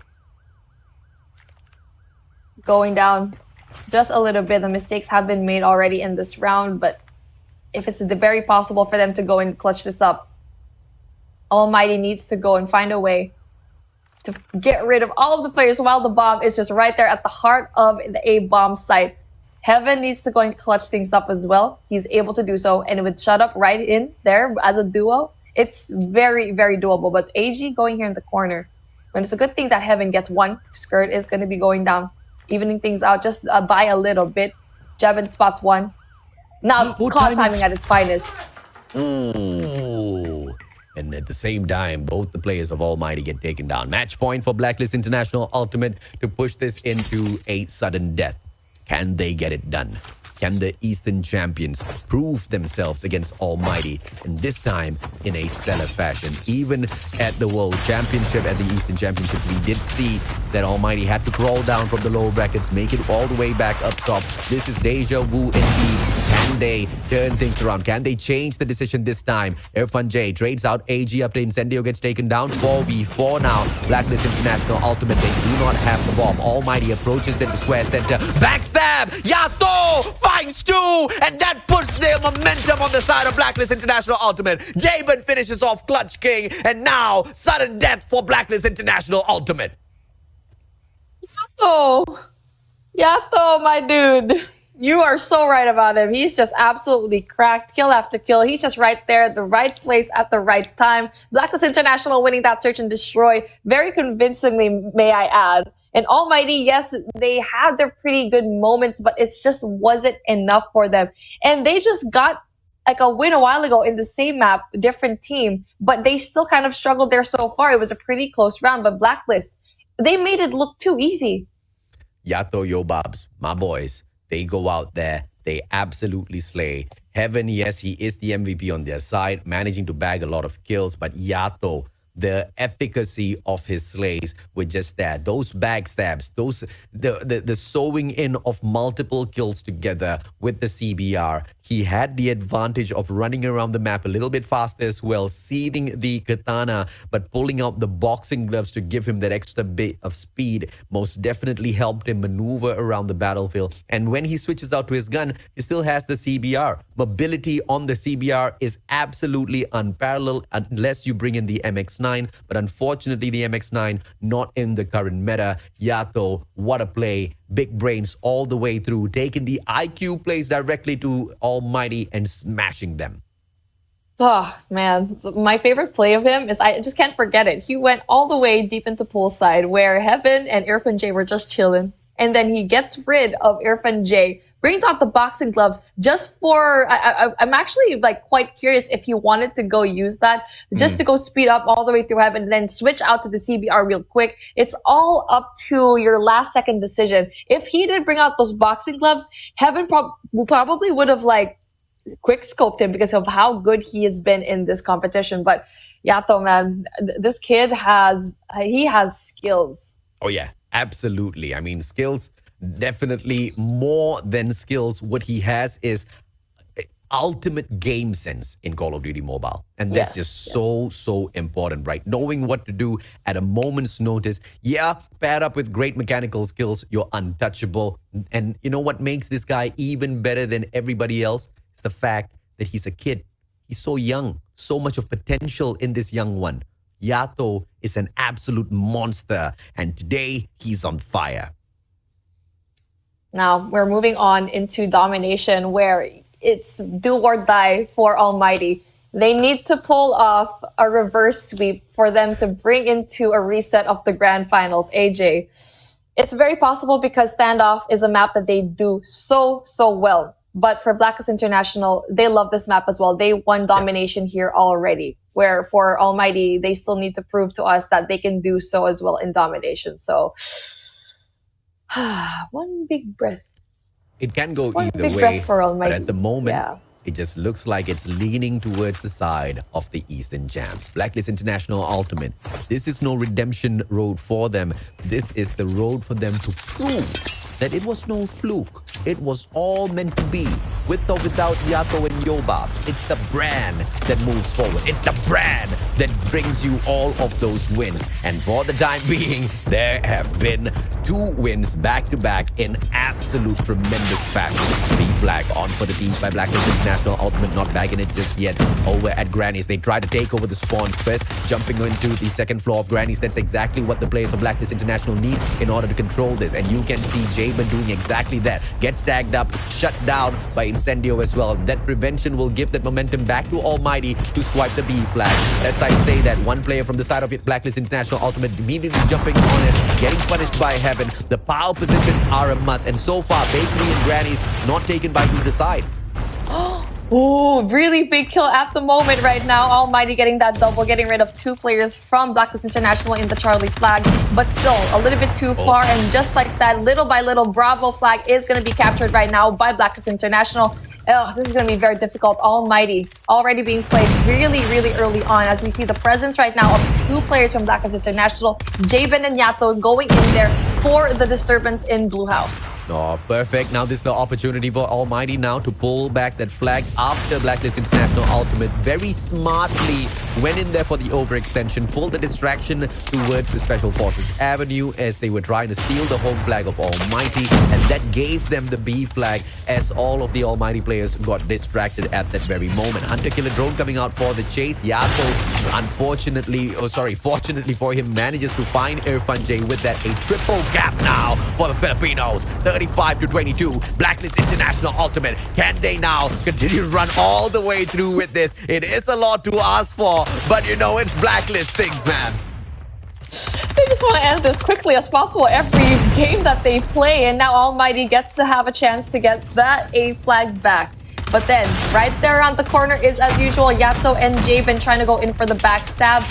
It's just Almighty, it's just really hard because they spawn into the more favorable side of the map, and it's just being triple capped all over the place. Again, speaking of, we are seeing another triple cap. Charlie flag, though, being capped all alone by Jeff Pro, but it's still not enough to do so. The hold of Blacklist International here is just absolute perfection.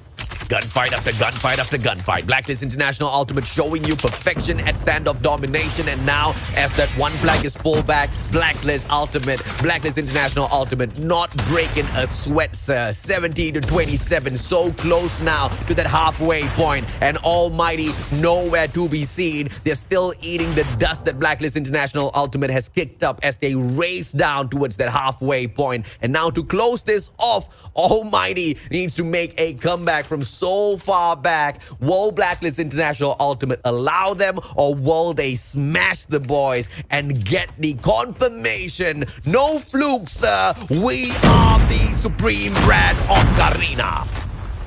Almighty definitely believe that they can still pull this through. And now, Blacklist International trying to flush all the way through, winning all of their gunfights.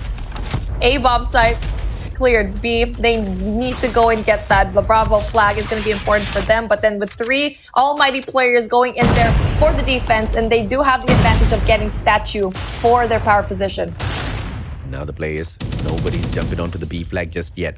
What's Almighty doing? Nobody on second floor of on Bakery as well. No SVDs being played. Shut up now, CBR. He gets slain where he stands. Stin with a ultimate stand of his own. Purify can be brought out, but it's done just enough to clear off those markers that Almighty placed on that B flag. And enough is done just with one flag alone. As long as B does not get captured by Almighty, Blacklist International Ultimate still wins this in spectacular fashion.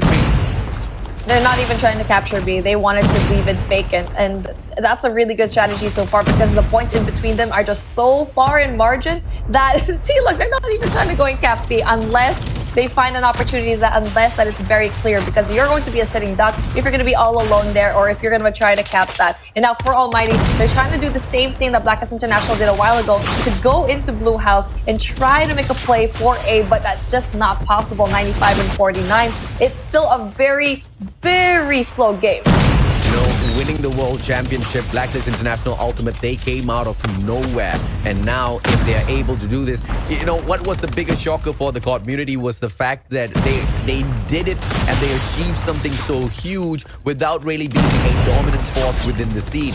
But now, with this victory, it solidifies their legacy. It solidifies everything that they've worked so hard for to show that not only can they go out there and they can perform when it's truly needed at the world stage, but they can dominate their home ground. They can dominate MSP as well. This victory here will grant them the title of the Kings of MSP. Can they get it done? 107 to 60. Almighty now finally pulling back one flag, but they need a triple cap desperately to make their way back through. Blacklist International.Ultimate can finish it all with just this one flag. Everything is possible for them right now. It's very possible for Almighty to go in for the triple cap as well and just surprise every single one of us. But then, with two members from the side of Blacklist International, it's going to be Yobab trying to go in for the Charlie push, but doesn't really quite get it. It's going to be a really big fight for Incendio to win if he does it, but unfortunately he does go down. Bravo already in the sideline of Blacklist International, and especially with all of the score streaks already basically prepped going in for that Bravo push. 80 to 117 now. Almighty, can they pull back that A flag? They are desperately going in for that maneuver. Shut up now. Oh, smart plays from his opponent who slides away, but Shut Up still manages to bag Yato. I should have known it was Yato who was at that spot. What a tremendous defense. Although Yato gets taken down, he bought so much of time for that backup to come through. Yobab's getting that backstab, and they still have the A flag. And as long as this continues, Blacklist International.Ultimate will solidify their run as the Kings of MSP. And there you go, all by Jeff Pro, all by himself trying to go and take it, but it's all up to Jabin to try and go and make a difference and finally stops the push in A. Shut Up tries to make it as well, doesn't quite get it. Jabin doing such big plays right now in domination. It is him that is the glue for Blacklist International, trying to get as much kills as possible, stopping the pushes. Not only that, disrupting the piece, and now we get to see a double flag right now for Blacklist International. Double flag, but one gets pulled away from the side of Almighty. They need a triple cap. I mean, they already needed it earlier on, but now more than ever. 109 to 139, 30 points away. Blacklist International.Ultimate now for their final 10 points to close this match off. One flag could have done it earlier. One flag still can get it sorted out right now. Jeff Pro with the backstab. Black will be able to take him out of the equation. 117 to 143. Time is running out for the Almighty. There you go. It can actually be possible if you see one player Shut Up can try to go in solo push, but unfortunately for them, it's just a little bit too late. 22 seconds left on the clock. It's not possible for Almighty to go and win this. Might as well get the crown already. Blacklist International.Ultimate 3-0s Almighty in a very convincing fashion. They are your champions, your kings of Garena, your kings of the Garena Masters here for 2022. Not yet Kings of Garena. We need the rest of the players from Indonesia into the fray as well. But Kings of MSP, that title is confirmed. Blacklist International.Ultimate proves themselves, and all the naysayers can eat the dust that they kicked up as they trashed Almighty 3-0. What an impressive run. What an impressive display. This brand, Blacklist International, they truly are the ultimate brand. Congratulations to Jabin, AG, Yobab, Yato, Tin, as well as Skurd. They earned this respect, and they are your new kings of MSP, dominating Malaysia, Singapore, as well as Philippines. Usually, it's the domination of MSP that comes forth first, and then Garena, and then the Worlds. But these guys, they like to shake things up. They are the Tier 1 champs who like to go up to the biggest stage of all, become the Eastern champions, and then double back down to conquer MSP MSP, Garena is where they look forth to step up next, ladies and gentlemen, boys and girls. Is that gonna happen? Yes. CGI Invitationals is just a teaser before we have way more, way bigger action coming from you guys. Scared? He ain't scared. 25 kills. KD of 1.0. But you know those were expensive slays out there. And although Jeff Pro and Heaven managed to get more than him, it really didn't matter, Beef. For me, it was Jabin all the way through Blacklist International. He was the one that was trying to create that disruption going into that first half. Yes, they had the weaker side in the beginning, but it was because of Jabin and also Yato that tried to go and capture Alpha, and eventually they were able to go and trap the Almighty gang and wasn't able to go and pull through. And Jabin as well, you saw it in the second hand. He was able to get really, really big kills. When C flag was going to be captured, he stops it. And that's the reason why he's so special in his team. He is the glue. He is the kuya here, guiding his teammates to go in there for the victory. It's without question here how dominant Blacklist International can be. 150 and 64 for hardpoint firing range, 6 and 3 search and destroy rate. And for standoff, it may be a little bit too close in the numbers, but if you're actually watching it, Blacklist International, they were playing Almighty to the T. Oh yeah, absolutely. Domination all throughout. In domination, no pun intended. They controlled that map so well, triple capping Almighty in situations, controlling the balance, and quite honestly, they could have kept the score line to a much more impressive state, but they did not want to over-aggress. They feared the prowess of Almighty. They know that Almighty can turn things around and keep the fight alive, and therefore, they double back to hold on to one guaranteed flag. And that most definitely paid off. And usually you see the best calculations, the best arithmetic all being done by the Singaporeans. But this time, Blacklist International.Ultimate proving time and time again that not only can we have the mechanical capabilities, but the perfect strategy is on our side as well. And Almighty, one of the supreme brands within MSP, could not touch them. The gunfights was just on the side of Blacklist International. They were just too good. The rotations as well. And it's all like, it's so weird to see Almighty always playing catch up, especially in a map like firing range in Hardpoint. And Hardpoint is one of like the best game modes for Almighty at the moment. Yes, they are good in every single game mode, but for them to struggle this much in Hardpoint is just so hard to see. But now moving on into S&D, this is a completely different story where we thought that Almighty can actually pull through a lot of the games and a lot of the series here, but Blacklist International just proved to be that they're just a little bit quicker and smarter when it comes to the S&Ds. Oh yeah, absolutely right. I mean, S&D, it was just all the way on the side of Blacklist International.Ultimate, and most of those rounds, it was highly influenced by the player you see on your screen right now, Yato. The boxing gloves as well as the CBR, full mobility setup by this guy. Jeff Pro had nothing on him. He gets sprayed down. The surprising part is information flow did not come through for Shut Up, and Shut Up was just looking the wrong spot. Yato gets the backstab on him, and that was not the only time the guy managed to impress all of us. The rest of those players just doing regular Blacklist International.Ultimate stuff, just clearing out the area. But Yato truly stepped up for the team. Heaven, of course, with his Heaven things, it's not going to be impossible. It's not going to be missing from a competition like this. It was one stellar play, but even stellar plays like that could not afford Almighty a comeback. Yeah, and speaking of a comeback, Almighty just couldn't create some sort of comeback into the latter half of this domination matchup. And now you can see here, early round, you can see that Blacklist International getting almost 3 triple caps. And the only reason why they didn't get so is because the timer ran out for the first half. And it was just absolute dominance in that first round that made them basically comfortable into just having one flag into the beginning of the second half of the game.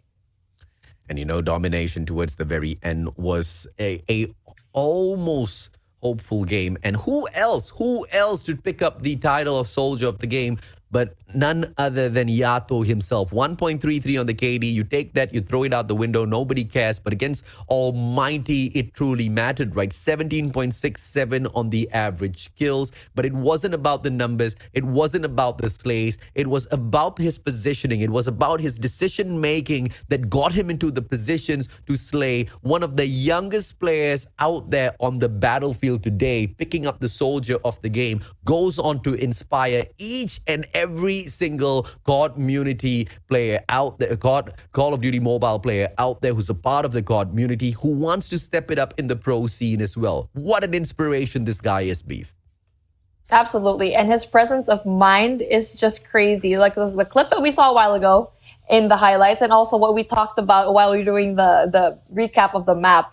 The fact that he had enough time to think about sneaking up to 2 players of Almighty, killing one, pulling up the boxing gloves, and also pulling out again his CBR, all in just like 5 seconds, is just absolutely crazy. You know, a lot of things can be said about Blacklist International.Ultimate, but the one thing that cannot be taken away from them is they are true winners, true champions. They were given an opportunity to drop the ball today. Almighty were given an opportunity to upset them, redeem themselves. But no way, Jose, says Blacklist International.Ultimate. No second grand finals for you. No game number 4 for you. I serve a donut. You shut up. You eat it. You take it. You go home. I am your champion. Blacklist International.Ultimate. What a dominant showing in the grand finals, Beef. It wasn't an easy road here, as you can see on your screen, ladies, German boys, girls. So many series. And yes, Almighty sitting in a multitude of them. But that's exactly what happens when you're not careful enough and you allow yourself to get kicked down to the lower brackets. It was a valiant effort, but it just wasn't enough. It wasn't enough, especially if you're going up against a team that has a clean record all up to this point. No losses whatsoever, and just like a handful of map losses. And that is a very impressive run, really impressive stats for me. Like, we love stats, right, AJ? Me, you, Jericho, Callie, we all like to see it because it gives you a little bit of a window of how well a team can do into future matchups. But you know what? Blacklist International, always hashtag breaking the code. I love saying that because these guys, they proved us wrong from the beginning. They were the black sheep. And now they're basically the kings at the moment of Garena. But obviously, we have a lot of tournaments, and I'm so excited for 2022. With tournaments like this opening things up, best believe the roadmap for Call of Duty Mobile this year is going to be absolutely lit. Oh, yeah, absolutely. This has just been the first quarter of the year, and you guys see one of the biggest event already out of Call of Duty Mobile, purely for MSP. The prize pool in itself has been stacked, but Q2, what we have in store for you, you will never see it coming. Blacklist International.Ultimate, your champions for MSP. The question here is, when will Garena bring out another invitational so the Blacklist International.Ultimate brand can go there and bag that title as well and be the supreme team throughout the whole of Garena? That's a whole other ball game. We need to be patient to wait for that, Beef. But on that note, ladies and gentlemen, boys and girls, we have had so much of fun bringing you guys this broadcast, haven't we, Beef?